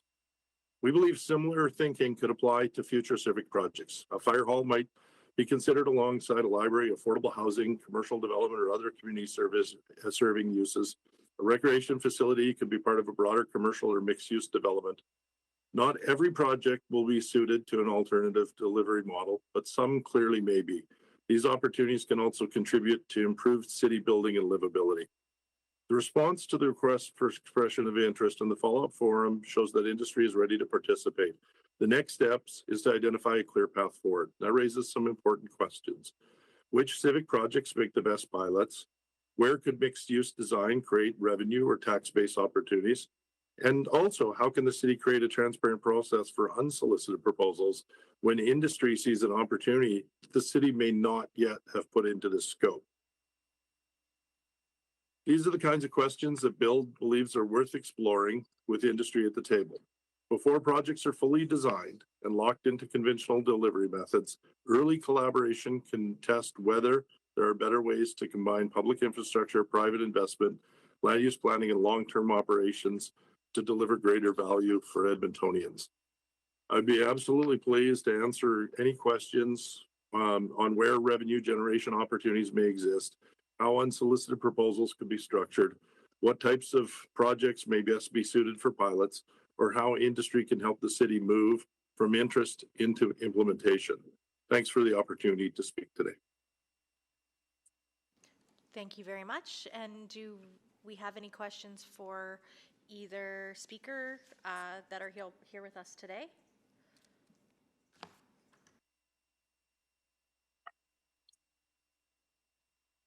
Councillor Clark, please go ahead. Great, thanks for being here and listening in all day. Appreciate it. I guess kind of just an overall question. I can go to Russ or Susan. Kind of, I guess what sort of excites you most from like a business perspective and a city building perspective with this process and submissions? Well, I think there's some great opportunities there, and you know, part of what excites is for a developer to be involved. There's some economic opportunity that could possibly be looked at there. But what excites me most is actually the enhanced city building. That infrastructure projects don't become looked at from four walls in. They're actually looked at as part of the broader context of planning. So often infrastructure projects sit on a parcel of land and they're really designed inward looking. I think there's an opportunity to look outward combined with some other land uses, I think that gives you the opportunity to realize more tax revenue from existing infrastructure that otherwise sits there. And I think you get synergies that are better for the public. I think you can go to facilities, and maybe it's you're going to an arena and it's linked in with some commercial developments. It's more livability. It's less travel time that are back and forth because people have synergy of uses, and it's an economic catalyst. So I think at the right time, the idea of developing a facility going into a new neighborhood has benefit to the development industry to basically have that catalyst come in, and you can find synergies and better land use planning, better uses. And yes, I think you can also deliver the facility itself more cost effectively, potentially with an integrated design approach. So I think there's a lot of exciting opportunities on these, and I think carefully thought out surplus land has far more value for what it can do for the city when you're considering a site and what possibility is there. And that's what I love about the city building approach to this. Yeah, I don't have much to add. Russ said it really great. And, we're community builders, and so much of the facilities that cities contribute to communities are also community building. So it just, in a lot of ways, it makes sense for us to team up with a bit of a broader vision. And lastly, I think you can get more facilities, more cost effective. Maybe if we're strategic, 2 fire halls becomes 3 with strategy because of what we can do and some of the revenue generation that we could possibly do for the city. I don't think it's unreasonable for the city with a surplus parcel of land with additional development on it to perhaps end up producing more value, like tax revenue that could cover 1/3 of the cost of the building. Great, thank you. Okay, next question I'll go, I mean, you can go to either one of you as well, right? And then what we heard report, there's a bunch of different, I guess you can call them incentives from our lens on the city side, but I guess what do you think is the most powerful one? Like, is it land? Is it some guarantees as tenants? How do you kind of look at that from your perspective? For one of the greatest incentives with something like an arena, a recreation facility, something that's a traffic generation generator, I think one of the greatest catalysts that the city has to offer is the certainty that that traffic generator will come into that community. I think there's economic value to that traffic generation, just as we have with Covenant Health, with the large-scale health clinic. With other projects that are something like a fire hall, it's not a traffic generator that's going to generate, commercial traffic for you, something. So I think there it's just about finding synergy of use on a site and finding other opportunities of what maybe uses you can bring together on a site. But even a smaller library brought in at the time of an initial commercial development can really be a catalyst to get that commercial development going. And maybe it's only a 10-year lease of a small space that then turns into a bigger space. And I think the other part of synergy is if we can have city projects perhaps work with healthcare projects, education projects.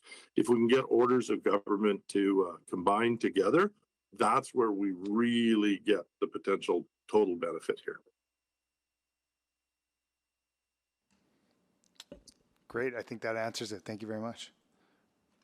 Thank you, Councillor Clark. Any other questions for our speakers that's stayed so patiently throughout the meeting? Councillor Wright, please go ahead.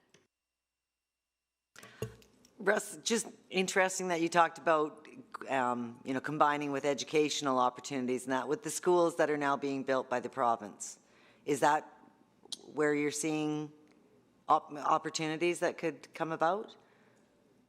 This same conversation that we're having with yourselves and your same study here is actually being done by the provincial government as well. I served on a committee for about 3 months with the province, looking at alternative strategies for delivering of public infrastructure projects. They're excited by the same sort of opportunities for catalyst impact and finding new ways to deliver things. So the province is working on these initiatives and exploring new alternatives like they've never done before. And the city, you're now exploring these alternatives. We have some legacy processes about school site selection and hierarchy of programming and things that need to adjust. But I think as yourselves as an order of government are looking for innovation, and so is the provincial government. And so I've been in this industry for 36 years, and this is the first time I've heard different levels of government looking for the same type of solution at the same time. Okay, because that was something that I was recommending with the new school being built in Laurel, and that it never really went anywhere after that. And I guess my concern then is that the province then owns the school building. So how does that work with having a library or having an arena accessible to the public? Yeah, and so one option is actually, in fact, that the province is now looking, do they need to own the school building, or could they be the catalyst for the building and a private developer brings it forward, and then there's a lease of the school building and there's a lease of the other facility to bring together. But I think there's a wide range of delivery methodologies that can come forward here, and there is some creative working that has to happen. Now, you can have, depending on how you work out the land title, as we've done with Covenant Health, we have one collective campus. We have buildings that are right adjacent to each other, but they can have separate title and separate ownership or separate leasehold relationships. So I think that innovation is possible, but you have to pre-plan and pre-design it in. And I think that's really what the opportunity here is, to say, before something's designed for construction, because once it's designed for construction, the good ideas tend to disappear. When it's the city has objectives and the province has objectives and the development industry can bring forward ideas, before pen goes to paper on design, that's where the creativity will come out. Okay, and is that something that the infrastructure, this new infrastructure task force that was struck, will they be discussing those options? No, that's actually a different that's more structure the with regard to roadways. funding of infrastructure. Okay. This is another group that has been working within the provincial government, within Alberta infrastructure, to look at alternative procurement methodologies. Okay. Okay. And so they have put out a request for expression of interest, just as an example, for delivery of a hospital in Cardston.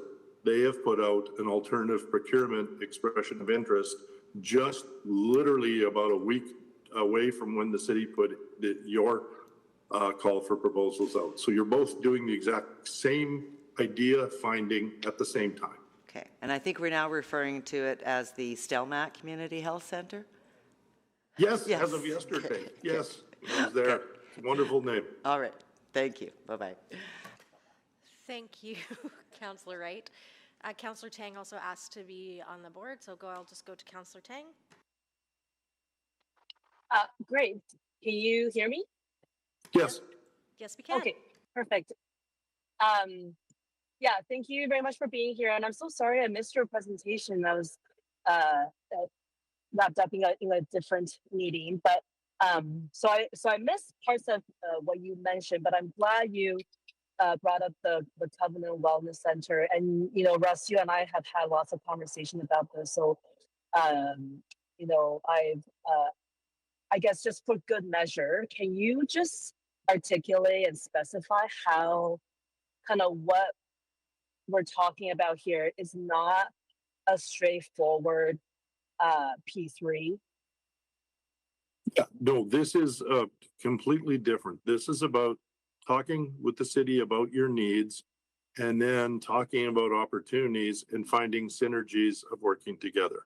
So the Covenant project evolved over time. So they identified what their needs were for a facility, and they ended up, in the case of that, we helped them construct the facility, but they own that facility directly 100% on its own. What we did, though, is through master planning, we created an opportunity for adjacent land uses and surplus land. And that surplus land, then Covenant was able to actually roll over the land and become 50-50 partners in the ultimately 300 residential units on the property and the additional commercial on the property. And we incorporated into their health clinic building another 70,000 square feet of revenue generating space for them. They own it completely, but we helped design it. We helped with the lease up strategy. and it's their income. So basically, Covenant has a long-term source of income that helps them pay, their costs today, but also provides them revenue so that when the asset reaches into its life cycle sort of challenges, there's actually a built-in source of revenue for them that is climbing that helps them pay for the life cycle of the asset. So the innovation of creating a complete community and investment is generating revenue for Covenant that then solves their long-term asset value or long-term asset maintenance cost issue by the way the deal is structured. So it's just about finding opportunities. It's not about us building a building that they already pre-designed and just finding a different way to contract to build the building. It's blank picture thinking about what could be. Right. And so this is really designing from the beginning together, but more than that, more than just infrastructure delivery, it's also about master planning. It's about financial planning together. It is. It's finding the optimal financing strategy. So just even the way the titles are done on the property, it creates a situation where each asset class can be addressed with its own optimal financing. So the things that a development partner can bring to the city is an understanding of how to work through some of these challenges and create opportunity for the city to go forward with these projects. And, and there's all sorts of different levels of partnership. If the municipality doesn't want to own the asset and just wants to lease the asset because you're like, well, we might want this asset for the next 20 years, but we might change our minds in the future of what we want and what we need, that can work too. So the issue is city identifies objectives and goals that you want to accomplish, and then you partner to see what else you can do and how you can best service that need. Right. I don't know what my time is, but you may have brought it up in your presentation. I'm not sure.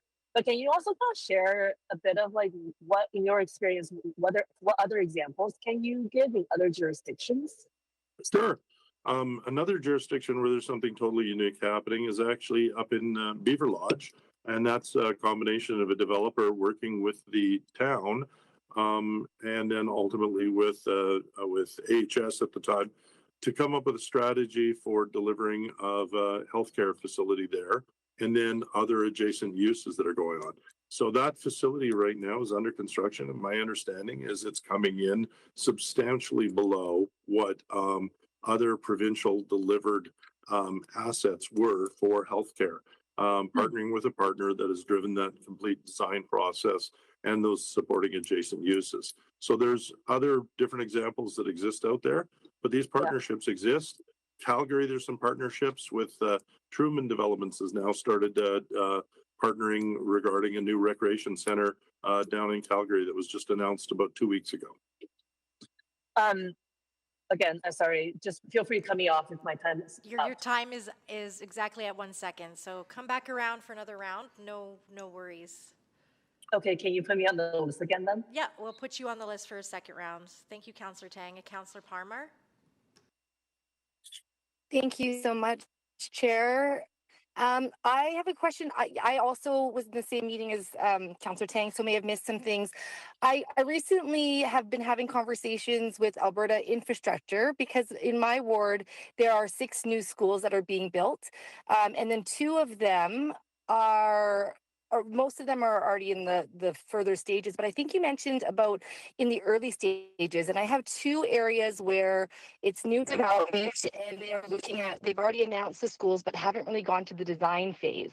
So I have talked to them about how do we actually utilize that space, similar to some of the other schools that have a community center or have an arena or have a library, because we're not going to be able to build that capital in the city of Edmonton. And I'm just wondering if you have any feedback on how to begin that conversations, there's the municipal and the provincial, but how do you bring all of the other partners together to have that conversation? Yeah, and I think that is part of it is identifying a first partner as a developer, and then basically saying, as a developer, can you bring these partnerships to life? Can you identify these opportunities and work through what can happen with the provincial government, what might happen with a nonprofit that comes together. So there are ways to explore these opportunities. It's difficult because you're trying to bring different levels of organizations together and different funding models together at the same time. We've just worked recently with Calgary Housing and worked with them on a project about 176 units. And yeah, we work to help them bring together about 4 sources of funding together on a project just to make an affordable housing project work. So that is part of what you're looking for in a partner. Can the partner work to help bring these ideas and catalyst ideas together and make these happen? But you know, quite honestly, the province is under pressure to deliver on these facilities. They're looking at the quickest way that they can deliver them. So they need somebody that can step up that will not cause them to lose speed in the process of delivery. So you have to innovate quickly. Yeah, and that's the challenge, right? Is that, you know, the school process is at least a 5-year process, and so if you come in too late, then you can't have the conversations early. But I think having them as early as possible to show your intention is how we get there. Would you say that's the right way to move forward? Absolutely. And the province now, as of just a few weeks ago, having worked through the process, has just changed their procurement models to allow for a variety of different things other than their traditional design, bid, build process that they had for school delivery. They have now opened up alternative models for delivery, and they've also provided different authority to the minister for other procurement models. So rules and regulations that prevented innovation just months ago have now been starting to change at the provincial government to allow for new opportunities. That's great. I think, you know, from a municipal perspective, a lot of the times it's hard for innovation because we want to do it in a fair process. And how would, you know, like, because obviously we have multiple areas of the city that we are working on, would you say that we should be waiting for a policy that, you know, that makes sure that we're all doing it the same, or would you say that we move on things as we see fit, you know, to get the speed that we need? I would do what Covenant Health did. Originally, the provincial government was worried about this exact same model of moving forward, and Covenant Health was able to say to the province, let us do this, demonstrate the delivery, demonstrate the success, and then we can talk about how to evaluate, how to change, how to adapt, lessons learned. So my suggestion would be to find a couple of opportunities, move forward with them, and then do some lessons learned from those that help you create a broader policy that can be replicated. But my belief is that action and modeling success, and in some cases modeling failure, a little bit of failure, is the way to move forward on this. Absolutely. It's almost like fail fast and then continue to reiterate as you go along, right? Yeah, I think that needs to happen to innovate here, because I don't think you can find one solution that fits everything. I think what you'll find is that the solutions that you're looking for will be more unique than you think. It will not be one model for arenas. There might be 3 different models that are successful for delivering arenas. Appreciate it. Thanks so much. Thank you, Councillor Palmer. Councillor Clark, on the second round. Thank you. Just back to Russ, you mentioned unsolicited offers kind of when you were speaking. I just want your take on that from, I guess, from Bill perspective or from your kind of organization perspective on where that ties into. It's not really into this specific topic, but just overall. I think it is about being open to some of these unsolicited. The city has identified a number of projects right now in this initial call for proposals. There may be other things that the city is looking to propose or problems that you're looking to solve where somebody might come forward. You know, just earlier today I was listening and you're talking about aquatic facilities that might be in new parts of the city. You might have a developer willing to come forward to partner with you on an aquatic facility in a new neighborhood because it works as actually part of the catalyst of delivering that new area. So you might receive an unsolicited proposal. One of the challenges then is that the city's highest priority, or is this an opportunity that you look at in terms of moving forward? And so, I can attest to ourselves. We donated the land for St. Albert's future rec center up in the northwest part of St. Albert. There was an opportunity there where we had a need, we had the piece of land, the timing, it made sense. So I think being open to somebody proposing something different to you is always good. And you just need the ability to review it and not be frozen. If there's a good deal that lands in front of the city that solves one of your problems, I think you should embrace it. It may not be exactly what you had conceived. It may not be exactly according to process, but it might be a unique one point in time opportunity that you can move forward on. Great, thank you. Thank you, Councillor Clark. Councillor Paquette? Yeah, thank you. Just for clarity, and let me know if I'm not allowed to ask this question, but I'm just looking at the, I'm considering what was said about financing models, and it said like, in a certain case it wasn't a P3, it was, and then it was synergies, and I don't know what that means. Does that mean like a lease back? Does that mean, a combination of things?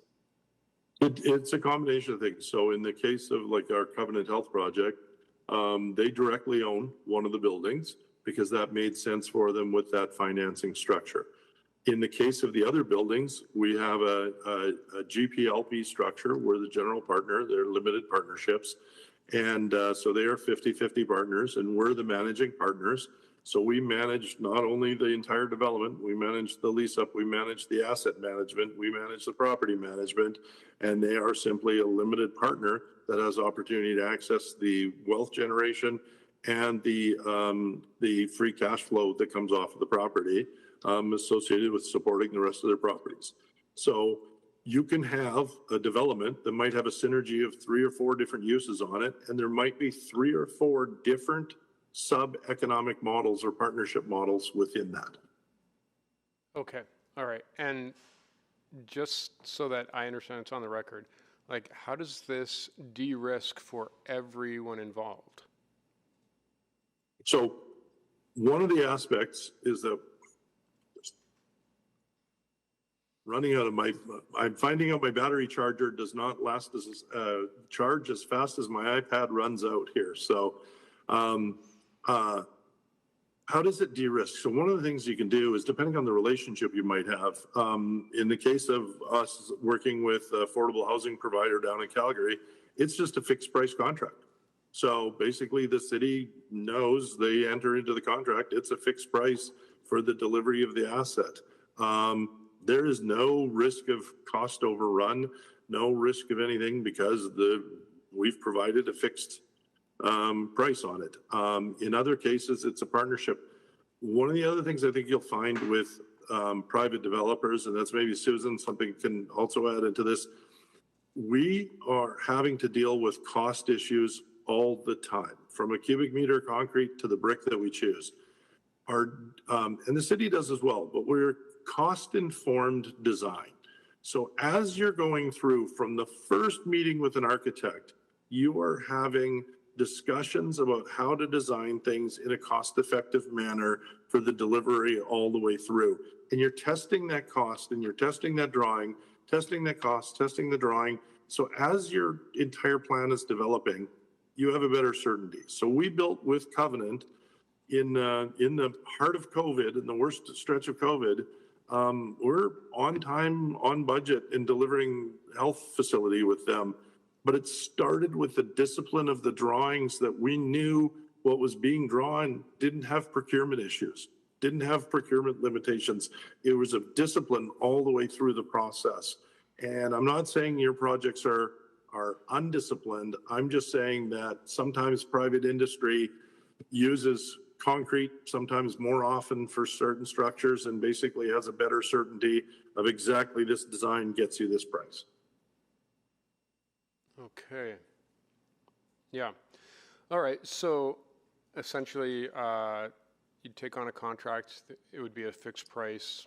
You'd make sure that you stayed within that fixed price, and that covers the cost of building. And then the profit comes from the other related activities like 50-50 or whatever other model you want to use in order to take advantage of the wealth generation of commercial Yep. or residential rentals or leases.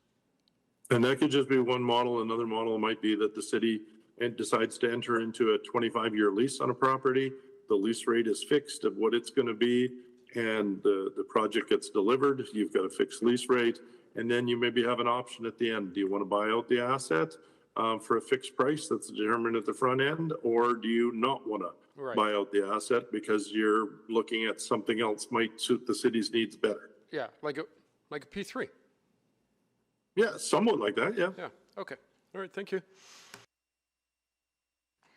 Thank you, Councillor Paquette. I just wanted to jump on. I didn't really have any questions until some of your answers. So that's what I love about committee and the conversations and what it spurs.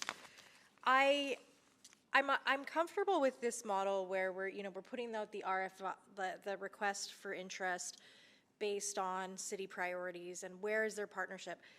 The unsolicited, like being open to unsolicited things is to me concerning and opens a bit of a can of worms and has a lot of unintended consequences.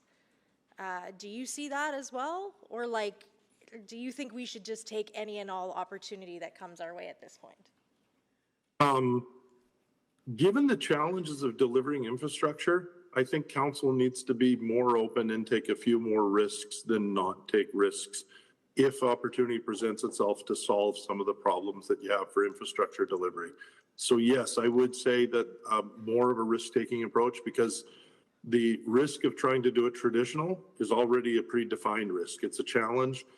Do fire halls get delivered? Do things fall behind? So I think the avoidance of risk of being seen as making a wrong decision leads to decisions sometimes that don't allow to innovation. So I would suggest yes, but not en masse. I think, it's something that the council tries with some decisions, sees how they work through, identifies that you're trying to do this as sort of a pilot project and take on a challenge and see how it gets delivered. I don't think you go out and do 20 unsolicited proposals in 12 months, but you have maybe a couple that come forward that make sense and try those. And then I think there's models within those unsolicited proposals that would also identify what's the risk. So what's a cost risk? What's a delivery risk? What kind of performance is there? What kind of track record of the partner is there?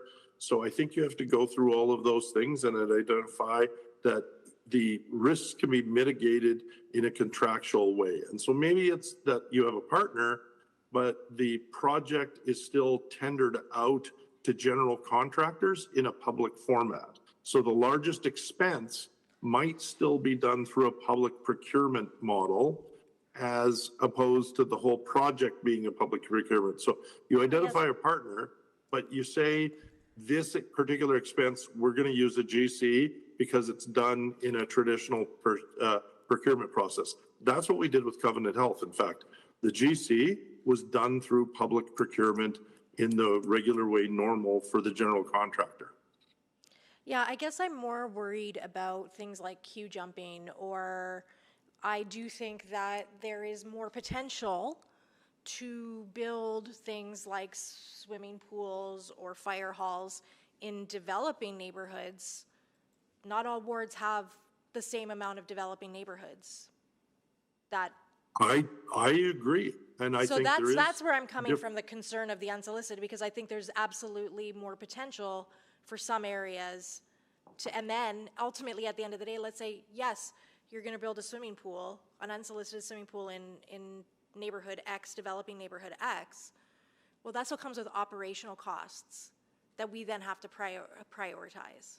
Do you see? Yes, and I do think there is a risk there, and that's where you have to weigh the benefit. If that facility comes and it saves you cost and you can maybe deliver the facility earlier than you otherwise might, there's some benefits. Mm-hmm. But then there's some counter things that council is in the role of figuring out how to balance. That if it's like, okay, we have this new item in this neighborhood, so your other priority listing, that other core neighborhood or that other slower developing area that's been waiting for a facility for a long time, How do you compensate for that? How do you balance? But if you've delivered one of your projects off your list or two of your projects off your list at a lower cost and more efficiently, maybe that gives you the freedom in some of your other deliberations to find a way to solve that problem. So, but it's a challenge for council, and I don't disagree. But I think it may be an opportunity that's still worthwhile taking. Yeah, so it's take a leap of faith, try it, but also recognize that there's a lot that we need to factor in when these opportunities come before us. Is that? And you still as council have that balancing role, and that doesn't go away. It's the same balancing role. I've just listened for the last few hours. It's the same balancing role you have all the time anyway. Thank you so much. Appreciate your thoughts, and then we'll go back to Councillor Tang on a second round. Okay, great. I hope my connection holds up. So Russ, just back to Covenant Health for a second. In your financial planning with Covenant Health, you do take operation impact of capital into consideration for the long term, right? Yeah. So actually, that's one of the things we did is, so one of the discussions that you've just had yourselves is about that issue of cost balancing, life cycle balancing on the last item, and saying, well, we can't model everything to different standards. That's actually something that we did with Covenant, is we actually moved away from standards and said, here's the range of things we can do. So when it came to energy efficiency and solar, we actually looked at the solar and the payback period. We presented to them exactly what the payback period was. We decided that if it was in a 5 or 6 year payback period, they would probably do it. At the current time of developing, it was going to be an 8+ year payback period, which they opted not to move with on the solar. But the solar, the equipment that's there to make it possible to add the solar later. And the belief is that the solar costs were coming down and they could probably be in a 5 year payback within a couple of years. So very much we had that discussion and made some of those key decisions along with them and presented them the numbers. So they had the exact numbers to consider to make that decision. Okay, yeah, thank you for that addition. You know, I'm very intrigued by this discussion just happening with a few other councillors around the notion of taking a risk and your advice around, you know, try out a few projects and see how it goes. I guess, you know, I think city, like we do try out things. We do take risks on certain things. I'm thinking electric buses, for example. One can argue we did take a risk. But when it did fail, and then you said, you know, try to adopt this culture of failure, there is a lot of backlash. And often that backlash also comes from the business community and your industry. And I just want, you know, I guess I just want to hear from you a little bit around what I just said. Because I feel like those kinds of reaction is what puts us back into this risk averse position, and then trying to stick to policy, trying to stick to, I guess, you know, the same way of doing things.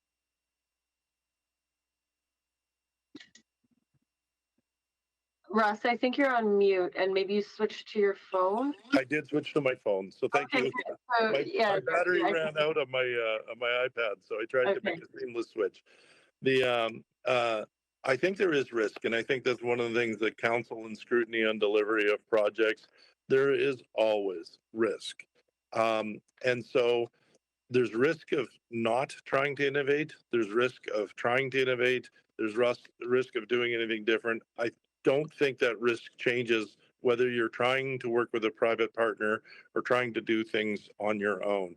So I think what you're looking for is, what skills does the partner bring forward? What does the track record of the partner, whether it's a group like Melcor, whether it's a group like Rowett, what's their track record for performance? How comfortable are you? And then how big a risk is it? What is the potential downside, and what's in the contracts and agreements that addresses potentially any downside that might happen? How is that structured and looked through? And I think that needs rigor before you pull the trigger. So I don't think it's, you say, I'm going to be partners with Melcor. before you do all the hard work. You identify what the hard work is and what the opportunity is and the potential downside, and then council makes the decision with the best information that you have available. But I think you should be rigorous in how you make that decision. Partnership or no partnership. Yeah, I agree. Thank you. I don't know what my time is. Oh, yeah, I'm so sorry. Go ahead. Go ahead, Sue. Oh no, that's okay. I was just gonna say, yeah, there is always risk, and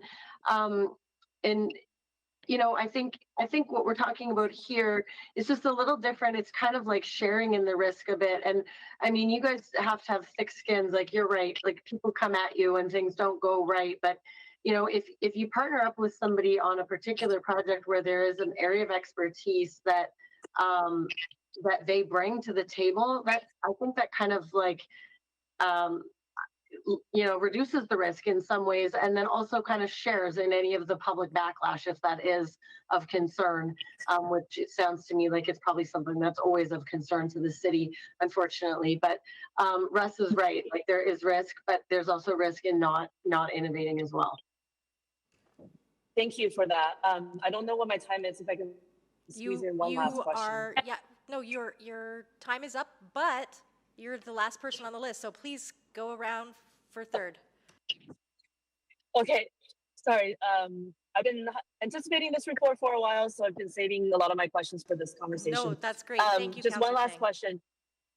Yeah, you know, I've also often heard about,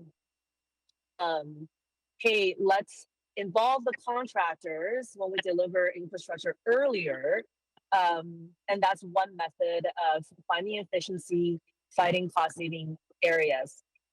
You know, once again, this goes beyond just let's involve the contractor early so that we have a better sense of cost of materials, labor, that kind of stuff. So I just want to confirm that this is beyond just that one piece. So involving a contractor typically means somebody started some architectural design. You've selected an architect already. You've set some of the parameters of what the project can be. And then you're involving the contractor in how do we deliver this building that we've already started doing drawings on. So most often it's the contractor involved partway through the design process. Maybe there's been a bridging document issued that outlines the details for it. And so a lot of things have already been set in the motion, and then the contractor is asked to work with you on that box that you're working on. What we're saying is with a development partner is you're going outside of the box itself. You're actually looking for, perhaps it's a locational discussion that you might vary how you locate the facility. It might be what is the city's surplus lands and what synergies can you develop on those lands. It is beyond the four walls of the infrastructure you're trying to deliver. It's about the additional opportunities. Right. That doesn't come from a contractor. Contractors build buildings and they're great. Yeah. And we use the contractors in the same way to get that value engineering as we're working through the process. But it's that possibility of what else we could do together collaboratively that creates the new opportunity and possibility. And it's that discipline that you bring forward as a developer when you're guiding, selecting and guiding that architect. And so right from the moment of picking an architect and the initial guidance you give them, that is a little bit different. It comes earlier. Yeah. So like if there's a timeline where someone like even earlier. So in some ways, this RFPOI is a little bit later than where kind of ideally some of these conversations should be starting, right? But that just gives you a bit of a parameter. Yeah, I think the request for expression of interest can happen at a wide range of different areas. In some cases, you might be saying, this sector of the city, we're looking for this sometime 5 years from now, in the next few years or whatever, and it could start that early. In other cases, it could be, we need a fire hall to start, or we need this particular library replaced, and it's got some more specifics to it. So there's not one size fits all, but the earlier you bring forward your goals and objectives and principles that you want to achieve, and share those rather than sharing a design concept that's already baked. If we understand the city's goals and objectives, maybe there's synergies that we can think of earlier in the process. Okay, thank you so much, everyone. I'm all done. Thank you, Councillor Tang. I know you've been waiting patiently for this report. Okay, we will go to questions of administration now. Thank you again to our speakers for being here and all of the great discussion we just had. And Councillor Clark, you selected this item, so I'll go to you first for questions for administration. And again, if there's any specific details on any of the specific proposals, we'll go into private for that. Yeah, great. These are should be good. A couple questions just in public. Okay, so if I'm reading this all correctly, we got all these proposals, good start on it, and our next steps are kind of prioritizing ones that really have that dedicated infrastructure that we're looking at and how it ties into those, right, as we want to move forward. If I can start, I think actually Russell made the comment, it might not be one model, but it might be 3 different models in different ways. And so that's one of the things that we're looking at in terms of the elements that are already, you know, coming into the budget process of how do we hit the ground running. We've heard from council that timelines are really important. We want to move quickly. So what we're trying to do is anticipate some of the highest priority items in the capital plan so that we can come out of the gate in January once we get direction through the budget and really understand which projects we can implement. And I actually think it's, again, my comment earlier today about it being both and not either or. And so we're going to come with kind of a variety of methods on a variety of projects. And so I don't know, Pascal, if you had more comments. So specifically to this, this particular kind of path, we wanted to explore. So we still have some exploration to do internally as to, and what we've heard from industry and from the potential partners that we've talked to, is we need clarity as to what are the parameters of the partnership that the city's interested in. And so there is some work to do internally to develop that and to bring clarity to the potential partners to say, you know, we're interested in X, Y, Z and not in ABC, for example. And so that is going to be happening in the format of a land development opportunity. And so we need to find the right location. We are considering the right infrastructure, and we'll be working on that over the next few months so that when and we will continue to engage with industry as we develop that as much as we can, understanding that we still need to do that within the parameters of competitive procurement under the rules of the city. Okay, and that was kind of clear to everyone with their submissions that there was like, I mean, everything's sort of in need, right? Whether we're talking about fire halls, rec centers, whatever it is, but they kind of understood the prioritization that needs to happen with that. Yeah, and that was the initial discussion with council in November to say we've prioritized fire stations, a library, arenas, and a transit center to test the interest of the potential partners for that type of infrastructure. We've definitely heard, and we've related back in the report, that arenas are of interest, but arenas are not anticipated to be prioritized in the capital budget from a city perspective. And so that's where for arenas, we're looking at exploring alternative ways that don't require the same funding or vehicle or mechanism than we would potentially have capital funding for fire stations. And so those are all things that we need to, so we're anticipating, forecasting, but as Sarah was mentioning, there's also a piece of the work that for us needs to wait for council decisions. Perfect. That's how I understood it, so that's great. And then I guess the other question, do we anticipate like any policies that need to be adjusted or standards need to be changed as we kind of work on some of these partnerships for what they want to build? I mean, maybe some don't want to build the same standards we have, or. Yeah, I think there's a couple comments here. I think there's the what we build and how do we buy it is like 2 different pieces of work. And so in terms of a fire station, because there has been lots of questions about that, and I think Build has also very clearly articulated their opinion on some of the fire station quality. We are thinking about the life cycle costs, but we've also been thinking a lot about how do we economize and how do we bring our fire stations down in terms of their overall cost and the implication. And so We're looking at that through both work with the fire service and trying to prioritize lessons learned and the program. So how many square feet do we actually need in a fire hall for the program?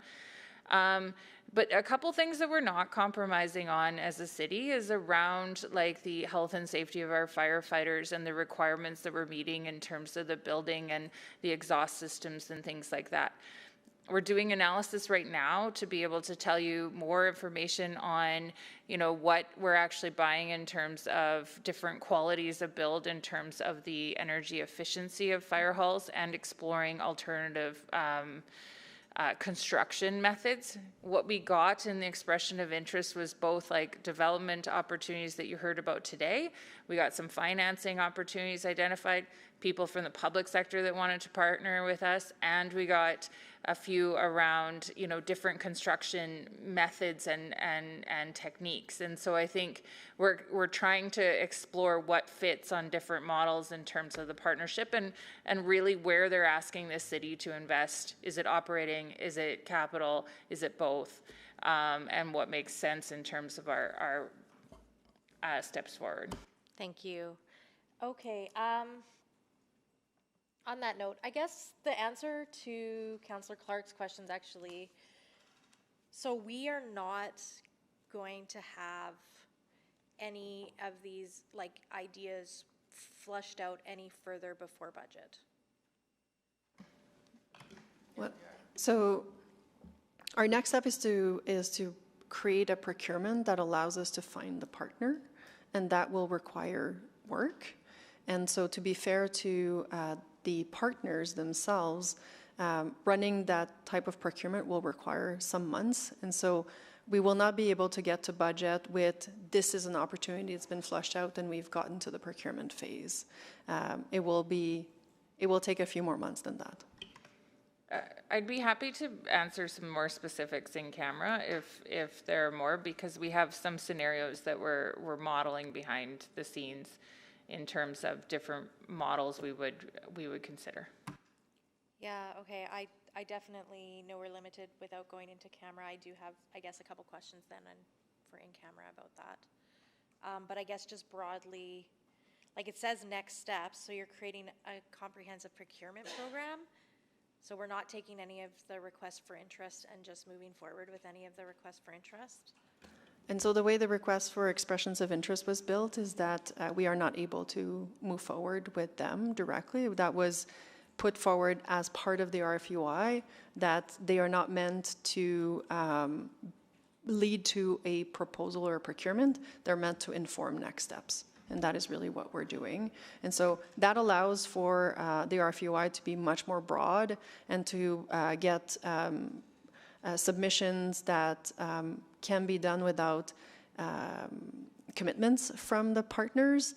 And so it allowed them to be more creative, provide more information, and that we will use to really structure then a request for proposal, request for qualification. We have to decide exactly with the way forward that would then commit them to that proposal. And so we have to, that's a way for us to be fair and equitable.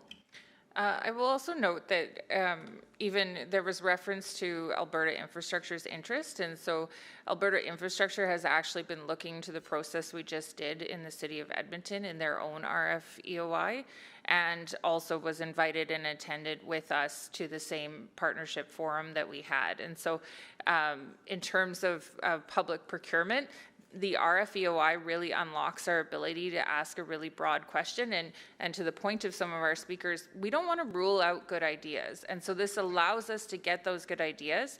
Now we're looking at how do we say yes within the framework of our trade agreements and our rules and procurement, and how do we present to council the ones that have the best value and bang for buck for the city. This is the challenge though, is that, so for example, I'm just going to use, this is not referencing any specific proposal, but I've talked about this publicly when I was talking about these RFOIs, whatever the acronym is, the Woodcroft Library. The Woodcroft Library is not a priority right now of the EPL because there's just so many growth pressures.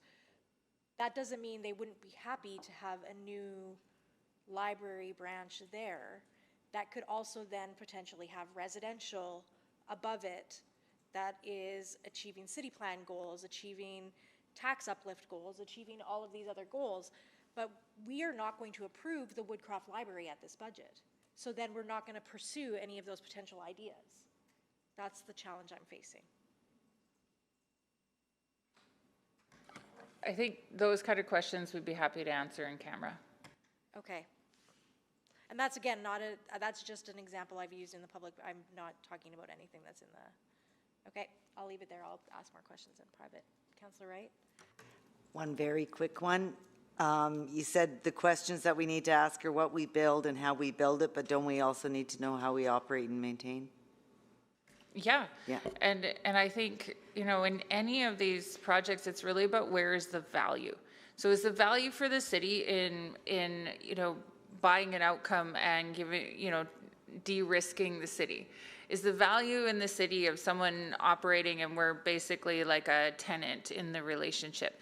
Is the value like in the conversation that Russell was talking about, we have land, can we unlock, you know, development that wouldn't go forward otherwise, and then we have a stake in that development, it becomes a revenue to offset the cost. I think it's really, that's what we're looking into, is really the cost drivers, because I think we want to pay attention. Financing is available to the city. The city has a good credit rating.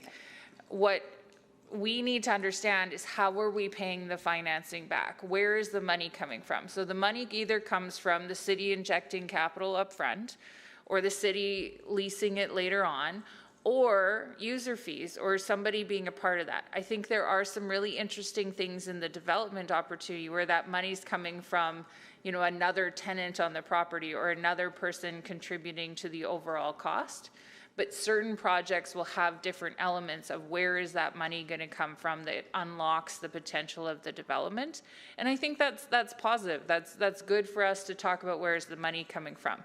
But there's been no projects here where someone's building something for free. And how, I guess, how we finance it then creeps into our debt financing and our limits and everything as well. Which is... Yeah, that's all true. Yeah, okay, thank you, that's all I have. Okay, do we think it would be quick to go into private? How long does it usually take to go into private? Just mindful of wanting to finish at 5, and so I'm wondering if we postpone this item, if I'm the only one with questions, it can be quick, but it still takes time to empty out. In this room, it's very quick to go in and out of private. Okay, let's give it a go. I'll move that we go into private, subject to the sections of the attachment. Okay. Please vote to go into private.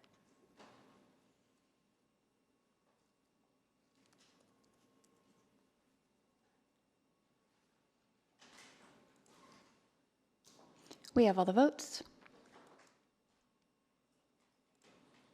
Please display the votes. Display the votes.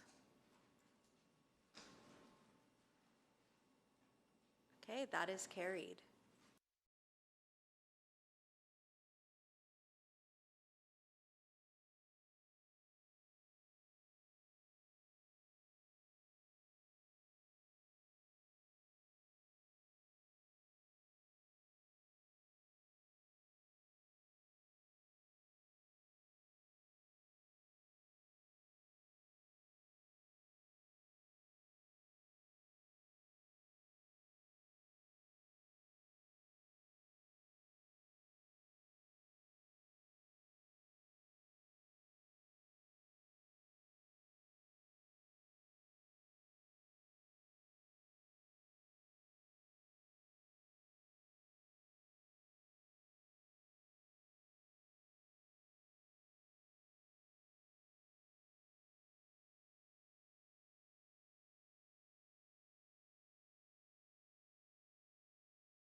business to the next infrastructure committee? Or do you need a motion to postpone it? Yeah, we can do a motion to postpone to the next infrastructure committee. That would be good. Yeah, so moved. No, we're going to continue the conversation. We just didn't finish the conversation, so. Okay, so there's a motion to just postpone this item to the next infrastructure committee meeting. Any questions? Please vote.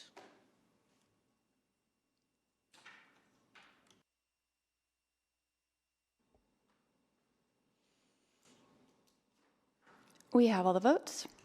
Please display the votes. And that is carried. Okay, and on to, that was our last item of business on our public reports.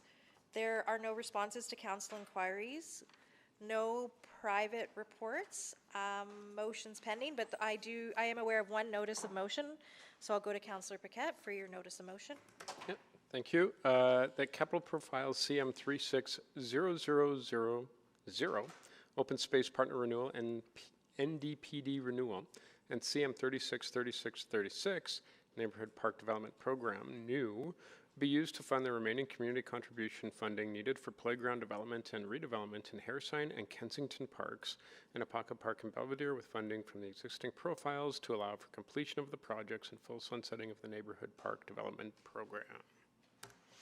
Sorry, can you just, when will you give that? So you've given notice, but to what, at the next council meeting? Yeah, next available opportunity, probably the council meeting. Okay, okay, perfect, just confirming. And are there any other notices of motion? Seeing none.